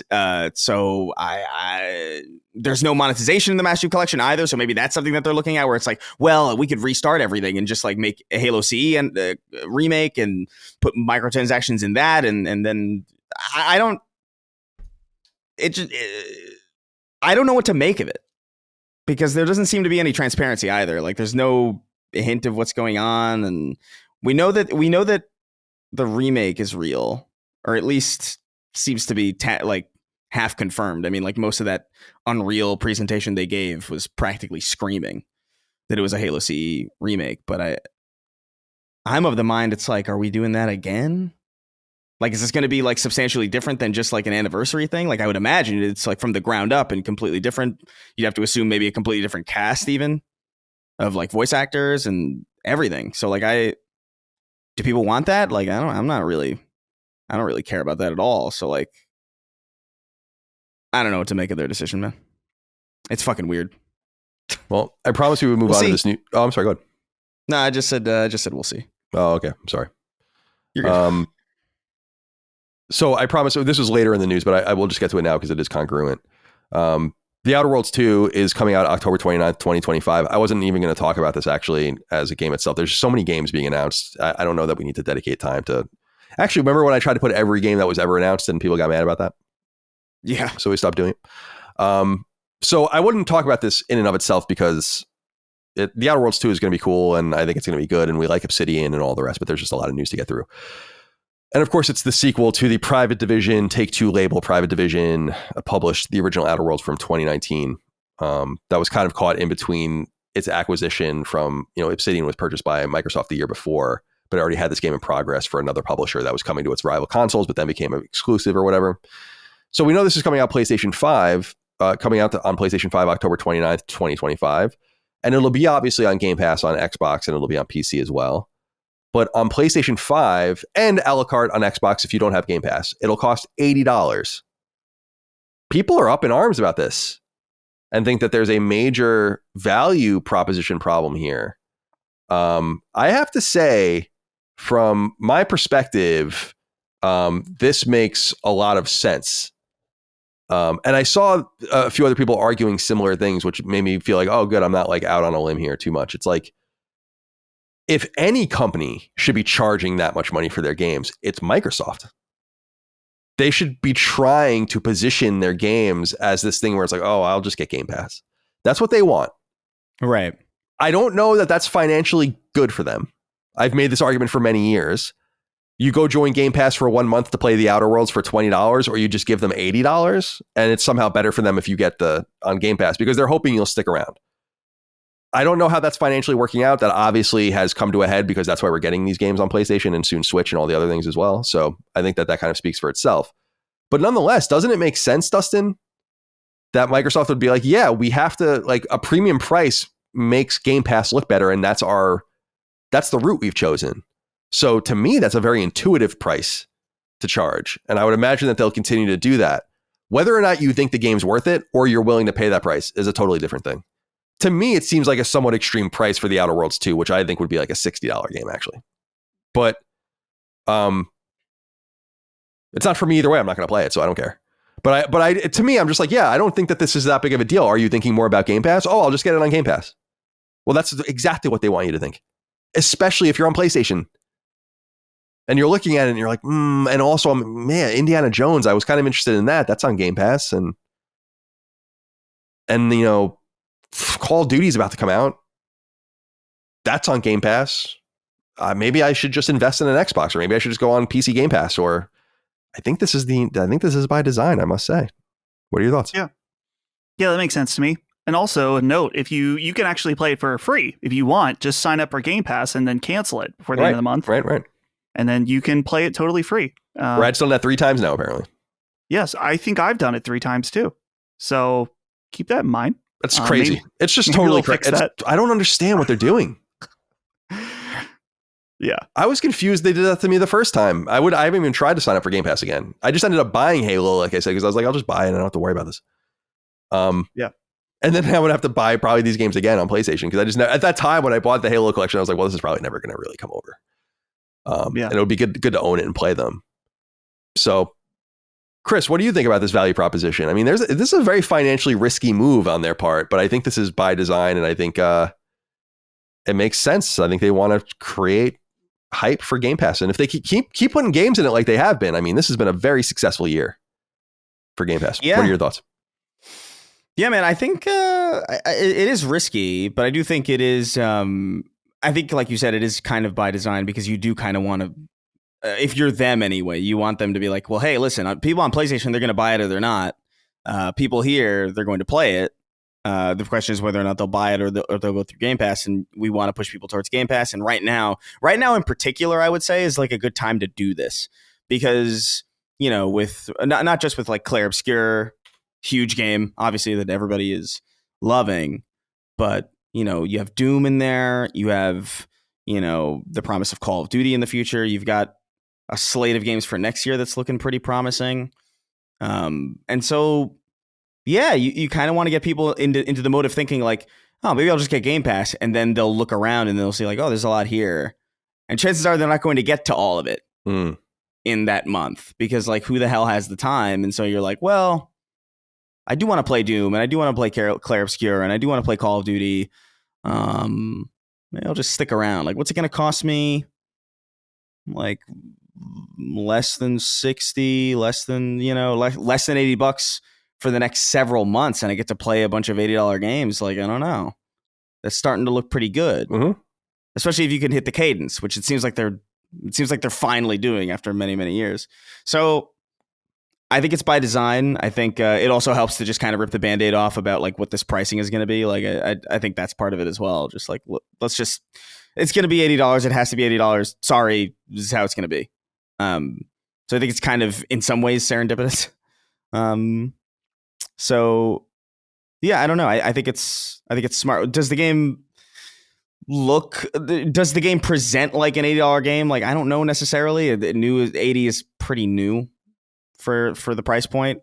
So obviously you're going to be noticing a lot more flaws or a lot more like polishing points. But Obsidian games have always had this kind of like strange stylistic look to them where they aren't really graphical powerhouses or presentational powerhouses. They're really more about the underlying systems. And I think the people who play those games kind of understand that. And so I think it's fine personally. I have some other thoughts about the $80 price point as well.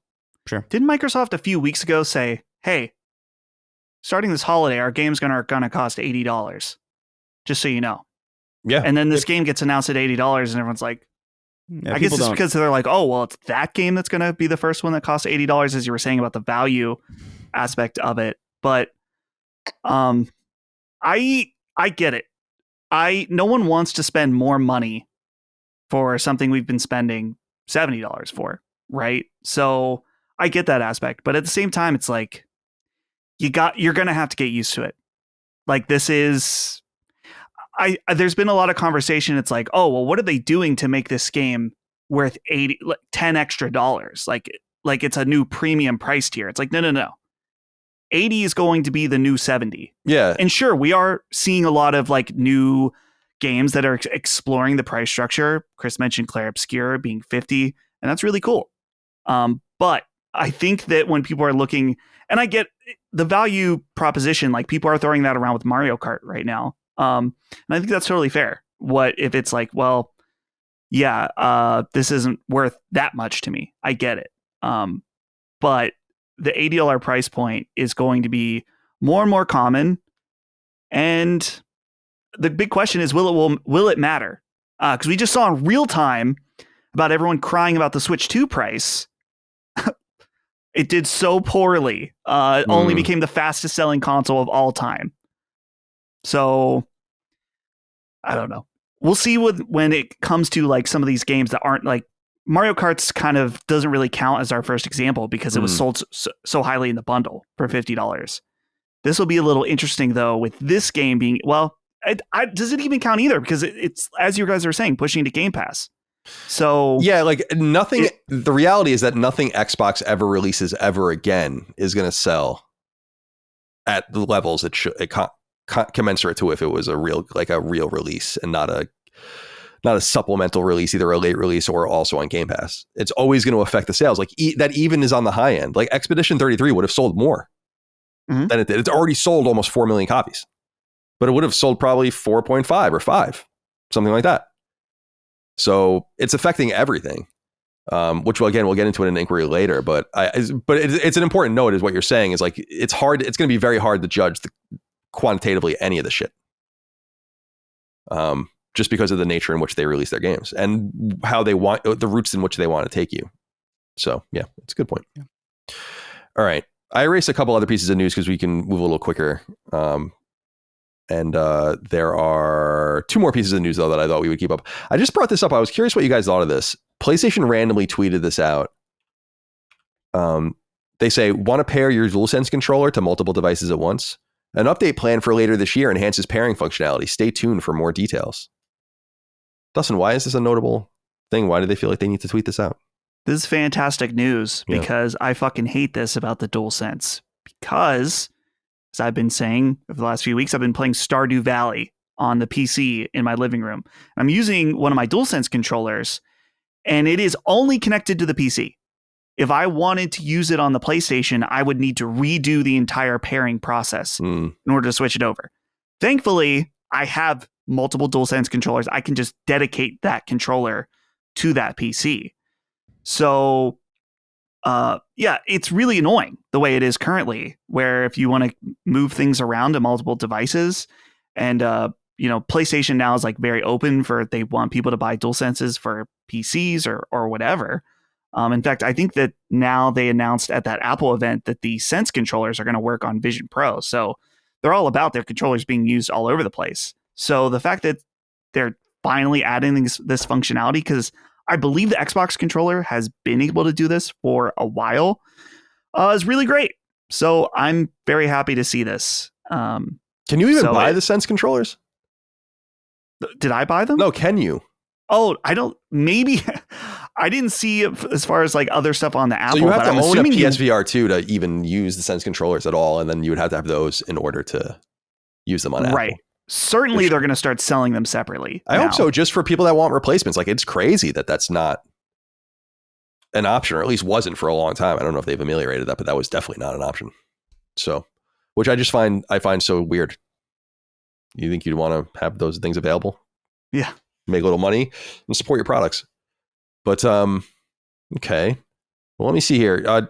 Chris, does this solve a similar problem for you as you jump between platforms? Because the one thing the only controller I ever had an issue with was PS3. Because you remember a lot of controllers have it, but the little thing you would hit with a needle or whatever, or like a thumbtack in the back to reset it, like hard reset it, because you would attach it to like 4 or 5 consoles and then it wouldn't know what the fuck to do anymore. But I never had any issues ever since then. But I'm not going between consoles, and I just use a DualSense 4 actually still on my PC when I play PC games. So yeah, I mean, I don't normally the reason I don't use the DualSense is really more to do about the speaker and the microphone than anything else. So like, I mean, it's cool that this option is available now. Like it's kind of caught up with some other controllers on the market, so that's good. But it doesn't really, it's not going to make any changes to how I interact with it like that. I don't like having a microphone on my controller generally. So like, it's just kind of a non-starter if I'm going to like move to PC or like move between devices. But it's nice that it's finally getting this functionality for the people who like really only interact with that hardware. All right. More news here. I forgot to bring this up earlier, so I'll do this now. This is really from me. Mina the Hollower finally has a release date. It launches October 31st. This is the much anticipated upcoming Yacht Club game, and really the first Yacht Club game outside of the original Shovel Knight and its DLC that they've ever done. So yeah, it launches on Halloween. I wanted to give it a shout out. I was talking to Dagan. Obviously, we share a love of these kinds of games, and this game,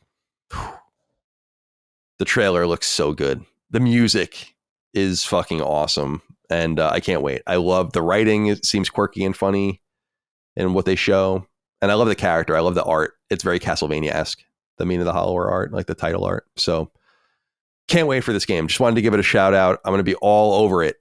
And there's a demo actually on PC if you want to play it. I have no interest in trying it before it comes out. I want to just go in fresh.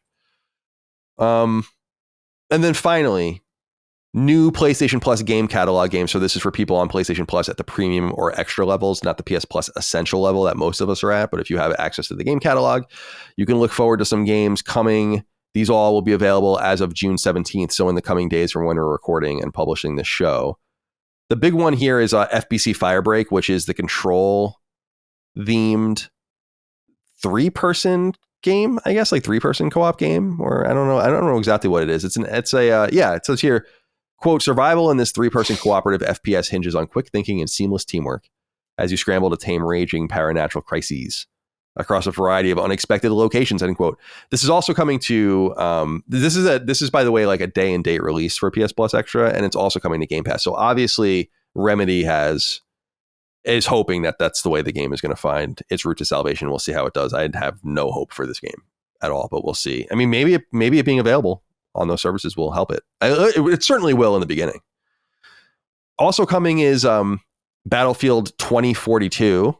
This is more of an indication that Battlefield will likely launch this fall. So if you don't have that will be available on both PS4 and PS5. FBC Firebreak obviously is PS5 only. There's also on PS5 only Five Nights at Freddy's Help Wanted 2, the VR game. Or is it a VR game? It's a sequel to the terrifying VR experience, it says. I don't know if this one is a VR game. It must be. And then The Hunter Call of the Wild for PS4, which is a hunting game, like a realistic hunting game, not a monster hunting game. That'd be pretty cool, though, to have that as well. We Love Katamari Reroll and Royal Reverie comes to PS4 and PS5 as well from Bandai Namco. Ayuden Chronicle 100 Heroes, the JRPG for PS4 and PS5 will be available. Train Sim World 5, PS4 and PS5. This game has 8 billion trophies, as I recall. Might be a game you want to go look into. Endless Dungeon, PS4 and PS5. And then over on PlayStation Plus Premium, we already knew this from the State of Play, but Deus Ex The Conspiracy, which is a late 90s PS1 game. Or I'm sorry, early 2000s PS2 game, rather. Deus Ex The Conspiracy, PS4 and PS5. Says, quote, the year is 2052 and the world is a dangerous and chaotic place. Terrorists operate openly, killing thousands. Drugs, disease, and pollution kill even more. The world's economies are close to collapse, and the gap between the insanely wealthy and the desperately poor grows ever wider. Worst of all, an age-old conspiracy bent on world domination has decided that the time is right to emerge from the shadows and take control, end quote. Sounds like modern day. Enjoy Deus Ex The Conspiracy, the PlayStation 2 port on PS4 and PS5. Anything for you guys in here? Katamari. I'm definitely going to download that, play for a little bit. And I'm curious about Firebreak. I haven't seen very much gameplay. This is one that they had on the floor at Summer Game Fest that I didn't get to play. But it could be, I'll give it a shot on either. Oh, maybe I'll do a free Game Pass to play it on PC. And then just do a nice little cancellation at the end to give it a shot.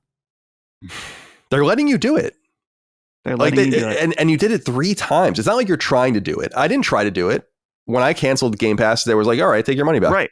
I'm like, canceling so I don't get charged again. Right. And it's the only service that I think I've ever had do that, which is very weird. Okay. Anything for you, Chris? Do you want to experience real life in Deus Ex: The Conspiracy? Yeah, I love this description of fiction that they use. Like, can you imagine a world? And it's like, yeah, I think I can. The FBC Firebreak, though, I mean, like, I don't know. I like Remedy, and considering this is just going to be available, I mean, I guess I'll give it a shot. I'll have no excuse not to. And I do like Control, and I like the world of Control, so I think I'll check it out. Not really expecting much from it, I guess. I'm just not really excited about it. Battlefield 2042, I can't remember if I already have this on PlayStation or not, but I might jump into that as well, just because I've heard since launch it's gotten significantly better and people actually like it now. It would be good to maybe get a little bit of a revision, a revised check on how it actually is, because I remember it being just a mess. And if it's better, that should be noted, I guess. Also, just thinking about Battlefield from all the leaks for the next one has got me in kind of a Battlefield mood, a Battlefield adjacent headspace. So I think I'll probably check that out. As far as the other things here, Katamari is awesome. I think I have this, so I might already own it. So I'm probably not going to play it.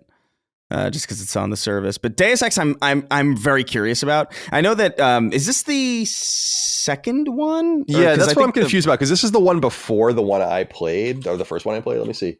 Deus Ex Wiki. I'll look it up for you. I'm trying to remember. What I mean is, like, is this did they have another Deus Ex game that just came to PlayStation just recently, or is this the one? No, this is the one. So yeah, there's right. This original Deus Ex. Yeah, I guess. What? Yeah, so the original Deus Ex this is the one. This is the Ion Storm Deus Ex. The one I played was the next one, which was Deus Ex Invisible War, which was an Xbox game. Right. And then there was Human Revolution and Mankind Divided, which were both from Eidos Montreal.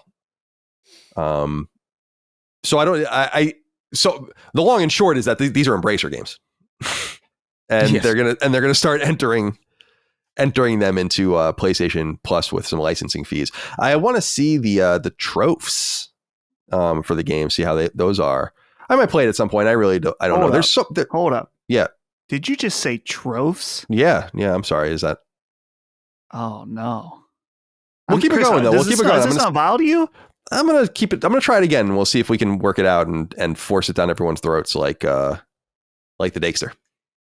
So the trophies. So trophies. There are other games that are coming out just kind of randomly that I'm interested in as well, that are just going to, like, the Alien Hominid games were just released on PlayStation. It's like, oh, those are very intriguing to me.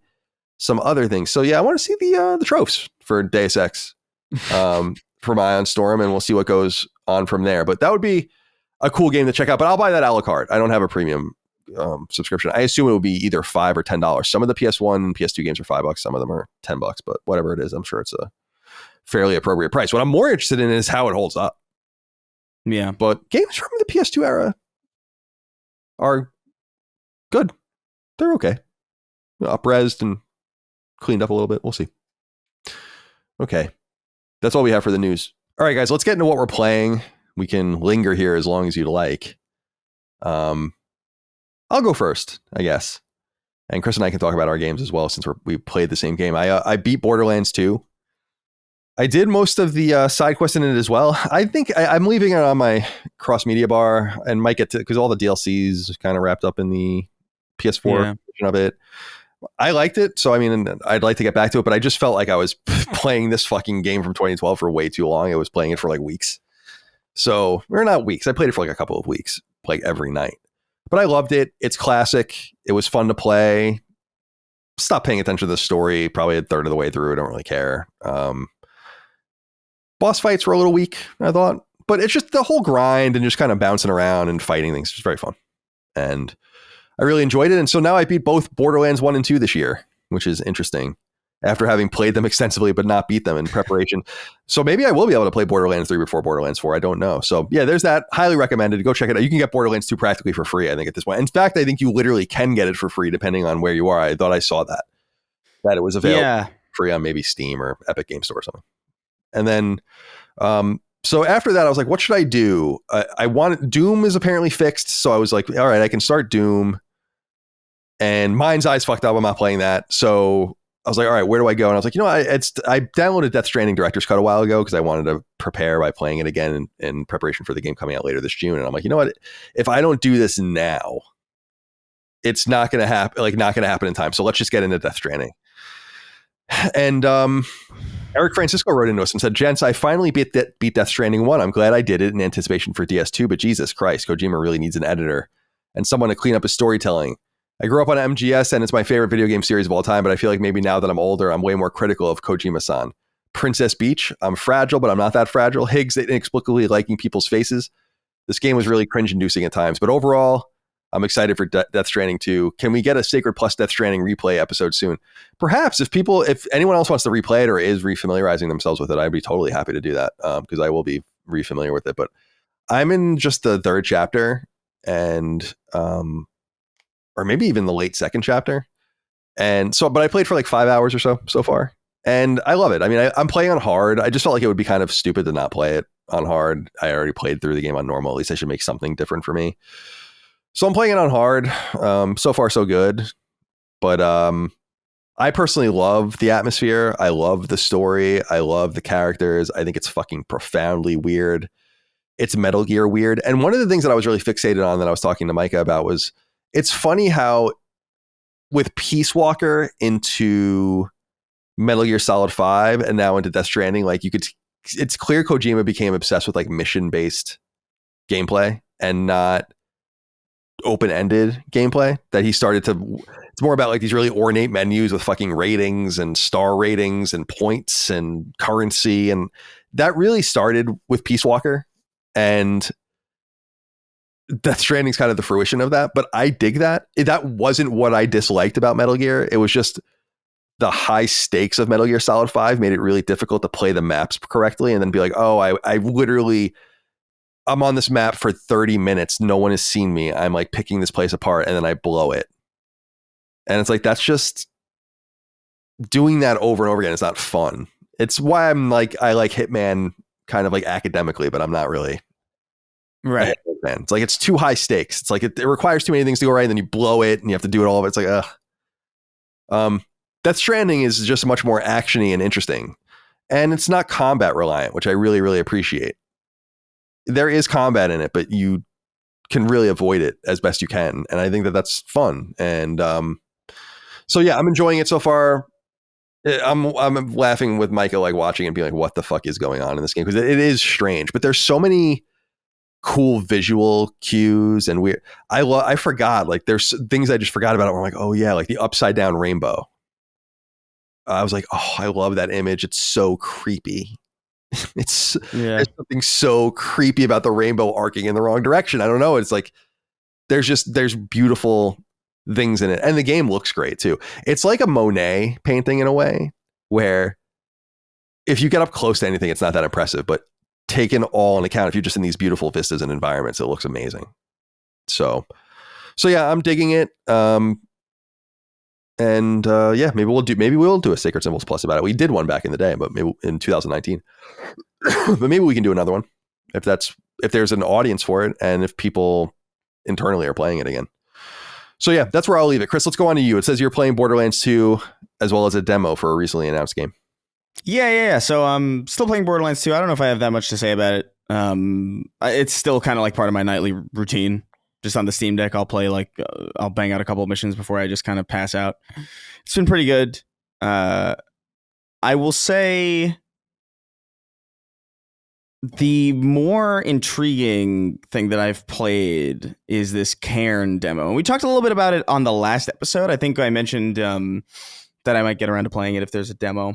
And there was. And so, like, this is a climbing kind of simulator. Not really a simulator. It's more like Death in the way that Death Stranding is a walking simulator, I guess. Like, this is kind of a climbing simulator.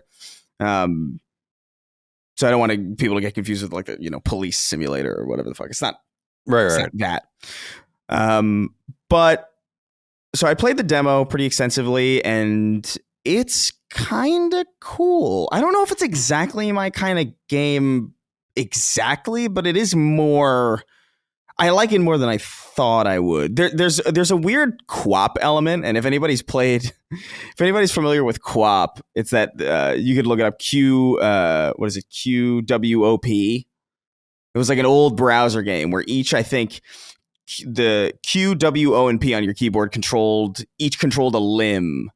Like, so the right arm, the left leg, the right leg, and your goal was basically to get the jogger to the end of the finish line. And there's something similar here where, like, it's a climbing game where you're climbing, but every time, basically, like, it's like turn-based. And so, like, your left arm has a turn, and you kind of grab onto something. And then once that's locked in, your right arm has a turn, and then, left leg, right leg.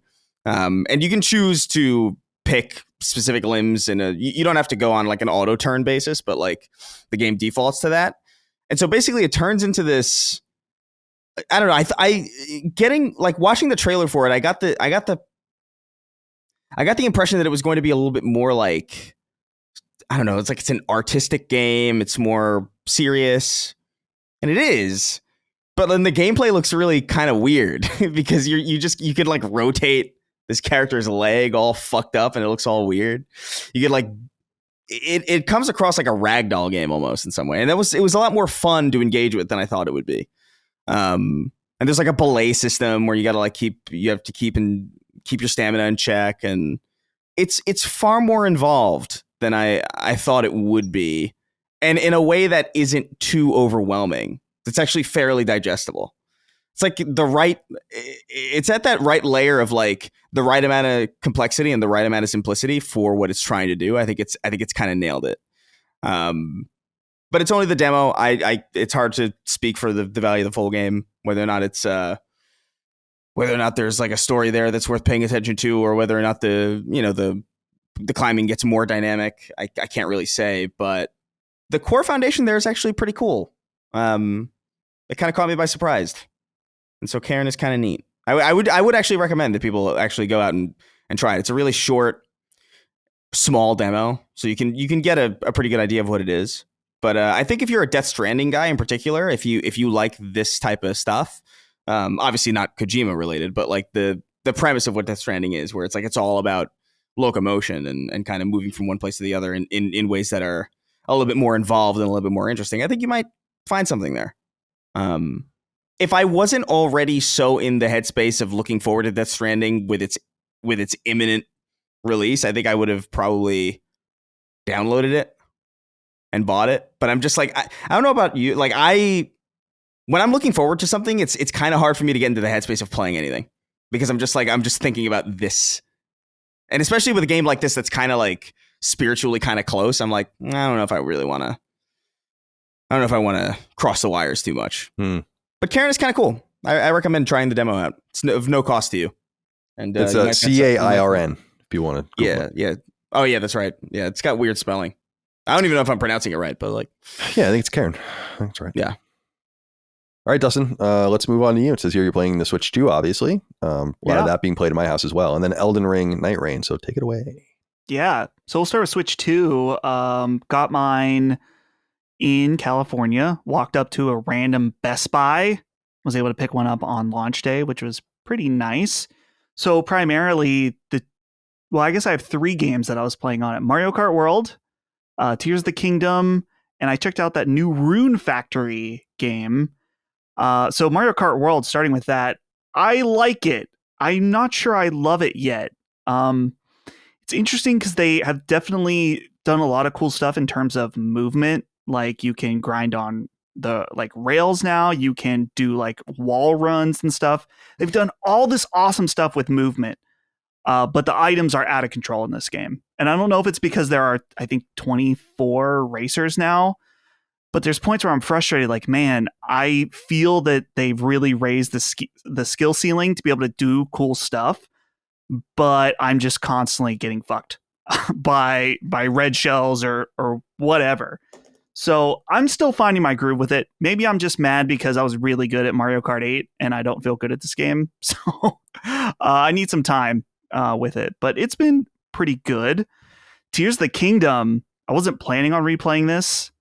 But man, it looks really, really good on Switch 2. Running at 60 FPS, the HDR, plugged into the dock. I believe it's running at 1440p, and it's been absolutely flawless. It actually enrages me how good it is, because I think about somebody playing this game for the first time on Switch 2 and how much better of an experience you're going to have. It is really, really phenomenal. Rune Factory is a farming game that has a lot of like action RPG stuff in it. I feel a little less compelled by this one because the beginning is so tutorialized that the few times I've really sat down to play it, it's like 30 minutes each of here's how you plant a turnip. Here's how the combat works. Here's how you add villagers to your little town. Here's how you assign them jobs. It's like, enough. Apparently, I've never played a Rune Factory game. Apparently, this one, though, is very good. So I need to just get past that initial hurdle with it. Overall, though, Switch 2 has been pretty good. Overall, I'm really impressed with the hardware itself. It feels a lot more premium than even, I would say, the Switch OLED. It just feels really solid. And the screen on it, despite not being OLED, is really, really nice. Runs up to 120 hertz, has HDR, and it looks good. I was telling Brad on our episode of Summon Sign that when we were checking it out and playing it on his stream, all the really the things that were like, wow, this is great, if you stop and think about it, are just kind of problems that Nintendo created for itself. And the hardware was good for the time in 2017 when Switch 1 came out. But some inexcusable things like the fucking eShop on the Switch 1 has always been horrendous. And now on Switch 2, I'm like, man, this eShop, this is great. It works. You can actually click around the menus without it taking 4 business days to check something out. Yeah. So it's nothing revolutionary, but it definitely feels like a significant upgrade from Switch 1. And it's pretty cool coming from Steam Deck because it feels really powerful as well. So hopefully at some point soon I'll be jumping on Punching Up to talk more about it, but I thought I'd give you guys a little brief take on it. And then Elden Ring Night Rain came out not last week, Sacred, but the week before. It was the day we recorded. So I haven't played in the past week, but the week before that, just because I was gone and stuff, we were going hard on it. And I'm sure I'll play this weekend quite a bit too. And I like it a lot. It's definitely very different from Software being a multiplayer co-op focused game. They made it so you can actually invite players directly to your match. No passwords. Amazing. From Software being somewhat modern in its multiplayer implementation. I think overall the experiment is a success. But with that being said, it is a game that when I'm playing, I am constantly like, I wish it had this, or I wish it did this better. Like right now, they've already buffed it a little bit. So if you want to play solo, you can, but it's not really designed at all to play by yourself. It's very difficult.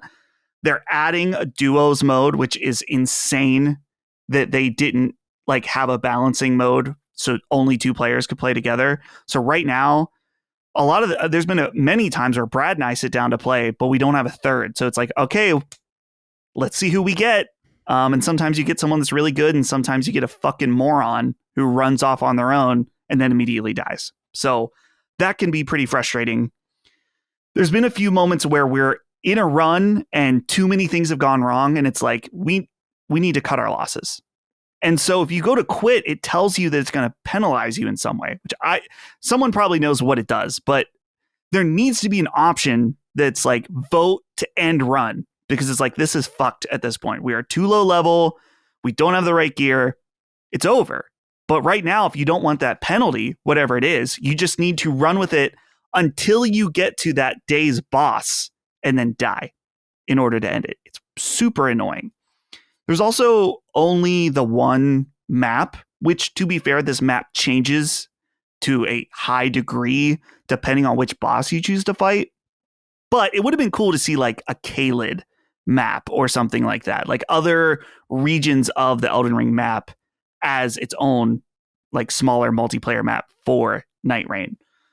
But yeah, I'm having a lot of fun figuring out there's different classes. The bow character, Iron Eye, has been really fun, and the different ultimate abilities are really cool. So I'm excited to get back to it over this weekend, but I understand the lower reviews, and I agree with a lot of the points that are like, yeah, this needs some quality of life things. But in terms of the actual gameplay and playing it, and especially when you have a full team of 3, it is a ton of fun. And I really appreciate them doing something different and being able to creatively reuse the resources and assets they had from Elden Ring to try this totally new thing. I think in that way, it is a huge success, and I'm excited to see how they update the game and what new DLC comes from that. Cool. Yeah, I've heard, it's selling huge copies, and it's affordably priced, which I think is attractive to people, and they probably are making an enormous amount of money on it. So good for them. Yeah. All right. That's all we're playing. We'll have more next week, as we always do for that. Let's end the show as we always do, though, with 6 questions, comments, concerns, thoughts, and ideas from the audience over on Patreon, patreon.com/laststandmedia. Look for the threads in the newsfeed each week for the various shows. We publish them as needed. You submit to those threads. I pour through them for sacred symbols and then pull out what I need. You've heard your inquiries throughout the show. You'll hear 6 more here. We publish on Wednesdays we publish on Wednesdays and delete them on Thursdays. So that's the window in which you have to look at the newsfeed. But for all the other shows, you'll have to look at their respective schedules. Milky Moon 84 wrote in something vaguely sexual about that. Hello, Colin.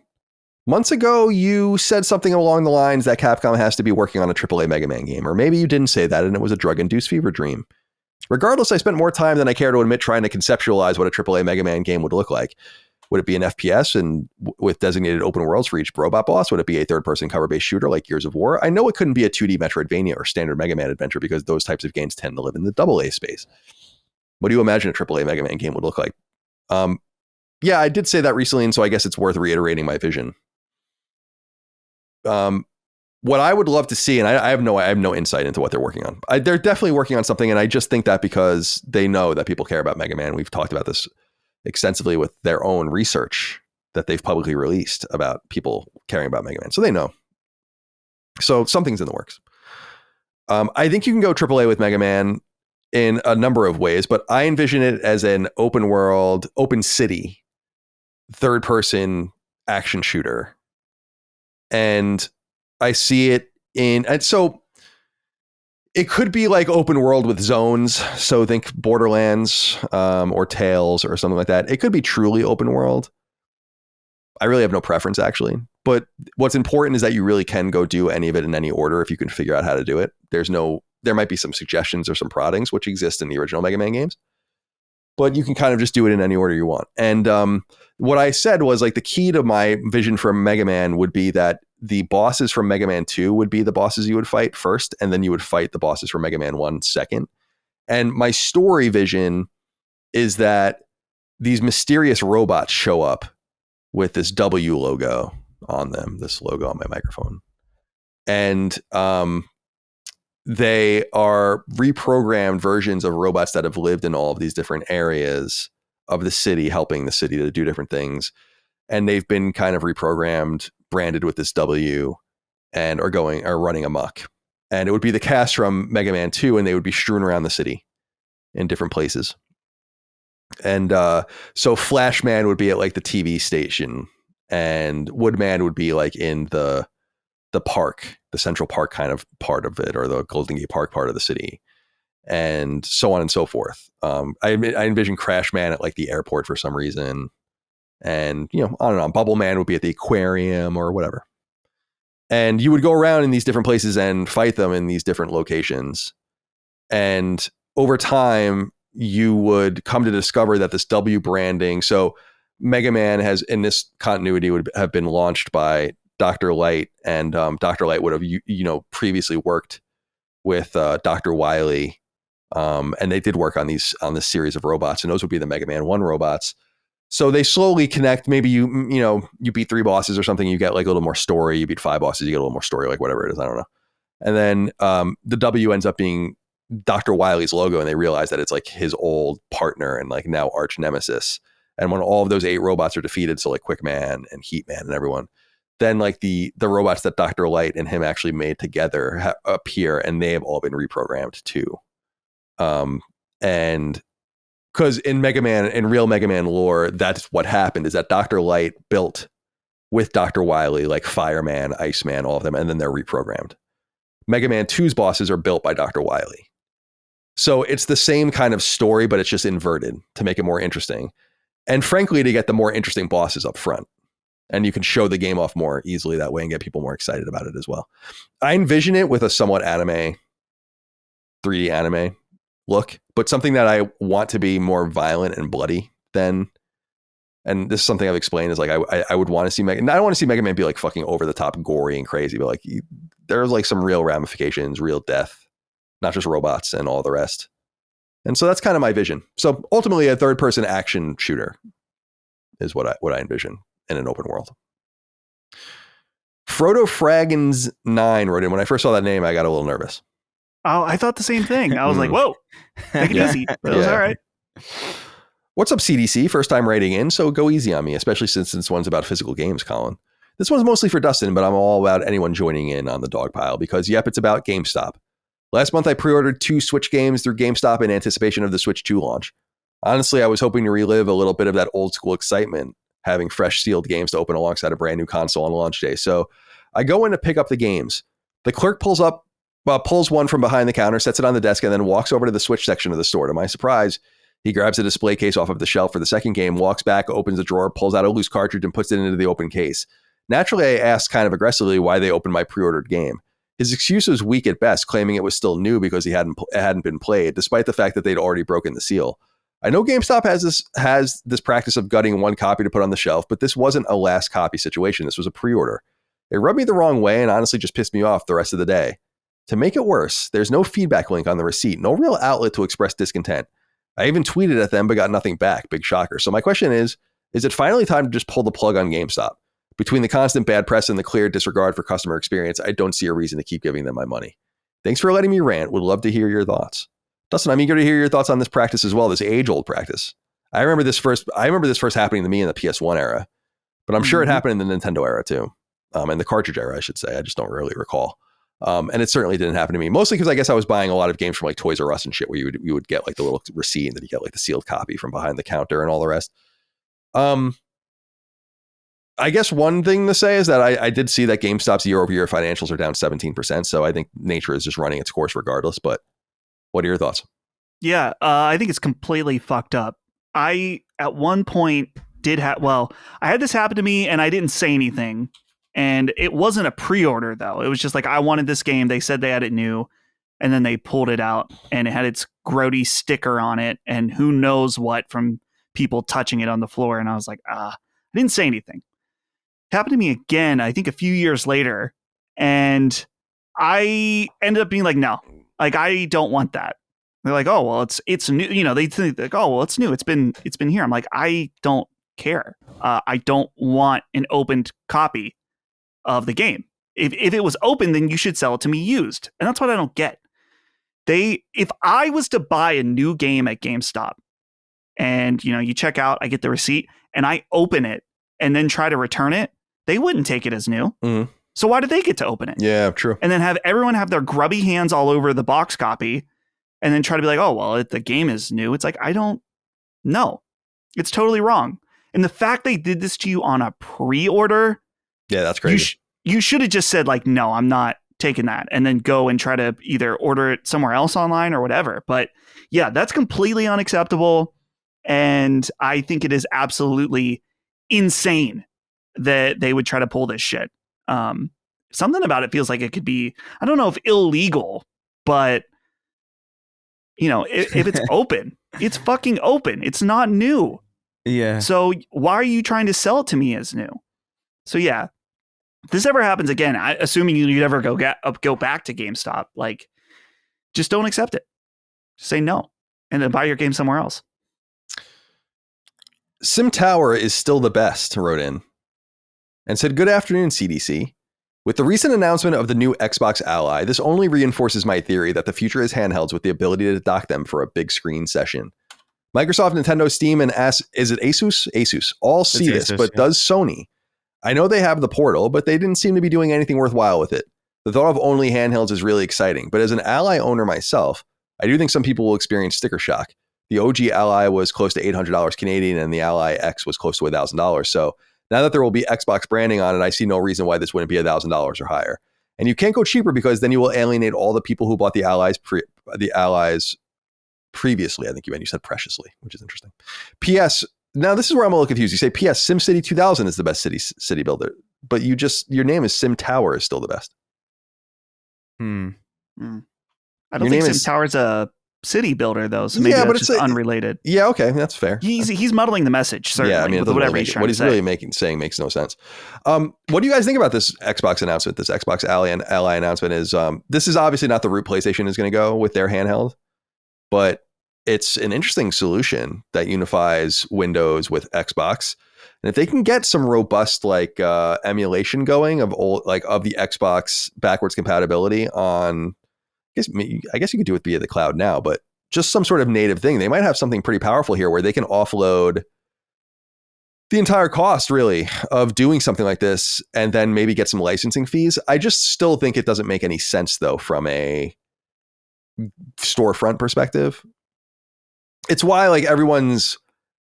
there's this argument about, now we can play PlayStation games on an Xbox. It's like, yeah, I guess. It's just that Microsoft doesn't get any of the money when you do that. How does that benefit anyone? There's still a missing link to this entire approach, but it's what they're doing. And I actually think they're in a uniquely advantageous position because of the ubiquitous nature of Windows. So what do you think, Chris? Let's get you on board. What do you think about this recent announcement and the future of PlayStation's handhelds? Yeah, Sony must know that people want this. I think they're very keenly aware of the feedback for the Portal, and they're aware of the limitations and what that means for their clientele. I also think, I think it is pretty likely that they're working to alleviate that in some way. They definitely are. I think they've already kind of said as much, maybe vaguely, and certainly leaks indicate that they are working. There's been tacit confirmation, I know, that they're working on a solution to that. So there's no reason to suggest that PlayStation is completely just not aware of any of this. So I think you'll get your PlayStation handheld that plays games natively. It won't be a Vita, and it won't have its own bespoke library of things that only exist there. But nor should it. Yeah. I've always that was always kind of the thing to me that was strange. I understood it back in the day when the disparity between the machines was just so egregious that why would you? Or how could you not? But as far as the Xbox Ally X goes, or whatever these names, Xbox Ally X, it's like a gamer tag from 2009, every machine they make. But I mean, based on the impressions that I've been reading and the footage that I've been seeing, it's a tantalizing piece of tech, man. I was looking at it, the main issue that I have with my Steam Deck, which really, to be fair, is it's if there could be first world problems, it's that I can't get my Xbox Game Pass library or my Xbox library on my handheld, because there's no real way to do that. I think there's some cheeky ways to do it with the xCloud streaming service on running on a browser, but that's not a particularly elegant solution to that. And it sucks because I have a lot of Xbox games, and especially on Game Pass, there's a lot to play. And with my Steam Deck being my kind of default, like end of the day, kind of in bed, kind of playing games, like there's an entire library that's kind of locked off to me. And it's awkward because I can stream the PlayStation to my Steam Deck. I can stream my desktop to my Steam Deck. I can play Steam games on my Steam Deck, but like Xbox is just kind of absent from that. And having a solution to that not only runs better, that looks better, that has like a more bespoke kind of approach. It's like that's pretty tantalizing, and that's it is attractive to me. But the issue, really, at the end of the day, with all of these things, is price, right? And I think in America, I would be surprised if this costs less than $800. Like I can't imagine it being less than that, based on their previous hardware and just based on other factors too, like just the way the economy is right now. It's going to be a hard sell for a lot of people. I think really major enthusiasts are going to get good value out of it, but that's a rough sell, especially when you're looking at how much is the Portal? 200. Yeah. I mean, it doesn't do the same thing, obviously, but like handheld gaming experiences, as far as that, even compared to the Steam Deck, really, the main selling point here is getting Game Pass, right? And I guess your other storefronts as well, that seem to function alongside it. And maybe that's worth it to some people. It might be worth it to me based on what the price is going to be, but I think that sticker shock is going to be crazy. I think it's why they didn't show the price. Yeah. It's worth noting too, Dustin, as we go to you, that the word from, was it The Verge or something, saying that Microsoft has basically abandoned their own handheld project. Like they're not pursuing what they had previously said they were pursuing, which was their own proprietary handheld. That this is kind of seems to be maybe the future, at least partially the future of hardware for Xbox moving forward, period, is some sort of, what do they call it? OEM? Yeah. Right? What does that term mean? I don't know. OEM. Original Equipment Manufacturer. Yeah. So like the third party, I guess, for that kind of thing. So yeah, I don't know. Is that like what the Steam machines kind of back in the day? Or yeah, right. That's exactly what it was. And it's also worth noting, Dustin, as I kick it over to you, that this market, I think, has been so severely overstated, the handheld PC market, that it is worth tempering. Like in totality, all of them, every one of them with any brand, I think is at 6 or 7 million cumulative sales. So that's nice. They're expensive. There's no doubt about that. But it's nowhere near being a mass market machine, not even close. Nintendo sold half that many Switch 2s in one day. There have been handheld PCs for years and years.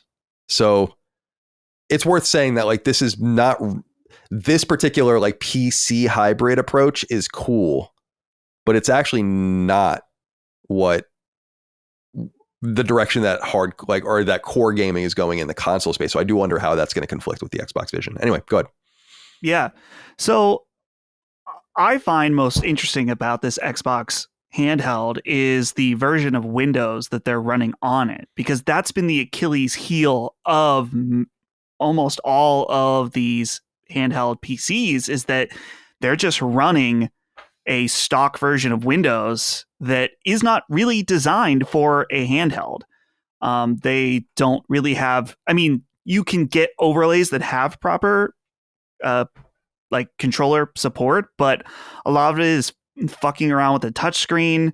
I don't think a lot of them go into sleep mode properly because Windows just wasn't designed to be run on a device like this.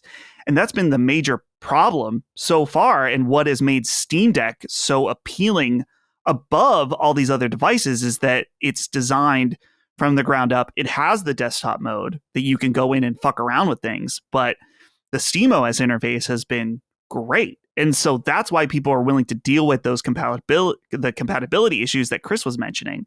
Yeah. So what is cool is that they finally have an answer where they have this new version of Windows that will run for gaming, designed for controller use. I think I saw something that it frees up like 2 gigabytes of RAM. So games are going to run better on this.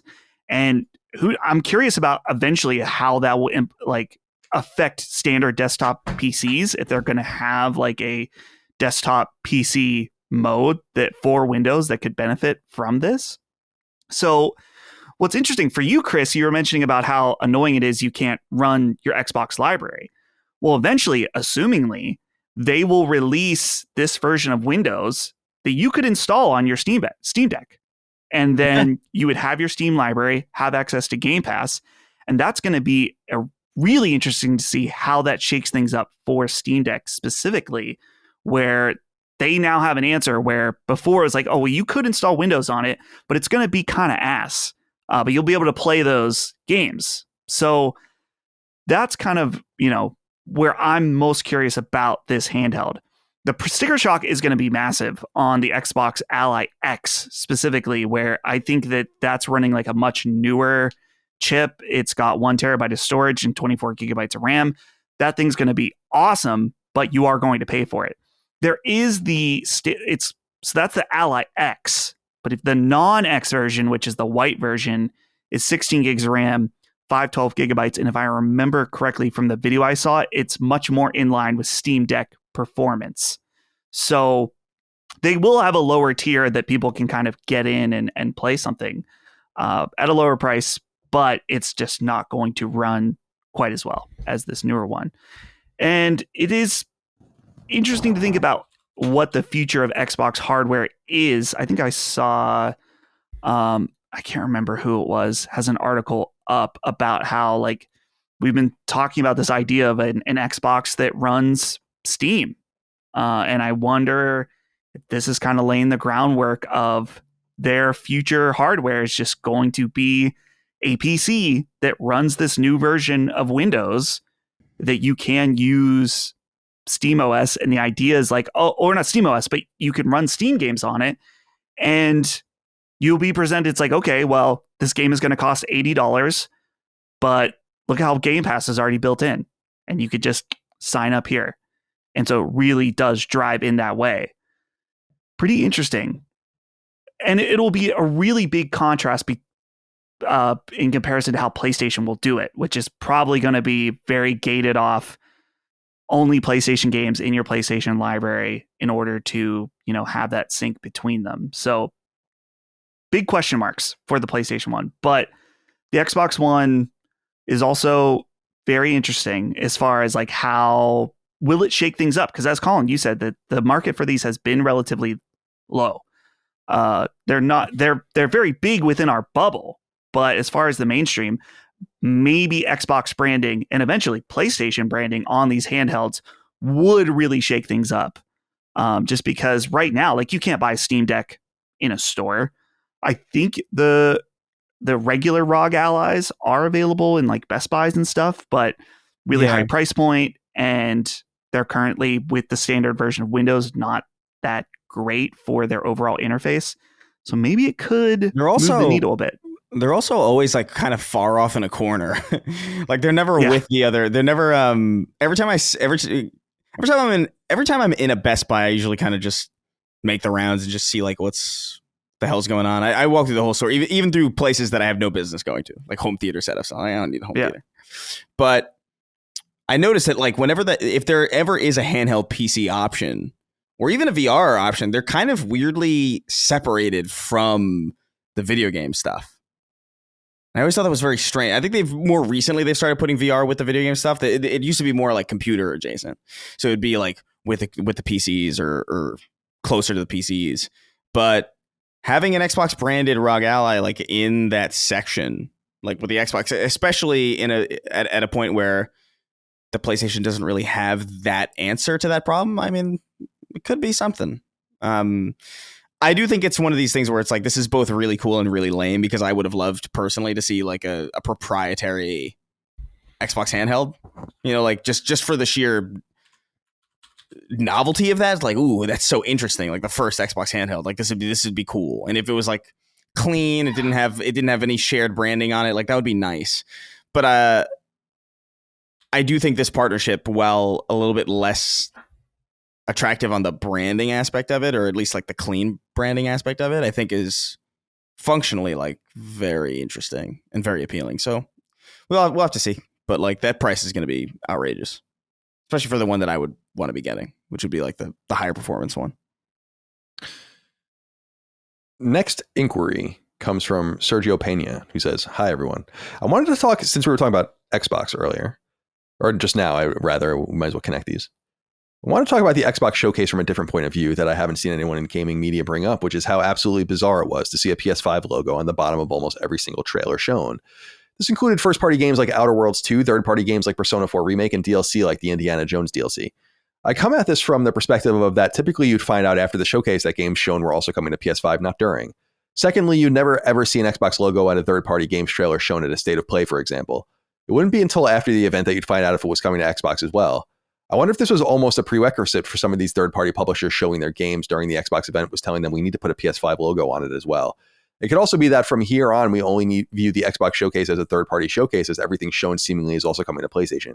I really can't imagine any Xbots in quotes are still holding on when, as like you like to say, it's over now. Thanks as always, and have a great show. Thanks, Sergio, for writing in. We brought this up earlier because it came up, but I wanted to reiterate it and get your guys' thoughts on it. And just that I was a little surprised by this. I continue to be surprised by the level of aggression Xbox is showing because I don't feel like they actually need to be this aggressive. Remember we were saying like I feel like they wouldn't even really put things, or they would hide things on Xbox Wire or something. But the PS5 logo thing did seem deliberate, and it does make you wonder, as I was saying earlier, if they were put into a position by some third parties where it's like, it's really important to us that people understand that these games are also coming to PS5, or this game is coming to PS5, and they got that feedback enough and they realize that their own games are coming to PS5 and they need to be more transparent about it. They recently said they were going to be more transparent about it, right? Remember, I think it was Phil Spencer saying something like, we want to communicate readily where games are going to be available so people know. So this is kind of them fulfilling what they said they were going to do, but it is very surreal and very strange. And now what we're keeping an eye out for during these press conferences is almost unprecedented, which is like which games aren't coming to PlayStation. And you're right. Sony would never do this, I don't think, for Xbox, or at least you never see this happen. They've done it for Switch, I guess. But they, even when games, almost all the games they show, as was noted, are coming to Xbox, but you don't see those in the slate. So yeah, it was confusing. It was weird. Dustin, what did you think about the communication method and the seeming aggression in it? Yeah. Well, I think that it's just part of this rebranding of the Xbox as less so about exclusive content and more about the platform. And not all the games, but a lot of them are like, yeah, you can play it on Game Pass, or if you play it on PS5, you're going to spend full price on it. So it's interesting in that Microsoft is kind of going back to its roots, where it's a software and platform company and not about having exclusives. So I wonder if they just kind of don't care anymore. But I'm sure that Sony, I mean, yeah, they would never be like, oh, a third party game that's multi-platform, they're going to keep the logos off and make it appear one way, just because that's still something that's very much important and does work for them. Yeah. And the same thing with Nintendo, I think, to an even more extreme degree. Anything you want to add, Chris? Were you surprised to see that many logos? Not really. I think, I mean, it is new, but like, I guess I'm just very comfortable, or just very at peace with the idea that like Xbox is like, yeah, this is a third party publisher ultimately, like that happens to make hardware. I think if we just started seeing this with no prior context, I would be shocked, obviously. But I think, you know, even something like, oh, we know Gears is coming, you know, Forza Horizon 5 is already there. They've already made unprecedented moves to publishing their games on PlayStation in a way that PlayStation hasn't made for them for a while now. So seeing the PlayStation logo on trailers at an Xbox showcase, it's a novel thing, but like in comparison to Gears actually being playable on a PlayStation, you know what I mean? Like on the scale of things that are surprising or at least interesting, it's on the lower end for me, because it's just like, the writing's been on the wall for a while. And we on the show have been talking about that for a long time already. But it is a notable shift in their strategy, or it's at the very least a notable shift in their strategies of how they present games at their prime showcases. And that is interesting to take note of. But I just kind of figured that we would get that at this point, especially because, like you said, they mentioned that they mentioned almost specifically that they were going to be more transparent about where these things were going to show up. And I kind of assumed that would have been in reference to the showcase that they had lined up next. Yeah. So I was like, oh. So when I saw it, I was like, oh, cool. They're doing it. Yeah. Yeah. I continue to, for me, just for my personal take, it's like, I continue to think it's surprisingly aggressive.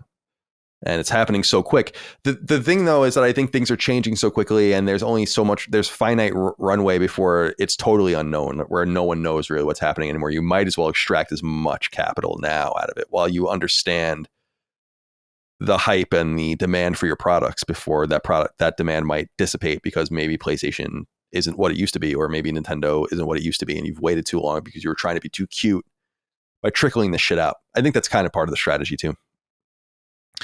Raymond Mohammed wrote in and said, what do you make of the Game Pass comments from Revenge of the Savage Planet's Alex Hutchinson? So he is referencing a post from an interview that was done with a website called Gamer Social Club from Canada. They interview Alex Hutchinson, who was once at Ubisoft for a really long time. I think he was the director of maybe Far Cry 3. But his newest game, so the studio that he works for that co-founded is Raccoon Logic, and they created Journey to the Savage Planet in 2020, and then they had Revenge of the Savage Planet, which came out earlier this year. And he's basically being asked about player numbers. And so here's, just to put it in perspective, people can go read the full interview, and it's about a lot more than just this Game Pass stuff, but it's interesting about game subscriptions and the way some developers are starting to look at things. And so that he's asked, you've already announced over 1 million players. That's for the new one. And he says, I'm not sure we even got a figure for Journey to the Savage Planet, but I think it's safe to say it didn't hit 1 million as quickly. Has reality even set in yet that so many were interested in played Revenge of the Savage Planet yet? And he says, quote, it's very hard to get accurate numbers on Journey as 505 owns the total publishing rights to that. But Microsoft told us in the end, we cleared at least 5 million players in their estimation. But you're right. I think Revenge has grown much more quickly. It makes it all worth it to think that people are playing and hopefully enjoying the game. The whole point of doing the work is to get our idea into people's hands. So that has been very encouraging. And then he's asked, quote, of course, a lot of those players likely came from Xbox Game Pass. You put out a social media post talking about how it wasn't sales and that 1 million players means something different than it did maybe 10 years ago. First of all, have you been happy with the actual sales figures? And he says, quote, we've seen rapid growth in wish lists and lots of people playing on Game Pass, which is where most of the traffic has been, but sales have been good. It will be a steady seller if it's anything like the first game. We think that because we focus on fun and strong tone, and it will age well, or at least be better if we focus on cutting edge tech features. Then the website comes back and says, some will say player count doesn't mean much because some can play 5 minutes and never touch a game again and count. While that's true, it does seem like most are enjoying and playing the game a lot. With something like Game Pass, how does it change things from your perspective as a studio? A lot of people will point to it cannibalizing sales, and to a degree that is likely true. But on the flip side, it also gets the game into a lot more people's hands, which can lead to more word of mouth and maybe actually more sales on other platforms. And here's what he says. He says, quote, it's always a balance between getting the word out and actually trying to stay in business and making some money. Games are incredibly expensive to make, and there's a lot of competition. Personally, I think the whole industry should agree to only allow games on subscription services a year after release. We need to mimic the old movie model of having it in theaters, then on DVD, then on TV or streaming. The current structure will prove very damaging to anyone who is not owned by a publisher soon if it continues. Then the website asks, we've seen a few in the industry take the stance lately, while others have said it is good. So it's always interesting to see the different perspectives. Naturally, I have to ask, though, if that is your stance, what made you take a deal to join a subscription day one? And he says, quote, the hope was that the exposure would lead to people who got the game as part of the subscription to at least buy the little add-on packet or encourage a friend to buy it on another platform so they could play it together. But we haven't seen that, or at least not yet. What we've seen is that content has been devalued and that people are less willing to pay for things, which in the long run will likely mean less games being made and a lot more studios going under. And then he's asked, plus, I'm sure it was nice having a bit of a security blanket, so to speak, when it comes to Game Pass checks coming in and guaranteeing a certain level of revenue. To which he said, quote, years ago, the check for subscription services was big enough to make a big difference. But these days, unless your game is tiny or you're a rare, enormous brand, it isn't much. But MS have been amazing partners, and so we're glad to be working with them. And then they go on to talk about other stuff. What are your thoughts on this, Dustin? Yeah, well, we've heard about Game Pass deals being much lower. And I wonder if those deals continue to become less appealing, if you'll see games not appear on them just because they're willing to take the risk if they think the game can be successful without it. I think there is some level where I don't know much about this game or its original. So it's one of those things where maybe there's just not as much hype around the game as well. And so that's partially why it's maybe not selling quite like their expectations. I mean, they said it was good, but they're not seeing the crossover from like Game Pass, like people telling someone to buy it on another platform or something. But it is interesting too to hear that people on Game Pass are not buying add-ons, which it could be an individual problem with the game if the add-ons are not that appealing for the game. So it could be that as well. But yeah, it's not surprising. I mean, we've talked about the race to the bottom a lot, and so it's to see a developer be like, yeah, this is happening. I definitely believe it, and I think it's important, like I said, to take into account it could be an individualized experience with this game, but I honestly can't speak on that. What do you think, Chris? Do you have any thoughts on this interesting, provocative interview? Yeah, I mean, it's certainly interesting. I feel like the idea of I guess mimicking the film model of like theater to DVD to streaming, I think is I think it's smart. I think I even talked about it a long time ago on Game Pass, and I was like, I think this would be a strong service even if you didn't have day and date games. Really, like I don't know why. I think that's a curious decision to have, even for your first party. It's like, yeah, you can promise your first party games will be on Game Pass, but like I feel like day one was like I feel like they almost went too hard in the paint with that, you know, because they very easily could have managed to get people in their ecosystem with the promise of even just like a year later or something, and just like siphon all that hype from like the first year of a big AAA game on the market for first party and get a lot of money from it still. And so like I agree that the model of like, you know, theater to DVD to streaming is probably like a lot healthier for what the industry's trying to do, but like it's a different world. And I do think he is right that like I should clarify, like I know a little bit about this game. And I've seen the add-ons, and the add-ons are not particularly like, it's hard for me to gauge the value of add-ons though, because I'm not really an add-on person. Like there's games I've played for years that I have not bought anything for. Like, so it's hard for me to really distinguish like what is worth somebody's dollar as far as like an add-on goes, but there's not a lot there. And so like, it could be like Dustin was saying, like an individual problem with the game just not having compelling add-ons. But I do think it is also true that a lot of people are on Game Pass specifically to try games. And so if you're like me and you see a game on Game Pass that is something that is not something that you would normally play, you'll give it a shot because you're more likely to give it a shot if it's free, or if it's like included with a subscription. 9 times out of 10, the things that I try on Game Pass are things that I do not stick with. I jump off in like 5 minutes. You know? Right. And that's how I would imagine most people interact with it. And I think that's fine. I think it's a useful tool, actually, because there are some games that I've played that I've really, really enjoyed that I wouldn't have played otherwise. And so like, I think there's a balance there, but a lot of that audience is not buying add-ons for your game because they're not people who would have played it anyway. Really. Yeah. The reason I bring this up is because Sony is very much involved in the subscription model thing too, and it's becoming more aggressive as well. Right. And it's not becoming aggressive with its own games because it realizes, as has been accurately pointed out for years, it just doesn't make financial sense to do it with your own games. But you could have a reasonable license kind of model, plus, like you say, forego future a la carte sales of your own catalog if you get that upfront purchases or sufficient upfront purchases, is where you're going to make most of your money anyway. But I think the reason Xbox went hard in the paint, as it were, is because they realized that they were going to be damned if they did, damned if they didn't, if they wanted to go down the subscription route, which is to say, we either put everything in the subscription day one and make it really tantalizing, or people wait. and maybe don't join. And it's like if we're going to telegraph like a year later, we'll add it to Game Pass when a game comes out. It's like, all right, we'll just see you in a year. And I think so I think you have to kind of be aggressive. At least that was the idea, to be upfront aggressive. I think that's probably what they realized. Yeah, I think I don't know. We know gamers, and we know we know the impatience that exists when like there's something when there's a new thing that everybody's talking about, that everybody's playing, that their friends are playing. Chances are they're going to jump onto it. You know what I mean? Like they're not going to wait a year to play something that by that point so few people, especially in the Xbox ecosystem where a lot of those games happen to be multiplayer centric. You kind of want to get in when everybody's there. Obviously, like if it's available for free or if it's available as part of a subscription service, it's going to get a healthy second bump. But you know, the hype's gone. Like it's a different thing. And so I don't know. I can't help but look at their strategy and wonder if like they could have really only shifted it ever so slightly and ended up in a better position in the long term. But who the fuck knows, really?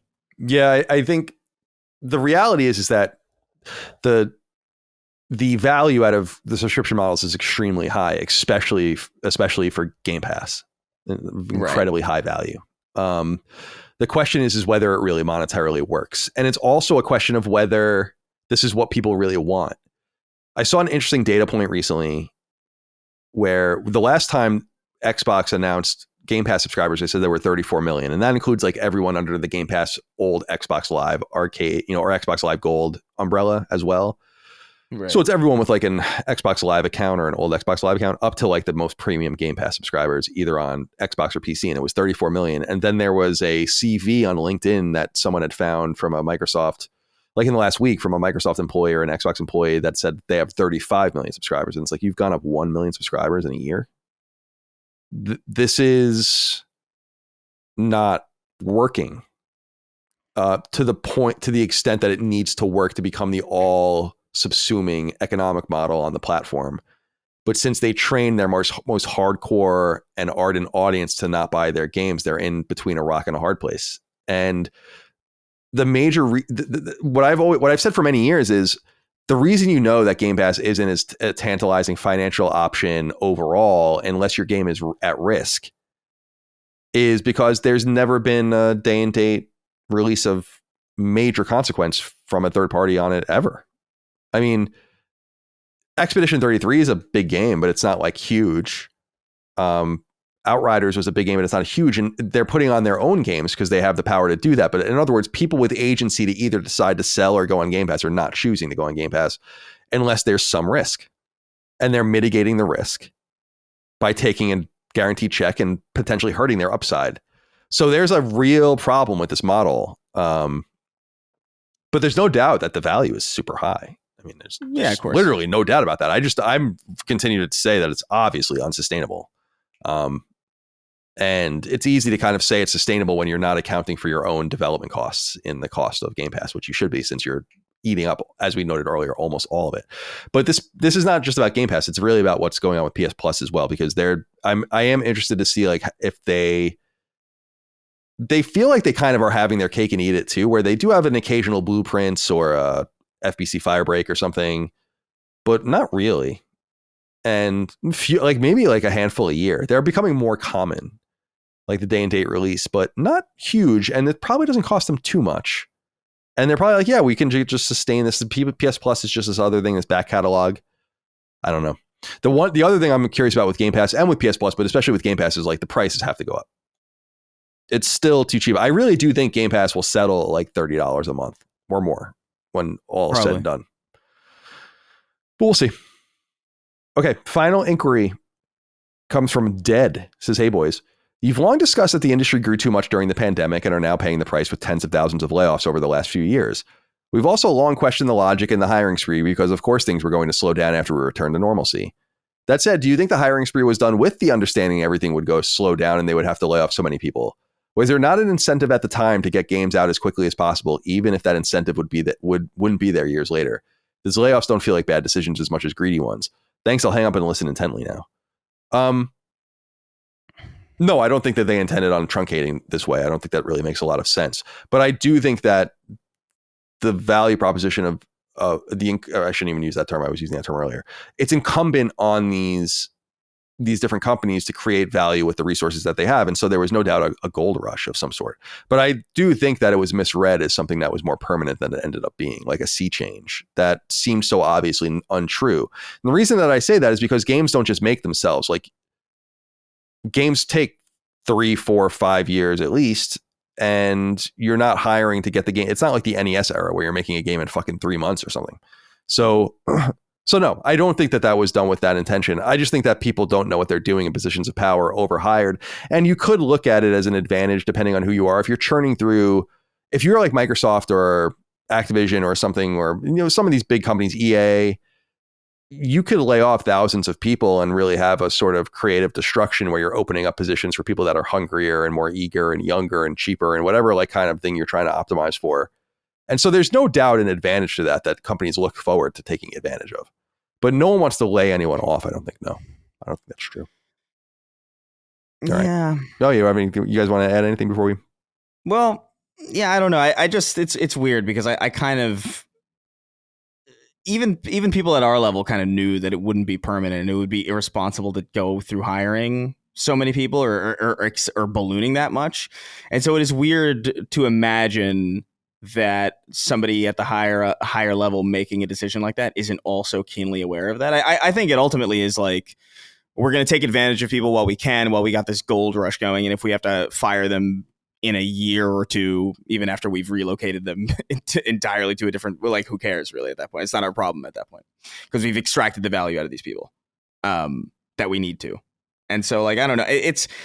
I hesitate to give any sympathy towards people at that level who are making these decisions when even I can understand, like, bro, like, do you think we're going to have COVID? Do you think we're going to have lockdowns for 15 years? Yeah, it's like, who the fuck thought that was gonna, like, even in places, even in LA where like you'd like the liberal people, like 3 months into the lockdowns, people were going outside and fucking hanging out. It was telegraphed so obviously as something that was not going to last that long. So I don't know. I see what you're saying, and I don't think it's like the intent necessarily as far as like a prime. I don't think it's the intent so much as it is. I think they understood that, or at least some people understood that this would happen, and they just didn't really care who would be affected by it in the long term. Yeah. Fair enough. All right, let's get out of here, boys. It's time to go. Let's go around the horn and say goodbye to everyone. Chris, will say goodbye to you first. Be well. Any plans for the rest of the day for you? No. Dustin, the first thing he said to me this morning before we started recording was that he informed me that Spaceballs 2 is real and is happening. And so it kind of took the wind out of my sails for the rest of the day. So I think I'm just going to lay down maybe and just stare. Yeah, fair enough. Yeah, it's I saw Rick Moranis is like literally coming out of retirement to be in it. Which that's nice. Yeah, that's like a little silver lining. And I saw Bill Pullman is back as, I don't know, Captain Scroob or whatever. Yeah, I really never liked Spaceballs personally, but yeah, not a fan. Not a fan. Yeah, no. But I liked it. But I understand people like it. That's cool. That's not. I liked it, but I strongly would imagine if I went back and watched it, I wouldn't like it. Or I wouldn't like it as much. Like that's my hunch when I think about Spaceballs. Like I remember as a child, like, oh, that was funny. The little alien bursting out of the chest, singing, what is it, the Ragtime Gal song or whatever. Yeah. Like that's cute. But the Schwartz be with you, like, all right. Yeah. Ugh. I don't know. All right. Well, rest and get your mind right. Yeah. Get your mind right. Dustin, be well. You're a Spaceballs fan, seems like. So you're excited about the sequel? I am very cautious about a sequel, but hopefully Mel Brooks can pull it off. So we'll see. But yeah, as far as for me tonight, I just remembered I have an ad to do for this show after, so my work continues. So I'll do that after and get the show ready. So lots of work for me ahead. Excited for the weekend, though. It's the Jeep Fest in Butler, which means having a beer in public. A lot of rubber ducks. Oh, yeah. I hate that. Yeah. In fact, Jeep culture in general, I think is real weird. But, Jeep culture. It's a big deal around here. So, local culture. Well, Godspeed and good luck to you. Yeah, what am I going to do? I'm probably going to just go into the pool, have a beer, float around, get scorched by the sun, eat dinner, and then play Death Stranding. Yes, I think that's what I'll do. All right, my friends. Well, I appreciate you guys and appreciate all of you out there for your love, kindness, and support of all things Sacred Symbols and Last Stand Media. Hope you enjoyed the show. Patreon.com/LastStandMedia for early ad-free access to all of the shows that we do in our network. LastStandMedia.store for merch, including the all-new Habroxia physical edition on PS5. We'll see you next time for more. Until then, goodbye. See ya. Take care, guys. Sacred Symbols, a PlayStation podcast, is a product and trademark of Last Stand Media and Collins Last Stand LLC, and is proudly recorded in the USA. The show is conceived by, is written by, and is directed by me, Colin Moriarty. My co-hosts are Chris Raygun Maldonado and Dustin Furman. The show is produced by executive producer Dustin Furman. All of Last Stand's theme music is by my best friend, Ramon Narvaez. As you know, all of Last Stand's shows, including Sacred Symbols, are fan-funded on Patreon at patreon.com/laststandmedia. The following names are at the producer level on Patreon, our highest tier, and we're grateful for your thoughtful and kind contributions to our independent endeavor. Thank you.